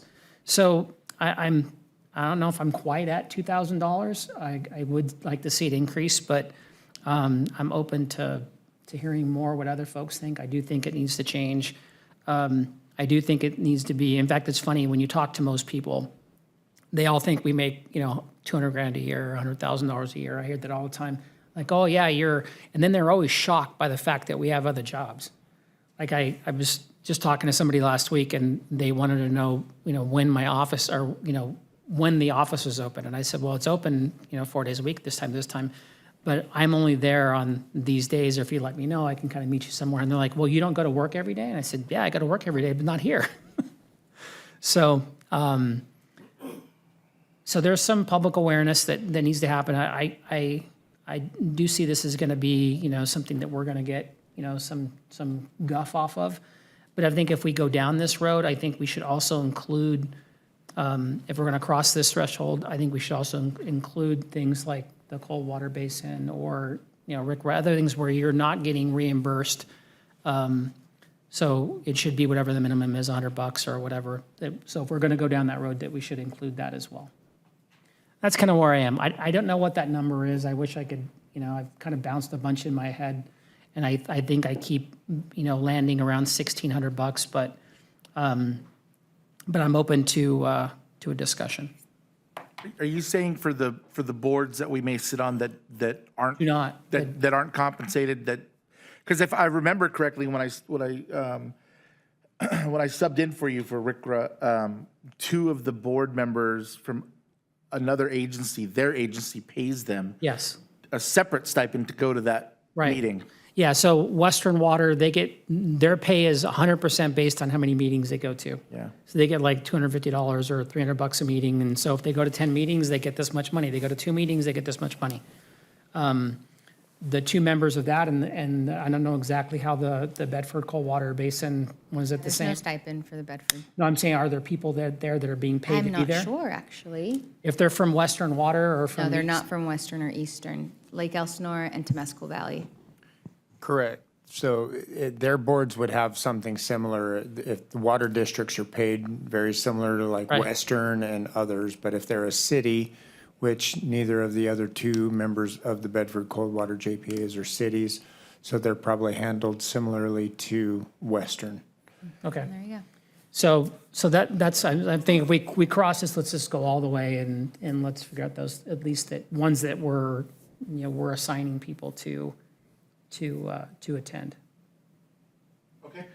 So you're in agreement of updating Something. it, but we got to figure out the price. Yeah, and I, like I said, I wanted to answer your question. So 3 of the members are, they're paid to be there as part of their board service. I think for WICRA, if I remember, like the JCSD rep is paid by their Yeah, JCST is paid by them. organization. Home Gardens is paid by them, and Western's paid by them. Okay, Councilmember Steiner. Yeah, you both made good points. The thing I want to just be careful of is I want people to run for this position because they want to serve, not so they can make extra money. And you make great points. I don't disagree with anything you said, but I also, I came to a place in my head where I think it'd be reasonable too, and that was at $1,200. And it's a 33% increase, which sounds like a lot, but it's not. But I think if you start going much higher than that, it's just not smart. So that's kind of where I'm at. Yes, Mayor. Thank you, Mayor.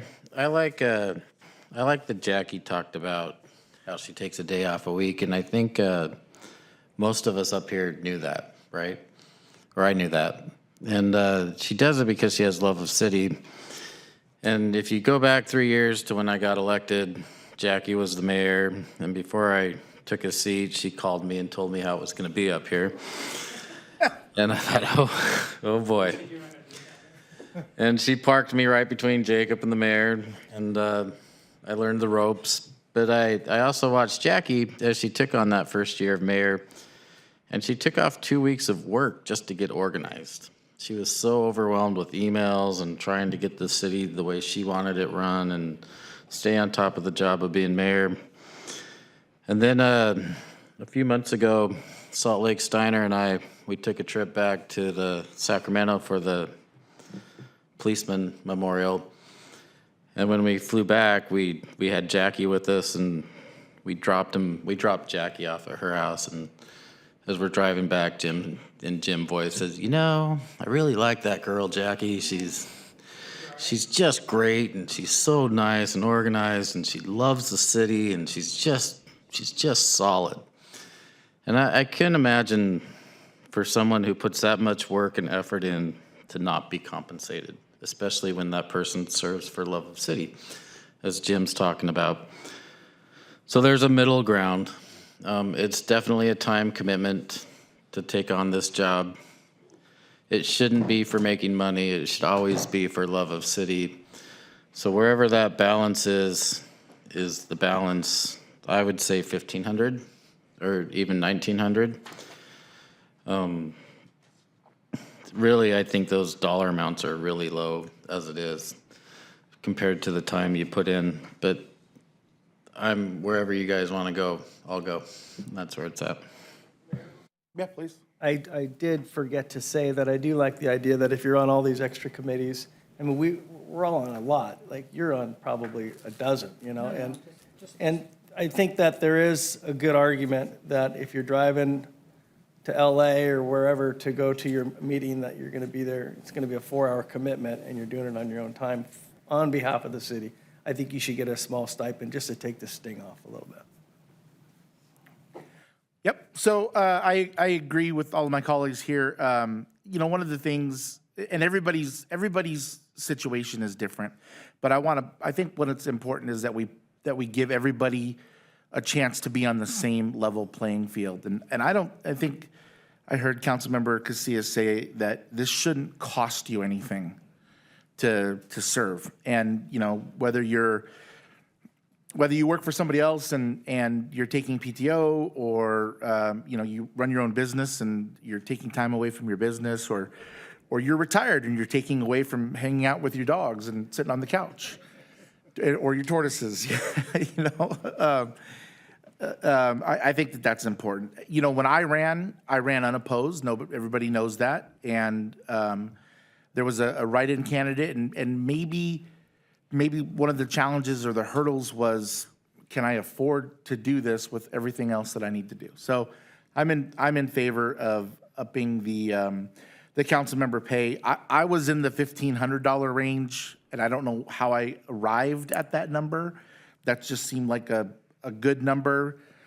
Everybody makes strong cases. I do think that moving forward, if we are on a board that doesn't compensate for our time on that board, and I think there's only one or two, that we should compensate that person. I think the going rate is about $100. So I'll set it at $100 and say that's where I think it should be. So I think we all are in agreement of raising it. I don't know how we get to a number. Councilmember? May I jump in? Yeah, please. And it's not to make a suggestion because I already did, but I understand the struggle, right? Where you try to have this debate of like, we're not trying to incentivize someone to run, to do the right thing for the wrong reason, right? We're not trying to incentivize someone that wants to do this because the pay is great. But like, let's be real honest, right? So the max is $2,550, which ends up being $30,000 a year. $2,000 is $24,000 a year. $1,500 is $18,000 a year. Like, what could you possibly do? How can you live off of $18,000 a year? And so I think it's incumbent on us. I understand not wanting to tip that hand, but that's why we need to work really, really hard. That's why we have term limits. That's why we have Citizens Academy. That's why we are all actively engaging a diverse set of new commissioners, because we need to find folks who have different perspectives, have different lived experiences, want to run for the right reasons. I don't think this is the thing that's going to get someone to run for the wrong reasons. I think that we've had examples of people who have ran for the wrong reasons under our current situation. So it's not like the motivation will never be able to create this fail-safe where we will be able to set the playing field so we only have altruistic candidates. And it was really, really kind of you, Tom, to be so nice. But and you, Jim, for saying those things. But I want to be real clear that this isn't Jackie asking for a pay increase. This is us as a council providing direction about compensation for council members because we want to set the policy for those that come after us. Yes, some of us will still be here. Most of us, who knows what the elections, I'm not trying to say anything about the next election cycle, but that's not why you do it, right? That's not why you do it. So I appreciate it. Those are just my added 2 cents, is that there's just, I don't know that finding the number is that if the intention is preventing someone from taking advantage of the system, the number is not going to do that thing. It's just not. So, thank you. Okay, Jacob, we'll ask for a little bit of help here as far as how do we get to a number? Do we want to try it again?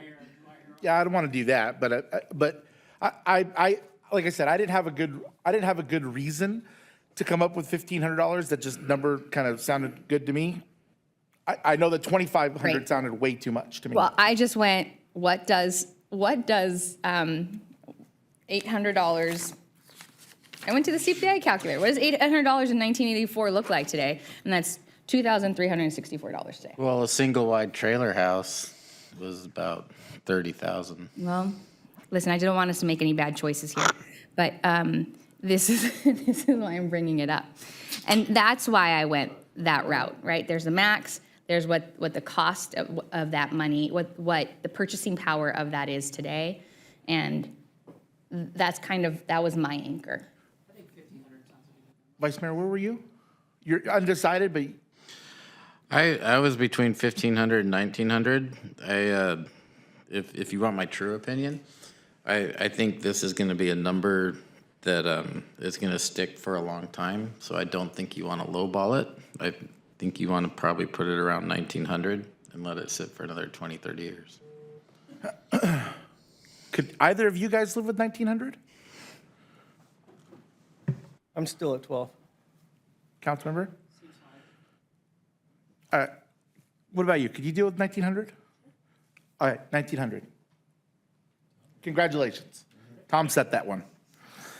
Thank you, Richard. Thank you for the direction on that. We'll research that. And if I understood correctly, did I hear a majority of you wanted us to also look at like a stipend for meeting attendance for some of those other key Yeah. groups? Oh, yeah. We For can any of the other meetings that we attend that are not currently That are not stipend, currently. which I believe is Bedford, Coldwater, Groundwater, and RCRA. Just those two? Okay, we'll bring that back when we, Just maybe so you don't have to specify, just say if you're appointed to a board by this group or to whatever you want to call it, you're appointed by this group and you're not being compensated by that agency, then you get compensated $100 max. $100 a month? Perfect. That's great direction. Thank you. Okay. Mr. Cortez, when did you sneak in here? Picnic shelter reservation time. policy and fees. Hi, good afternoon, Mayor and Council. I'm Donna Finch in Community Services. I'm going to just introduce the item and then turn it over to Moses to give some background. But before I do, I just wanted to mention to the Council that this item on picnic shelter reservation fees and policy is an item that was requested as a future agenda item by Councilwoman Casillas, which is why we're bringing it to the Council first, just to have a discussion, get some direction from the Council, and then the plan is for any direction that's received, we're going to go back to the Park and Rec Commission to get their input and feedback. And then if a final change is recommended, then we will come back to the Council for final approval if any changes move forward. So just wanted to start by setting up what the process is going to look like. I'll go ahead and turn it over to Moses first. He's going to talk about the background on our current picnic shelter reservation policy, as well as our current fee structure and the volume of reservations that we typically see on an annual basis. And then he's going to turn it back over to me to talk about some research that we've done and some policy questions for the Council. So I'll go ahead and turn it over to Moses. Good afternoon, Council, and happy Thursday. So today's ask is to ask City Council to review the city's picnic shelter reservation policy and fees provided, and please provide feedback and direction on potential policy or fee changes. So to kind of go over Picnic Shelter 101 crash course, we're going to go over the why, the where, the when, the how, all the logistics of it, what goes into a picnic shelter reservation, how residents would get secure a picnic shelter reservation, what that includes, and then we'll kind of turn it back to you guys for any direction from council, any fee or policy options or changes that you guys would like to see. From there, as Donna mentioned, we will then take it to our Parks Commission and go down the road of implementing any kind of recommendations we received today.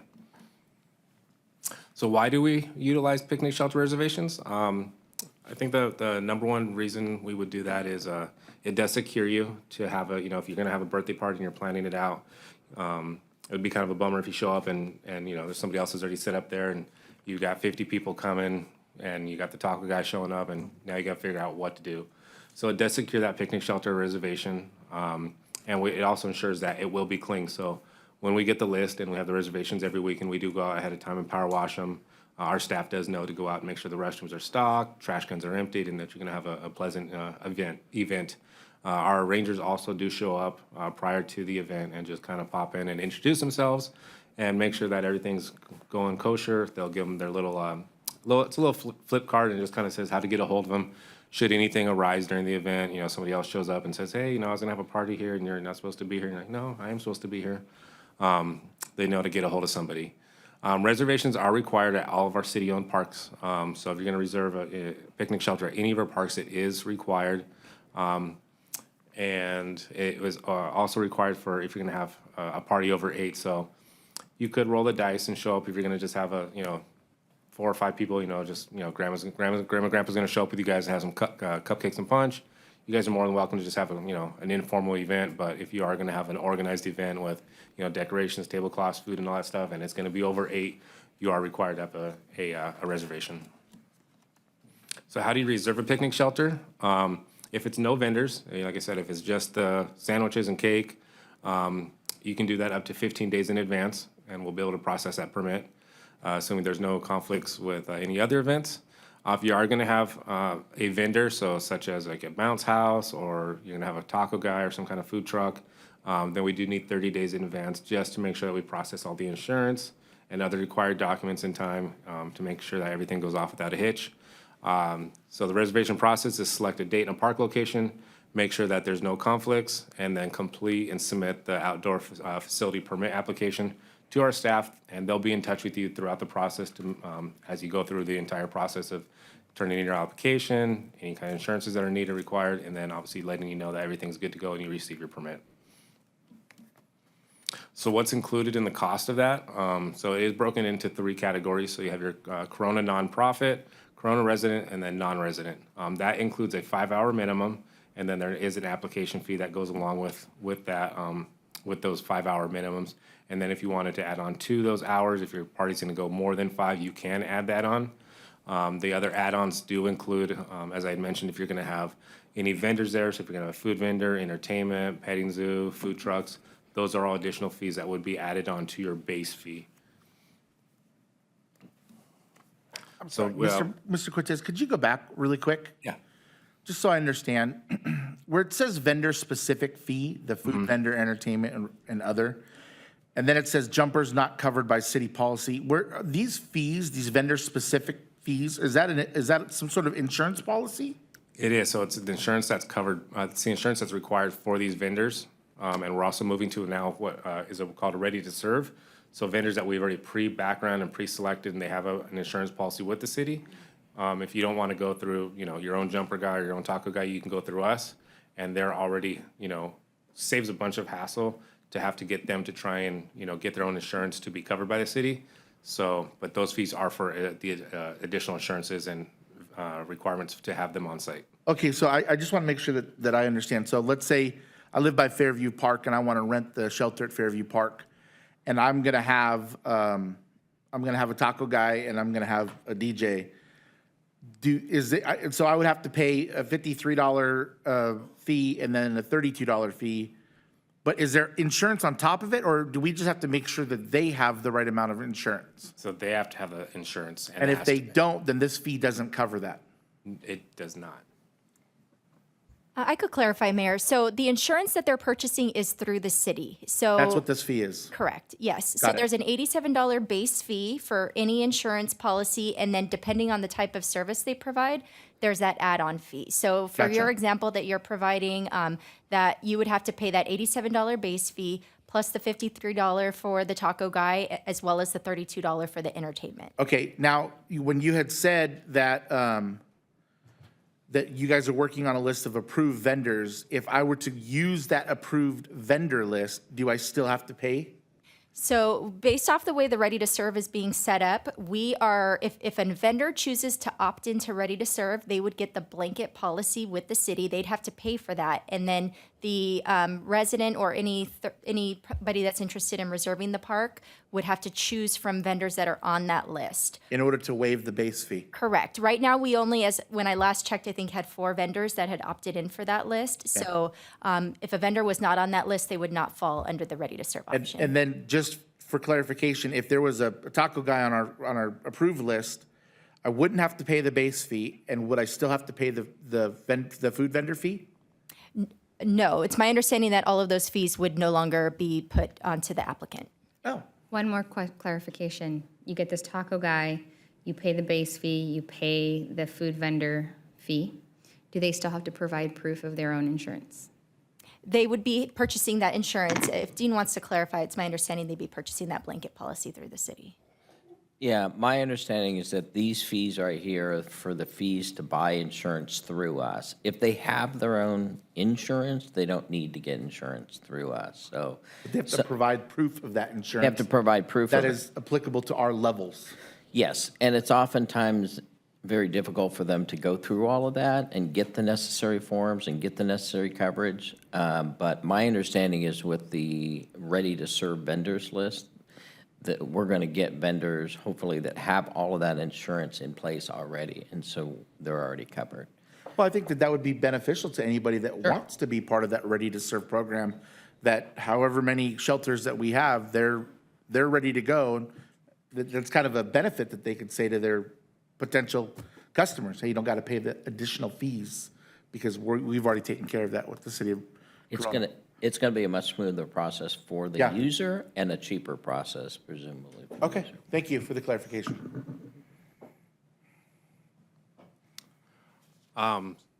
So we did go through and see which picnic shelters were most reserved. So as you can see here, we have broken into three categories of our ones that are high demand, medium demand, and low demand. And these are the ones that we're seeing on a regular basis, being reserved over and over every weekend, all the way down to the ones that are getting the least attention. Oh, poor Kellogg Park. All right, I'm going to go make a reservation at Kellogg Park. It's probably available. I see what you did there. And then annual picnic shelter reservations. So we just went back a few years just to kind of take a glance at what revenue was looking like. And then you can obviously see the dip there during COVID. It really dropped. And surprisingly, because most people were out in the parks because that's all they could do, but they weren't processing permits. They were just kind of out, taking a picnic shelter, or taking a picnic on the grass. But we are recovering and we're getting back to actually above norms. So you can see people are definitely getting out and engaging and having fun out in the parks. And then the next slide, I'm gonna go and turn back over to Donna and she'll go through the next few slides. So as we were putting this presentation together, we thought it was important to give a background on what other cities are doing in terms of their reservation policies and their fees. So we went out and researched 6 cities within the region with similar park systems, and we looked at the cities of Rancho Cucamonga, Ontario, Riverside, Yorba Linda, Murrieta, and Temecula. This slide shows just a summary of what other cities are doing in terms of the requirements for reservations, their fees, the minimum hour requirement, and the insurance requirements. So we have Corona listed in the column in orange. As you can see, most of the other cities except for Temecula all require reservations for use of all of their picnic shelters. For the city of Temecula, they only require reservations at 5 parks. The rest of their parks are for drop-in use only. For the application fee, this is just to submit the application for the reservation. It looks like just the cities of Rancho Cucamonga and Ontario charge an application fee. The other 4 cities listed do not. And then for the actual reservation fee, it's kind of a even split between cities that charge a hourly rate versus cities that charge a full day rate. For the ones that do charge an hourly rate, you could see our rate of $9 an hour to $19 an hour based off of the group that's making the reservation is pretty much in line, if not on the lower side of some of the other cities. But for the cities that do charge a flat rate, when you roll that rate up, let's say by 8 hours of what our hourly rate is, you would see a much lower price for cities of Ontario, Riverside, and Yorba Linda for that all-day fee. And then I do want to note, City of Yorba Linda only charges a rate for reservations that occur on the weekends, Friday, Saturday, and Sunday. For Monday through Thursday reservations, they are free to their residents. So we thought that was something interesting to note there. For the minimum hour requirement for the cities that have an hourly rate, it looks like they all have a minimum hour requirement, and it ranges between 3 hours to 5 hours. And as we communicated, our hourly rate our hour minimum is 5 hours. For insurance requirements, all cities do charge or do have requirements for insurance for. It's kind of a split between whether they do outside vendors or for just all reservations. So Rancho Cucamonga requires insurance for all reservations, whether an outside vendor is coming to the site or not. Ontario, Riverside, and Murrieta only have insurance requirements for outside vendors. Yorba Linda does not have outside vendors are not permitted at all in their parks. So for anyone that wants to use the park, they only allow those groups to just come with the cake and punch and pizza, but they can't bring in a taco vendor or someone that's actually providing a service. And then insurance fees, we tried to break down what those fees look like. So we're kind of in line in terms of what that base fee plus add-ons looks like for in terms of Rancho Cucamonga and Ontario. For Riverside, vendors must provide their own insurance, as well as for the city of Murrieta and the city of Temecula. And then in addition to the insurance fees, we do see several other cities that have additional add-on fees, which Corona does not have. So those fees vary for maintenance fees, equipment, transaction tuition, electricity. It's kind of across the board between what you see on additional fees that all of those other cities provide, it looks like, except for Yorba Linda and Temecula.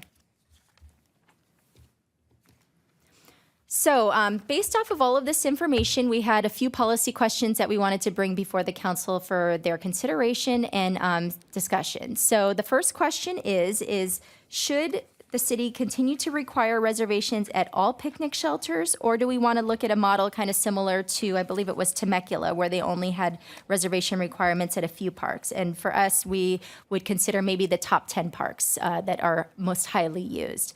As this would require the reservation, you cannot use the shelter unless you have a reservation.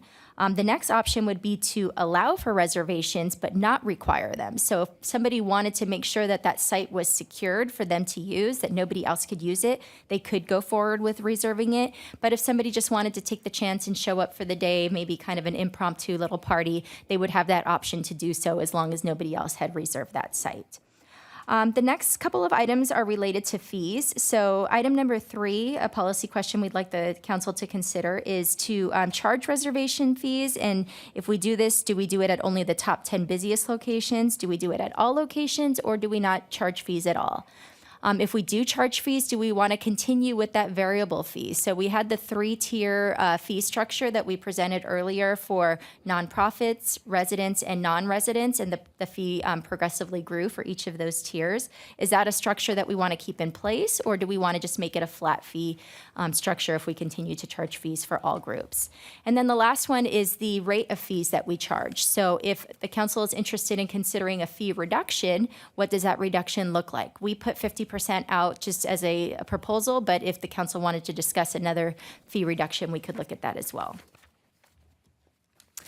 So this chart just provides a summary of what those different policy questions could look like. So the orange column on the left shows our current fee structure. So we still have the application fee right now, the hourly rate, the minimum hours, the insurance that's required in those rates, and then any additional fees, which we have none. And that gives you the range of what that total cost could look like for the applicant. And that could range anywhere from $55 for somebody who's just doing the minimum number of hours with no additional add-on vendor requirements, all the way up to $500 plus if they went all out and added a bunch of vendors and did an all-day reservation. We have an option of a reduced fee structure using our current fees that we have in place, and that would vary depending on what the council wanted to look at in terms of a reduced fee structure. The next column that we put for consideration is a simplified flat rate. So that would eliminate the application fee and the insurance requirements and just roll everything into a flat rate. And we're basing that flat rate just off of the cost right now for a 5-hour reservation or a whole day reservation based off of our current hourly rate. And then in that situation, additional fees for insurance would be if they had a vendor, it would just be a $50 flat rate, or if they had no vendor, then there would continue to be no charge. And then the final column is just looking at a simplified reduced flat rate. So using that simplified fee structure, but taking into account if we were to reduce those fees, and I think we put, it looks like a 50% reduction, what that would look like, and then what that final cost could be at the end. So I know that's a lot of different options for the council to consider, but we wanted to put all of those scenarios up there so you have an idea of what the different possibilities could be. With all that, we do have some recommendations for you to consider today. So the first one, based off of just our analysis, is that the council allow but does not require reservations at all picnic shelters. The reason for this is it would provide that option for certainty. So if somebody wants to guarantee that their site is available, they can have that ability to do so by making the reservation in advance. But if somebody just wants to drop in and use a site that's not being used, they would still have the ability to do that based off of that allow but not require reservation policy. The next would be to charge reservation fees at only the top 10 busiest locations. So if you go back to, and I can flip back so you can see, we had that breakdown of the parks that are being used the most. So if we went with the top 10 parks, it would be that chart all the way to the left, the high demand parks. Those are the ones that are being used the most often. And if we wanted to continue to charge reservation fees, those are the ones that we could look to charge those fees at, but potentially make the other parks that are a little bit lower demand a free reservation.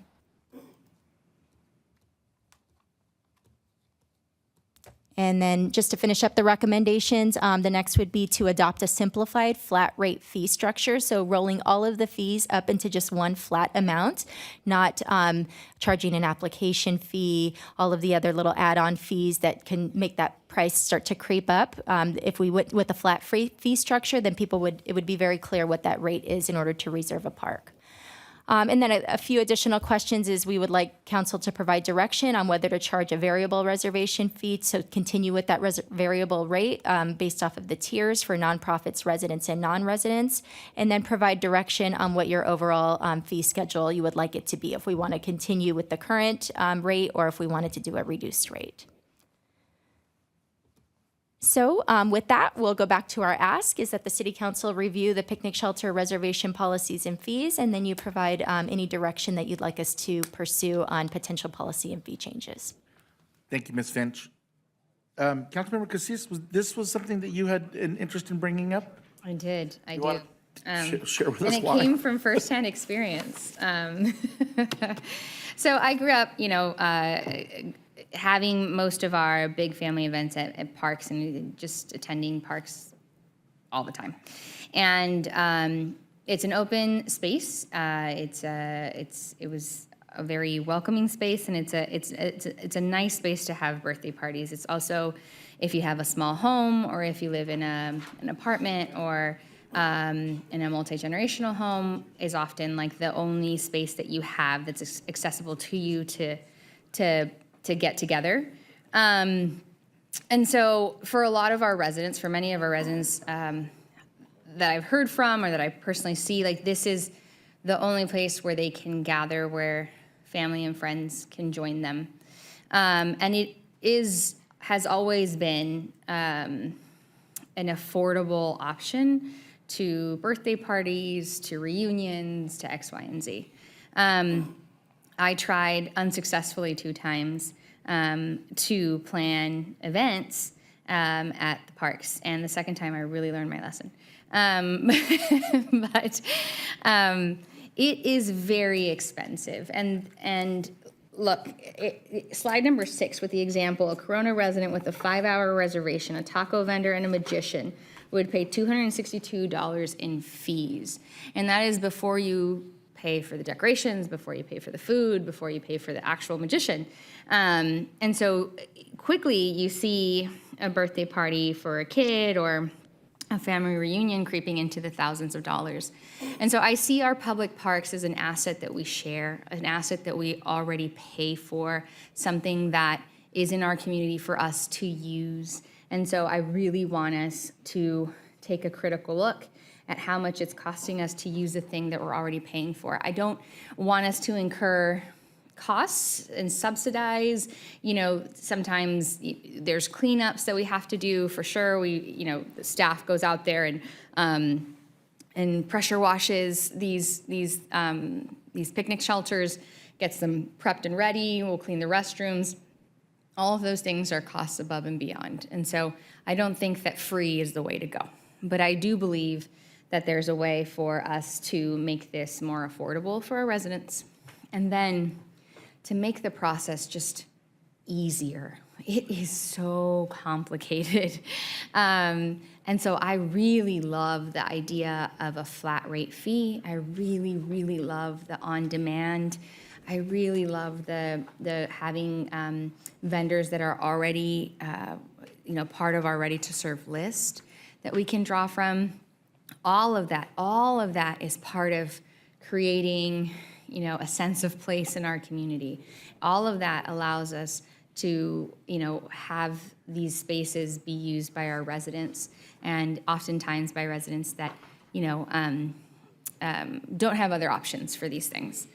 So, I don't know necessarily what the answer is, and I do want to see, you know, where Parks and Rec steps in and provides some guidance. But I'll tell you, when I look at recommendations and these options, there's a couple of things that stand out to me with the questions. For instance, I was unaware that we require reservations for 8 or more at all picnic shelters. I was under the impression that if no one was using it and you were there and you're the first one there, then you could use it. I mean, 8 people is like my immediate family. Like if I wanted to have one set of cousins there, we're already designated a party. I would not have thought that I needed to get a reservation if nobody else is using Kellogg Park that weekend, for instance. So I didn't know that it was required, and so I would love for us to move away from that. But other than that, other than the excess fees, all that, I don't know where we land, but I would like to lean it to the most affordable and the most manageable and the easiest to approach for our residents. So, thank you. Thank you, Councilmember Casillas. I'm going to take a stab at this because we rarely disagree. And, you know, I'm looking at what rarely. I was like, what? Just this morning. Anyway, gone. You know, I get the two mixed up. really and truly, when we look at what is the cost, right, in the slide number 6, the way that I look at that is you're paying $90 to guarantee that the shelter that you want is available and clean and ready to go, and the bathrooms are stocked and that type of stuff. But if you're choosing to have a taco vendor and a magician and all the other things, all you're paying for is that if something happens, the city's not liable. And you're not liable. There's an insurance that's being provided for that. And I think one of the ways, even if that is rough, one of the ways that the city's already trying to do it is to come up with established vendors so that they have paid that fee essentially, so that they could serve residents in those parks, and kind of gives them a little bit of an edge if you're thinking about it. I mean, $90 to me sounds pretty reasonable to have a big open space for you to have all of your family and friends to celebrate whatever the event is. I mean, if you had to go and rent an indoor facility or something like that, it would be very much so more expensive. Oh, I know, I tried that too.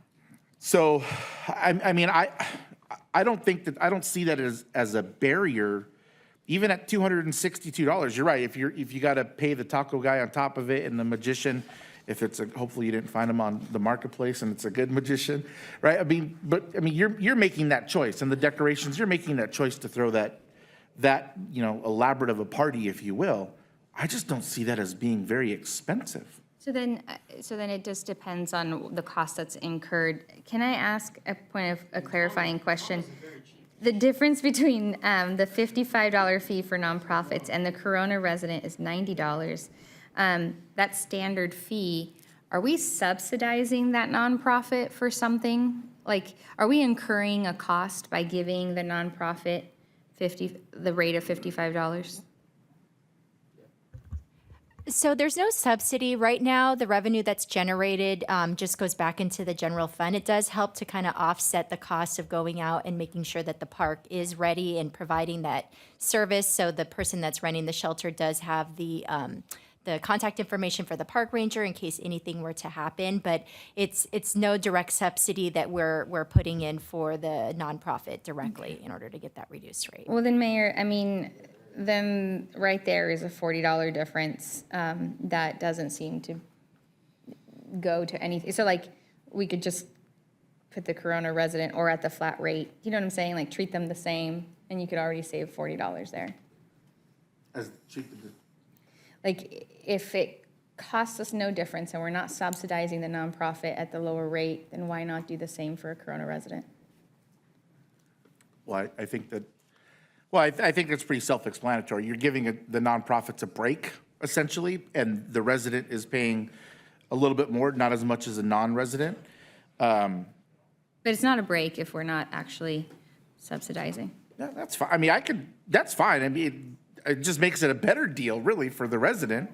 I don't, So I'm not saying it's zero, but right? I'm before not saying you- it's zero, but anyway, sorry. we will get to you. I'm just saying, I think that, I'm going to guess what Councilmember Steiner is going to say, but we're getting pretty far down the road.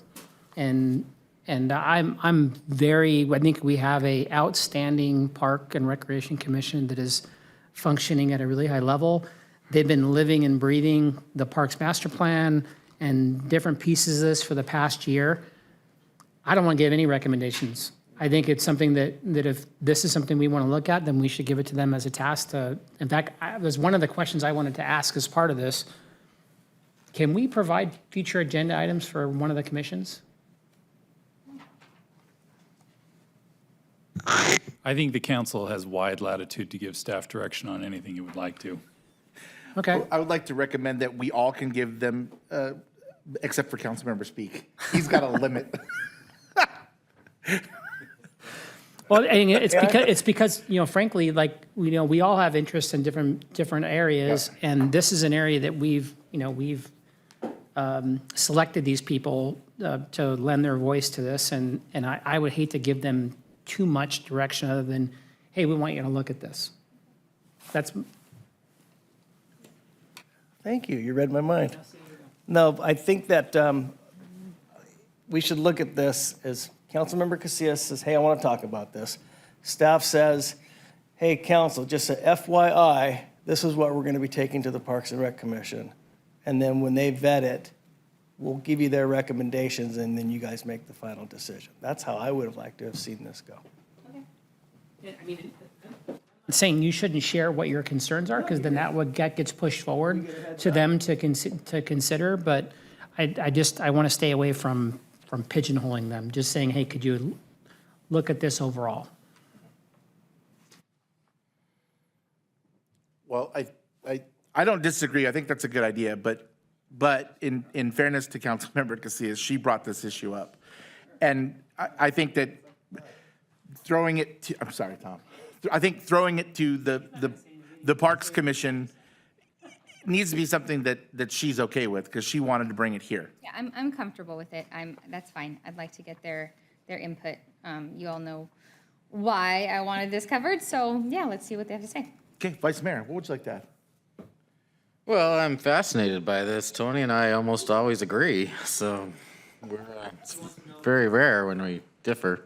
He wants to know if there's some kind of magician training program that he can, because he's a maestro. He can cook fries. He can do many things. So Yeah, this is true.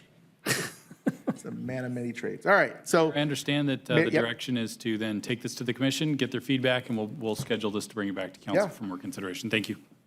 Yep. Okay, moving on. We're in the home stretch, guys. So moving on to advanced clean fleets. Mr. Kampu. Thank you, Mayor. See, I'm waiting for the slides to show up here. All right. Ashley and I are going to tag team here and present the Advanced Clean Fleet Regulation to you. Ashley Terry is our Regulatory Compliance Specialist 1. And we're here to provide you an update to the new California regulations related to municipal clean fleets and to seek feedback and direction. Ashley, take it away. Thank you so much, Savat. Today I'm going to be providing a brief overview on, just the history of how we got here. And then I'm going to be discussing how we're going to be complying with the Advanced Clean Fleet Regulation. Then I'll go into some available exemptions and extensions. I know everybody's probably excited about that, but please hold your applause till the end. Oh, listen, we're all excited because the city attorney has set a high bar with graphics and motion. So you've already exceeded.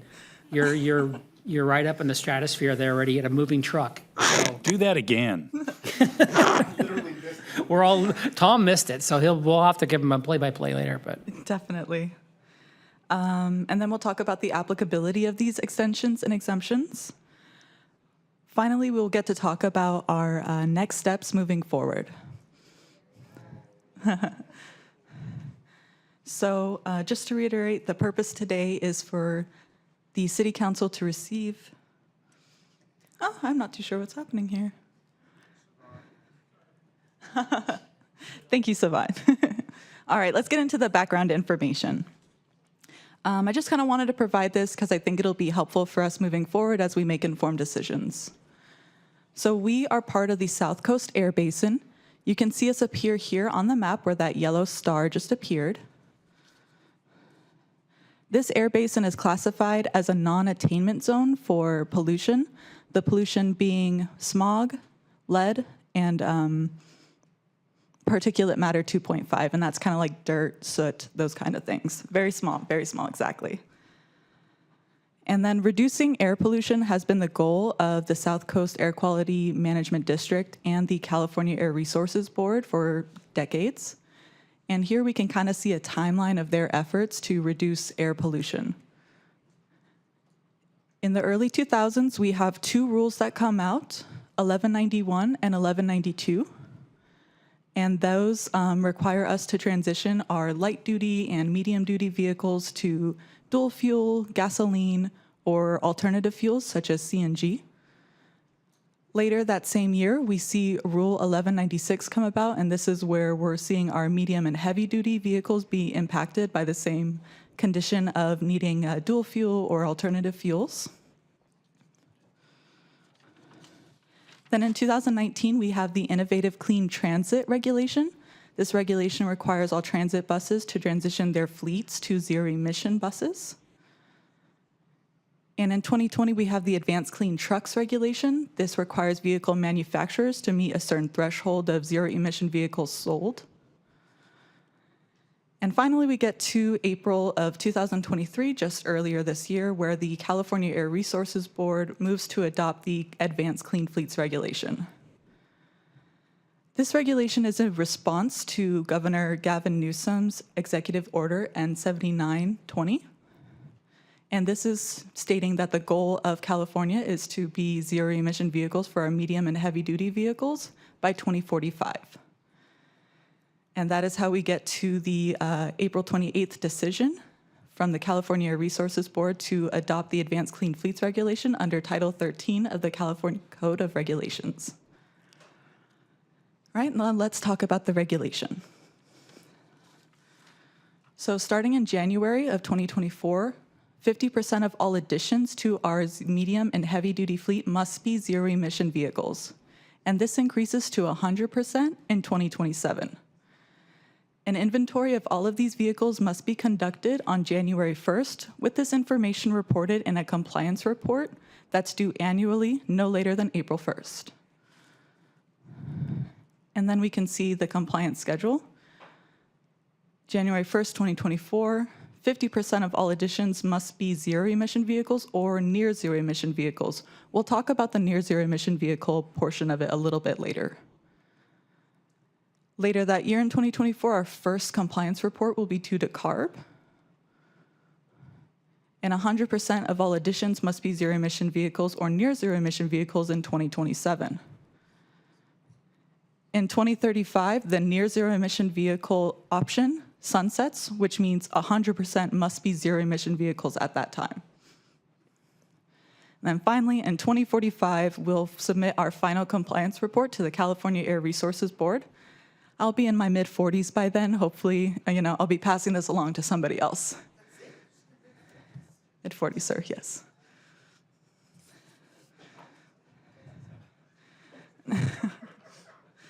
So let's go ahead and talk about some compliance activities, and these will be overseen by regulatory compliance staff, such as myself.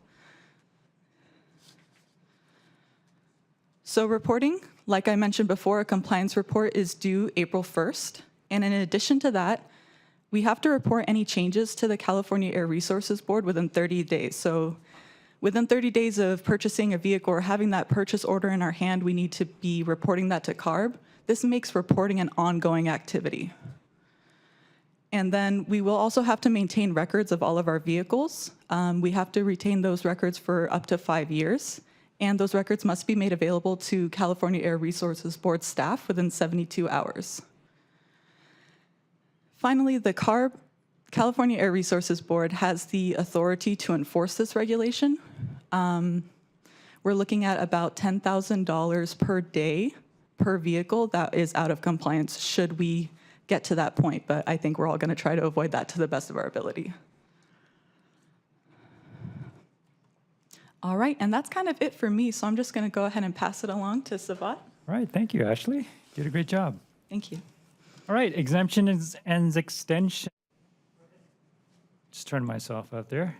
Let's go ahead and talk about some of the exemptions. You heard Ashley discuss the near zero emission vehicle flexibility option. That pretty much means that if there is no zero emission vehicle out there and the closest thing you can get is the hybrids or the plug-in vehicles that we have now, that does count as an exemption. The other option for an exemption is a zero emission vehicle is not available to be purchased. So pretty much if we want to buy a medium to heavy duty vehicle and that vehicle is not available, that is an exemption as well. The other exemption that's similarly related is the daily usage exemption. If that vehicle is out there and that battery usage of that vehicle pretty much can't run for the duration of what we need that vehicle to run for that day, that's also an exemption. It's pretty much useless for the city if that battery vehicle can only run half a day when we need that for service for the full day or the 2 days that are out there. The other two exemptions are the backup vehicle exemption and the mutual aid exemptions. Those two are not really applicable to us because of the restrictions that they have and because we just don't have backup vehicles laying around. Typically, you have to have less than 1,000 miles on that vehicle per year in order for it to qualify as a backup vehicle exemption. I'm also going to discuss other obviously exempt vehicles. It's listed there, but I'm going to go into further detail on it. School buses are also exempt from this particular policy, but keep in mind that school buses and transit vehicles have their own policy that they need to be applicable to. Emergency vehicles are exempt. Our police and fire are exempt. Other emergency vehicles are maybe could be our our tactical vehicles. Also, heavy cranes are exempt. Historical vehicles are exempt. And also going back to the police, I wanted to say police again because what's unique about our animal control is that they're under police, so we confirmed from CARB that those vehicles are also exempt from this policy. And also any vehicles awaiting sale are also exempt. The other exemption is really due to the practicality. We may have an extension if there are construction delays or if we're still working with Southern California Edison to get electrification to our facilities. So I just wanted to give you a heads up on the practical extensions there. So moving forward, just to give you an idea of our fleet, here is a list. Here is kind of an outline or a pie chart of the percentages of vehicles that are affected within the city. We have a total of 88 medium to heavy duty vehicles, and these the vehicles that are already excluded are police, emergency vehicles, and our animal control vehicles. So we have a total of 88 medium to heavy duty vehicles now, and you can see the breakdown in the percentages of the three major departments that pretty much use medium to heavy duty vehicles there. So just to give you an idea of what a replacement cost would be, this is an example of what we currently have. This is a dump truck that is slated to be replaced. We are actually in the process of purchasing a CNG. The current truck is a diesel, and as you're aware that we have to we can't replace a diesel with a diesel. So before January 1st, we have the option to replace this vehicle with a CNG alternative right there. And that cost is about $300,000. Now keep in mind that the Volvo that you see there is over 20 years old, and at that time we bought it for $94,000. The current price for the CNG alternative is $300,000. After January 1st, we would try to purchase something of a full electric vehicle there, and that would be $400,000 plus the upfit cost. The upfit cost is pretty much configuring the vehicle to exactly the specifications that we need.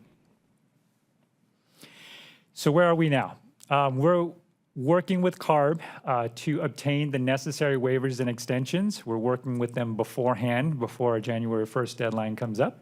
We're identifying and obtaining funding opportunities where we can. We know that there's a lot of grant opportunities that are out there through the federal, through the state, and also we're also exploring Southern California Edison's program as well to get incentives for charging facilities too. We're developing a request for a proposal to green the city's fleet. We already have this in the pipeline to really green our entire fleet and not taking it as a piecemeal approach, but rather making sure that we meet the overall goal of the state to pretty much have zero emissions for all of our fleet.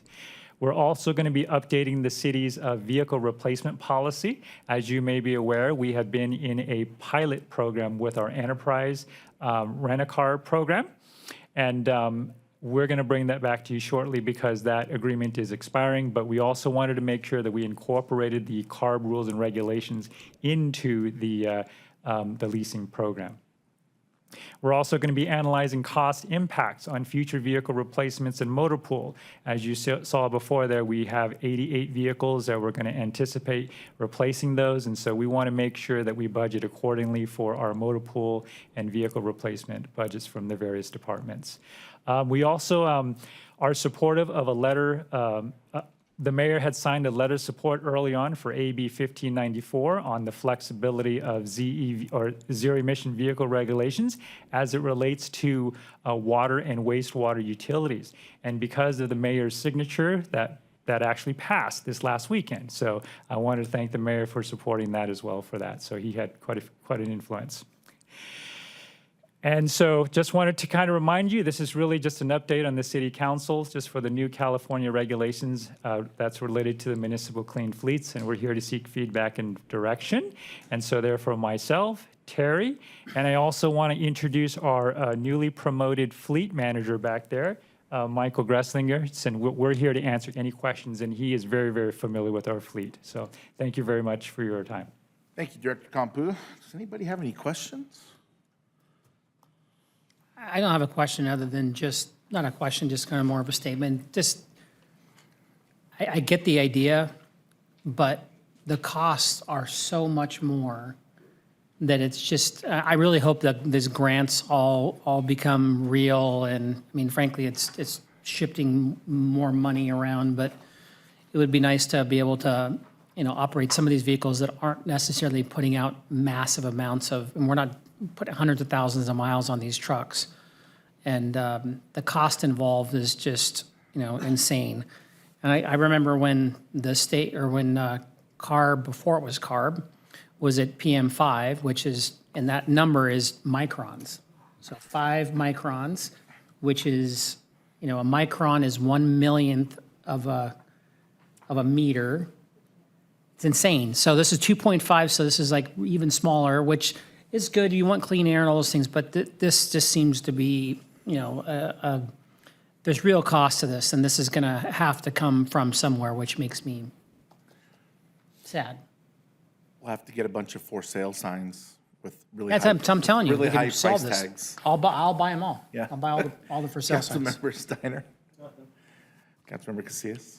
Nothing except thank you for the presentation, you and your team. Vice Mayor. I would like to thank the AQMD for being ridiculously stupid. It's one thing to require a municipality to go electric or whatever terms you guys used, but let us wear out the current vehicles first. Like, if you have a dump truck that's still running good, there's no reason to switch to a new dump truck. It's just wrong. It's a waste of money, and it's money that could be well spent in other places. Thank you. Okay, thank you very much. All right, so we're just going to take a 5-minute break. Actually, what time is it? We're going to take an 8-minute break. We'll come back at 2:40 and we'll finish this thing out. Fair enough? Okay.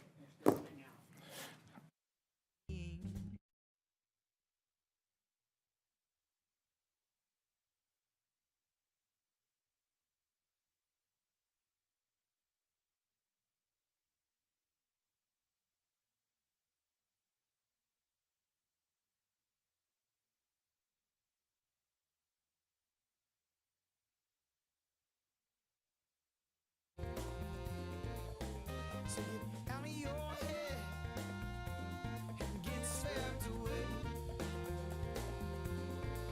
Because your name could never prepare you for those real things. Some feels just a feel, and a star is just a star. You're only what they told you you are, and life's a long time to waste.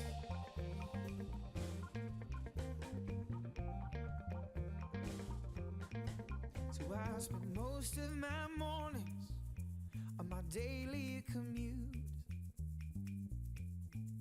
with my friends on my radio to help me get through. So fill your head full of figures, your heart full of pride. You're always on the road, but never driven for that drive. And life's a long time to waste. So get out of your head and get swept away. Because the name could never prepare you for those real things. It's just a stone, just a stone, a road's just a road, and your destination's where you're told to go. Life's a life's a life's a long time to wait.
Okay, ready to finish this out?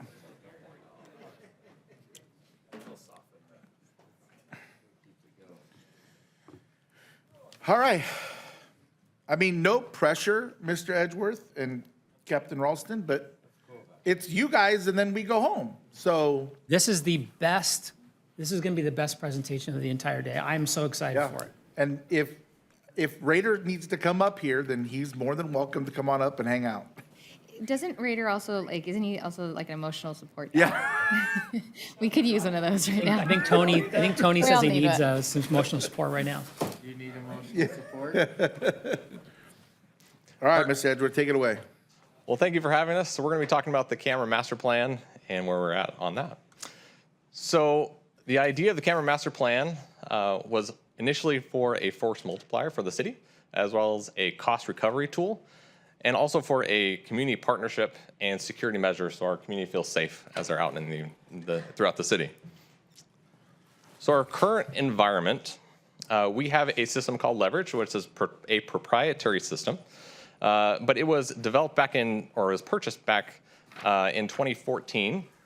And it was used to consolidate all of our systems into one, because every department had their own camera system. And we were trying to consolidate into one standardized platform.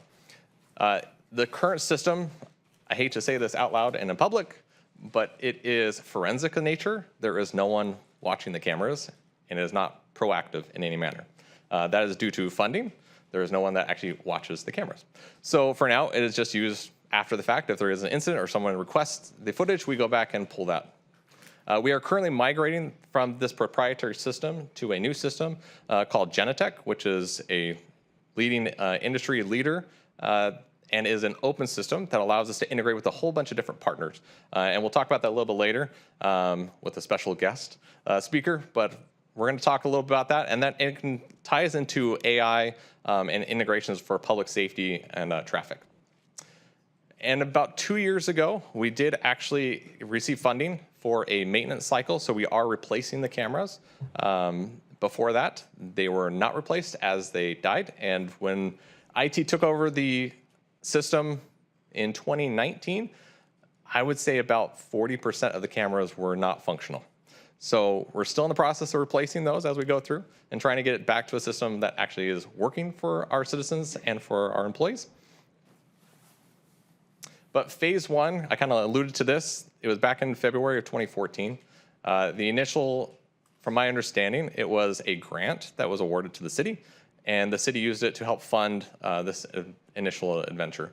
And the initial part was that consolidation of all the systems into one.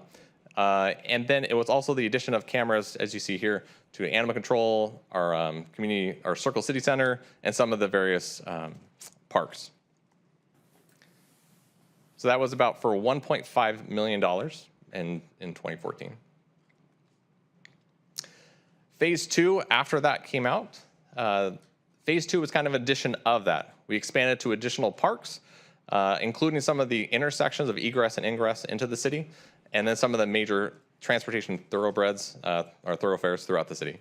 And then also some of the city facilities, such as the water. And then we also had this a fixed and mobile ALPR, so automated license plate reader, that was also added as part of that system. So I kind of alluded to it, in 2019, the IT department took over this project. Before that, police department had been running this project. And so we've been running for it ever since. But we decided on this approach. I know council has been interested in what the next phase of this deployment would be. We decided to actually take a data approach because we're IT. So we want to look at it a little bit differently and look at what does the data tell us. So we went to our GIS department and said, hey, let's give a map of the city and let's put the overlay of where our heat maps of crime is at. We then overlaid that with the existing camera locations, and as you can see, a majority of those are either traffic, or you can see they're located in city facilities. We then gave this map to the different departments and said, where do you need cameras to be? And they were able to go on the map and actually put their points. I need cameras here, here, and here, here. So it's not an IT decision, this is really a city department decision on where they felt it was best to place cameras in the city moving forward based on the data. So this is what that looks like. And as you can see, it's more consolidated around either some of our pain points in the city or also our traffic or our crime areas. And we do have a map of this we can kind of dive into if necessary. So as part of this proposal, we're going to talk about the expansion of the VMS system, so the video management system, additional camera replacements, and additional locations throughout the city. Requests came from fire and PD, utilities, public works, and community services.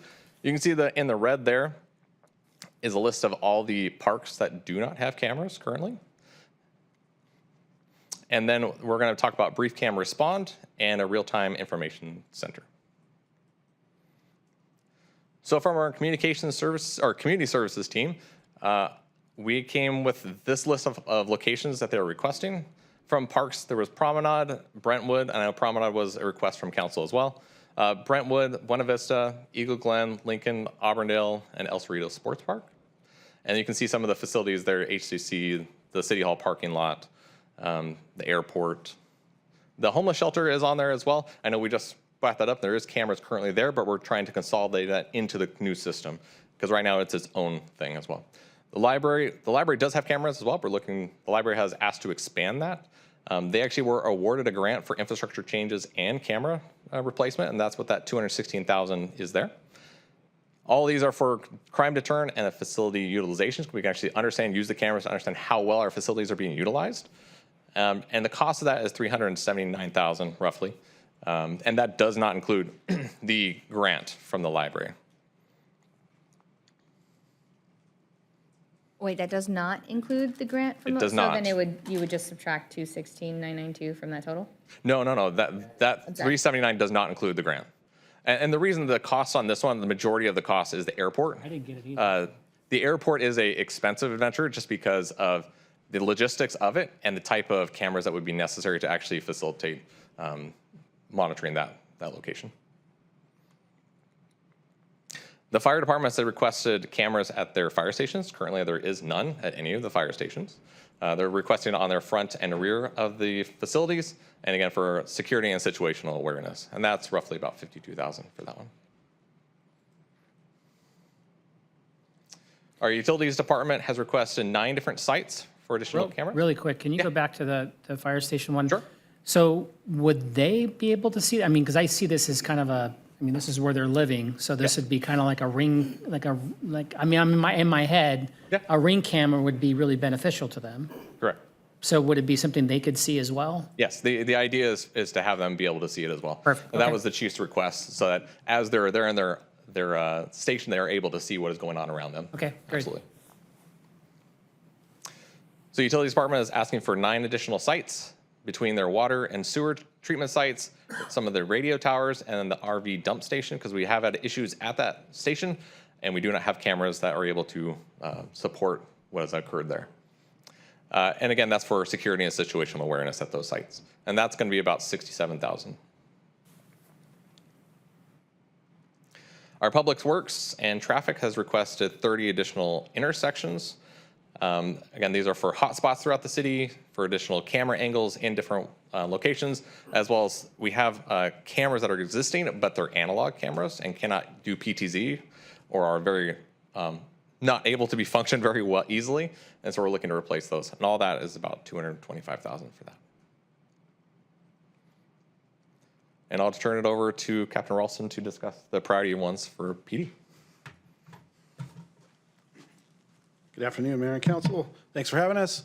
Raiders over here if you need them. So we met with Kyle and we were able to overlay the map and decide what we would do to add to the existing cameras. And we came up with 3 priorities. Priority 1 was around our hotspots, which you can see the yellow would be the extreme areas of crime. We meet twice monthly with our crime analysts and they provide us with crime statistics, and you'll notice that these maps really don't change a whole lot every week or every other week.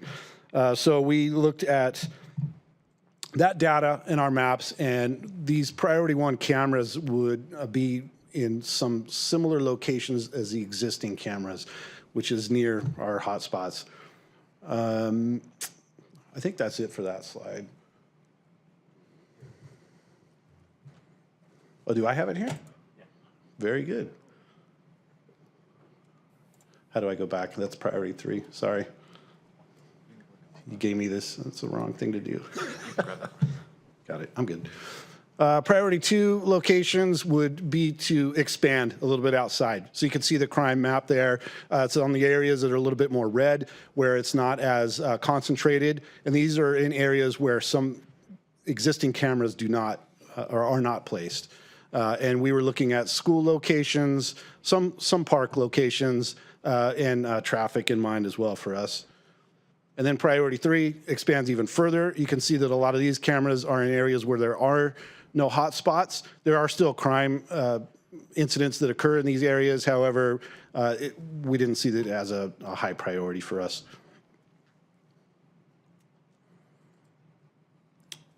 And then Kyle mentioned briefly BriefCam, and that is a artificial intelligence program. You probably remember that we have a post-analytic program that we'll be using to take a lot of video information, put it into the system, and find things that we may be looking for to reduce man hours. The BriefCam also has a function that would be live. So instead of having firefighters or officers or someone viewing this live time to try and find something, we can have flags for certain things. So we may put in a vehicle description, a person description, anything, even like a jacket. So we could say, let's look for something with a red jacket that might be in an intersection, and it would find these things for us in real time, also in conjunction with post-analytic. Very cool. And our future vision is to have a real-time information center. We have seen successful models throughout the state, also in the country. And you also remember that we are expanding our drone as a first responder program. We can use all of these cameras, priority 1, 2, or 3 existing cameras, also private citizens that have Ring cameras or anyone that may want to allow us to tie into their systems. We can put that all into our real-time information center that would have people that are operating it live in conjunction with AI and post-analytic. And we would be able to review incidents, natural disasters, large-scale events, pre-planned or things that are sporadic, and hopefully have more success on deploying public safety to those areas.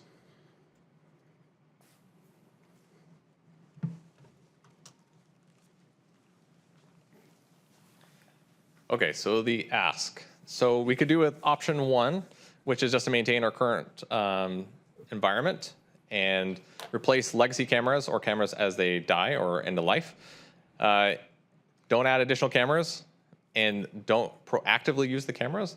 Currently, right now, the replacement is $150,000 per year in the hardware, and we do $54,000 in licensing.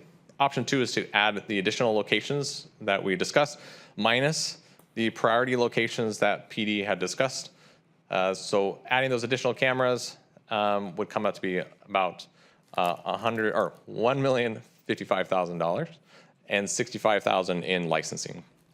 The option 3 is to actually use this as intended as a force multiplier, use it in strategic locations, set up that real-time information center, and then use those tools such as BriefCam or AI for traffic to actually enhance the system even further. And the cost of that is between $1.1 million to $1.8 million, roughly. And our cost licensing would be between $75,000 and $95,000 yearly. So going on to option 3A, so breaking it down a little bit further just so you can kind of see, as we discuss the different priorities, it's just broken down by the different priority. So if we did all the priority 1 locations, adding the proactive, or sorry, BriefCam response, so we're actually responding on 50 cameras, so we can choose what cameras those are and we can move them at any time, but it gives us the ability to view 50 cameras in real time and be alerted to issues that are going on, have that real-time information center. That'd be about $1.1 million to do those priority 1 locations as well as all the other locations we discussed prior. Option 3B is those priority 2 locations. And again, adding additional 50 of those cameras to BriefCam. That would again bring us up to about 100 cameras that we can monitor in real time and react to. That would give us, that would bring the cost to about $1.4 million and $85,000 yearly in licensing costs. And if we did the priority 3 locations as well, additional 50, so now we're at 150 cameras that we can respond to with real time. We're bringing that total up to $1.7, $1.8 million plus the real time, and then the yearly cost of $95,000. Thoughts? We're looking for feedback on where you would like to proceed. Is this the end of your presentation? I do have a special guest I can bring up, or I can save him for the end because he's the big show at the end. Mayor, this is sort of the end of this portion of the presentation, and then we switch into a kind of a new topic. So this would be probably a good break to talk about this particular issue. Okay. Okay, we'll start with Councilmember Speak. I love all this stuff. I think it's brilliant. I like the way that we're using in the traffic. I like that I love what we were doing already, with AI, with the police technology. I'm 3C all day long. The more that we can do this way, because I see it as really a force multiplier and in a way that we can solve things faster, get more information back to the people that need it. This is perfect. Good stuff. Yeah, I'm 3C as well. And, with the challenge that we've had hiring police officers, I think that this will help us a little bit with that. I don't think there's anything better than boots on the street, but I think this will offset it. So 3C. Just a few questions. The cost, where would these funds come from? Mr. Ellis? Well, my assumption is, as with most of the items that we fund out of IT, is these are general funded items. General fund. Obviously, we would pursue grants wherever we can find them, but you're looking at general fund typically for this. And most of these costs are going to be like startup costs. It'll be like one-time costs. Correct. As you can kind of see there, most of them are like the option 3C is 1.8, and then 95,000 is the recurring cost. Yes. Yeah. The one thing that would, of course, go up, we have 150,000 for that replacement cycle. As you add more cameras, our replacement cycle costs would go up. So we estimated that would probably get up to them around $200,000 a year if you went with option C. Replacement costs. Replacement costs, yes. How long do they last? So we're finding that they last between 4 to 6 years. Just depends on the environment that they're at. And that's what we've been trying to work towards as a 4-year replacement cycle. Right now we have 600 cameras in the city. Would these cameras serve like flock cameras for PD where they can read like the license plate in like parking lots? They could. It depends on the quality and how they're situated. They could. Flock cameras are specifically for ALPR, but they could be used in that purpose as well. Do we have the capacity for option 3? Like if we were to say 3C, are you guys ready to roll? We'd be leaning on a lot of vendors to assist us. We couldn't do the installation ourselves. Currently, we do have a vendor that assists us, and we have 2 that we work with to help with that. Yeah. Chief, are you ready to roll? 3C? Yeah, this is all great, and I appreciate council's feedback because this is wave of the future, right? Technology, we got to get on board. But I just want everybody to know, part of the real-time information center there will be human needs to sit and monitor those cameras, to do the feedback. That will look like our drone as a first responder team will be sitting with an analyst of some sort in that room. So as intelligence is coming in, calls are coming into dispatch center, they will basically have a dispatch console that they're sitting at. The pilot's flying the drone to the scene while the analyst is developing information about the crime, about the potential criminal, about the suspect vehicle. So there are some, and then all that is going out real time to the officers responding, right? So that's what a real-time information center is going to bring our community. So that does bring more need for the equipment, which includes some of this cost, but there are some personnel costs that will be associated with that as well, and that's that future asset. It was on a previous slide. Do you envision that would be a growth of our first responders team, or would this be like a completely new team? It's going to entail... I was not first, I meant dispatch. That's what I meant. Right. It will be separate from dispatch. I believe the models we're looking at, it becomes a lot if it's in a dispatch center because there's a lot of activity. Dispatch needs to have their focus. There are a lot of calls coming in that, and this team is going to be responsible for gathering intelligence and feeding it, whereas dispatch is receiving information and feeding it out. So separate missions with the same purpose of getting our officers safely to help the community to the scene as fast as possible. So it will be in a separate location, which we're already identified, at least to start us off, because the drone program should be starting here in that capacity within the next couple months. So we're kind of already launching that path. Thank you. I too am in favor of 3C, and I really want to see Promenade Park get a camera like ASAP. Thank you. Vice Mayor? 3C, all the way. Say, Tom, you're not volunteering after your magician training to go be the analyst to train the. I think it'd be cool. It's fascinating, really, to see how it's all going to come together. And to what the chief is saying, it's the future. So we're hearing good things now. What's it going to be in 10 years? So it's really neat. It's really cool. Make it kick ass. My question really comes into the Plus Real-Time Information Center. How unknown is that cost?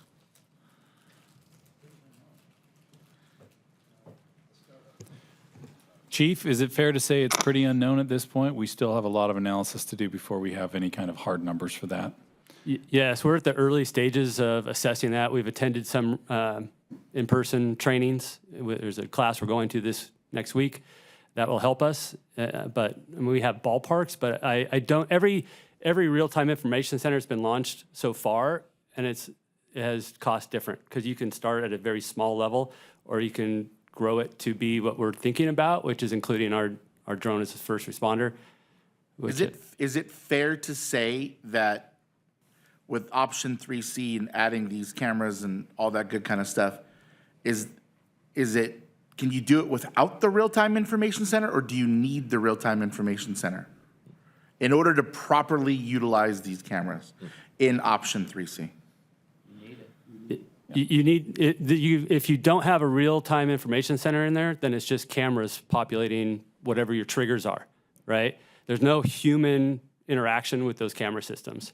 Yeah. So the real-time information center is really what's going to drive the intelligence. True.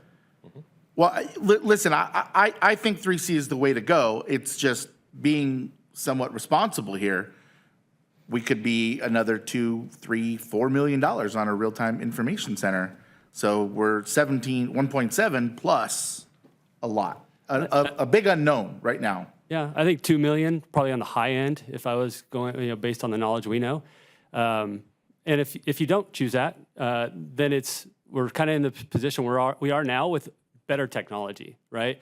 So I think we will solve more crime with the path that we're going. If you just do everything we're doing in 3C minus the real-time information center, we're gonna have more solvability opportunities because we're gonna have better technology. Yeah, because AI is continuing to evolve, and in just a few years, we're going to start seeing, that's going to be really the forefront. This real-time information center will most likely, frankly, be just getting information from AI. If you don't even need to do that, like right now, if you told somebody 20 years ago that if you were an officer and you were driving around and a stolen vehicle, it was going to pop up on your screen, that then they would tell you where exactly in the city it was, that you weren't anywhere near or you could possibly be there, they would have said, yeah, okay, sure. These are programs that take a while to launch successfully. We'll have to crawl, we'll walk, and then we'll build it up. So all this, the request for this large amount will come incrementally to council as we're growing the system. Well, here's the thing, Chief. I don't disagree, and I guess I just want to set the stage for that next ask, right? And if we're comfortable with option 3C, are we also comfortable with an additional $2 million for a real-time information center? I think that's a viable question to ask. Yes. I would ask in addition to. Councilmember Steiner, what do you think? Yes, and as the chief said, it's going to be incremental with I get it. these requests. So I get it. yeah, I think we can handle it. Councilmember Casillas? I agree. I think getting the equipment and then exploring how this grows, we're going to be not just advised, but brought into the process. Yeah. Okay. I think that just for the future ask, I don't want anyone to be caught off guard. And so when we do come to it, then we're. I feel like this. Yeah, then we're good to go. Unless your special guest really feels the need to be super special, I don't think that we have any more to go over, do we? There is There's more one of a more thing. presentations if we want to move on to the next slide, and we'll Well, We'll, invite our wanna- special guest listen, you up. can't tease something in this. Yeah, I want That's the not special nice. guest, Well, especially if it's you're Raider. putting a lot of pressure on the special guest to be very Is it special. Raider? No, it actually so is an update from Aaron Cox on the traffic signal optimization project, which utilized AI and the cameras. See? What are you We talking like about? you That's the too. best thing We ever. like you too, but compared to Raider, I mean, I was trying to get him out of it. Look, there's only so many things you can say to get me excited, and Aaron Cox and the Traffic Information Center is top 5 always. So Good I luck, don't know about Claire. special guest. I'll take consolation prize. Also ran. No, this is great. I've only got one slide. We'll be out of here.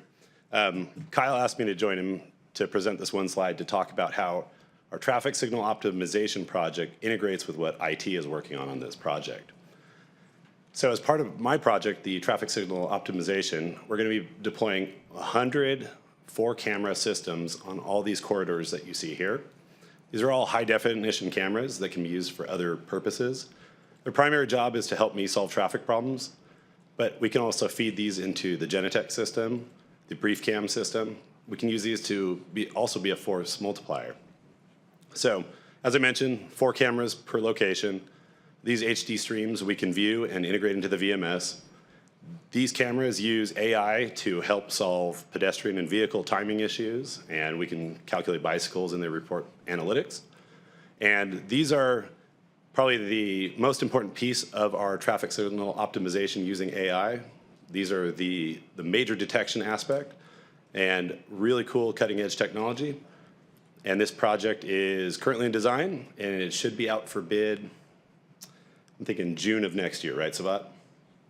And that's it. So it'll be out, it says deployment begins 2024. Is that when the bid begins, or is that when we're going to start using them? That's when the bid will hit the street in probably June of next year. We're in design right now. It's probably going to take at least a year to get all these deployed and the optimization to really start beginning. Okay. Yeah, Aaron, real quick, will this allow you to adjust timing of the signals from the traffic center, or you still got to be on the ground? Oh, we can already do some of that from the traffic management center in the TMC. Okay. What this will allow us to do is this will give us better detection, and through another system that the traffic controllers use, that will create suggested traffic patterns based off data it's collected, that these collect. But if you saw that Costco area is not moving for 8 hours, could you adjust? Yes. Signage from or signal from the office? And using these and AI to say incident management, like, you know, the center of the intersection should usually be clear, right? If it's noticing that, you know, there's a traffic jam in the middle of the intersection for more than X minutes, yeah, it can send alerts, and we could be alerted to the fact that traffic is not moving. Nice. And we could start making changes. But Mr. Thanks, Ellis, bud. we have a plan, right? We're never allowing that to happen again, right? We're gonna have like boots on the ground, PD's there. We're getting people out of those parking lots. We sure hope that never happens Okay. again, All right. and we've certainly learned a lot from the last time. Okay. Well, we do have something coming up next week that is going to test us at night. So there's a full eastbound closure of the 91 that will be funneling thousands of cars onto Green River. So for the next successive weeks, Monday through Wednesday. So there's going to be a good test there, for sure. Thanks, bud. Thank you, Aaron. All right, guys, we really appreciate it. Thank you very much. Okay. I thought he was going to bring up a robot or something. I was ready. Next time. Yeah. You're going to have to get like Aaron a costume, because I was expecting a robot or like picture from the inside of my house or something. I don't know. It was just like, sorry, guys. All right, so it looks like we made pretty good time today. And I want to thank all of staff for preparing a great agenda for us, having really thorough presentations and helping us make some decisions today and provide some direction, I should say. We certainly appreciate you guys spending the day with us and getting ready to do all of this. And did anybody else have any closing remarks that they wanted to make? I just want to, I know what goes into this. You guys have all worked really hard, and I appreciate it. And I know that, half of these, or at least 3 of them, were mine, and I know that they were on there for a long time, and I appreciate the extra effort to ensure that the 5 of us got to weigh in on all these things. So I just want to say thank you. I appreciate the time to sit in the room and really, spend time on some of these, and really happy to see the residents that came today to voice their opinion, even though I think some of them were a little upset. It was in the morning. We got good responses. I think we got over 20 emails. We had folks that were still writing, today, or this morning, and those all got included. So I want to say thank you to the clerk's office. I know they had an interesting week. So thanks all the way around. Yeah, I agree. And Jacob, please thank the management services team for the breakfast, lunch, snacks, everything. All the setup was awesome. Ditto. I sometimes talk to colleagues across the county, and we share, some of our best practices. And I've had several of them already that have either seen these workshops or have heard from us about these workshops, and they want to bring the same model to their cities, because this helps us, one, get the 5 of us in one room for a longer period of time, especially on items that maybe they're not quite ready for a vote, or we need to dig in a little bit further. It also allows us to clear out the policy backlog and get us back on track. We have a lot of, agenda item requests throughout the year, and so it allows us to catch up.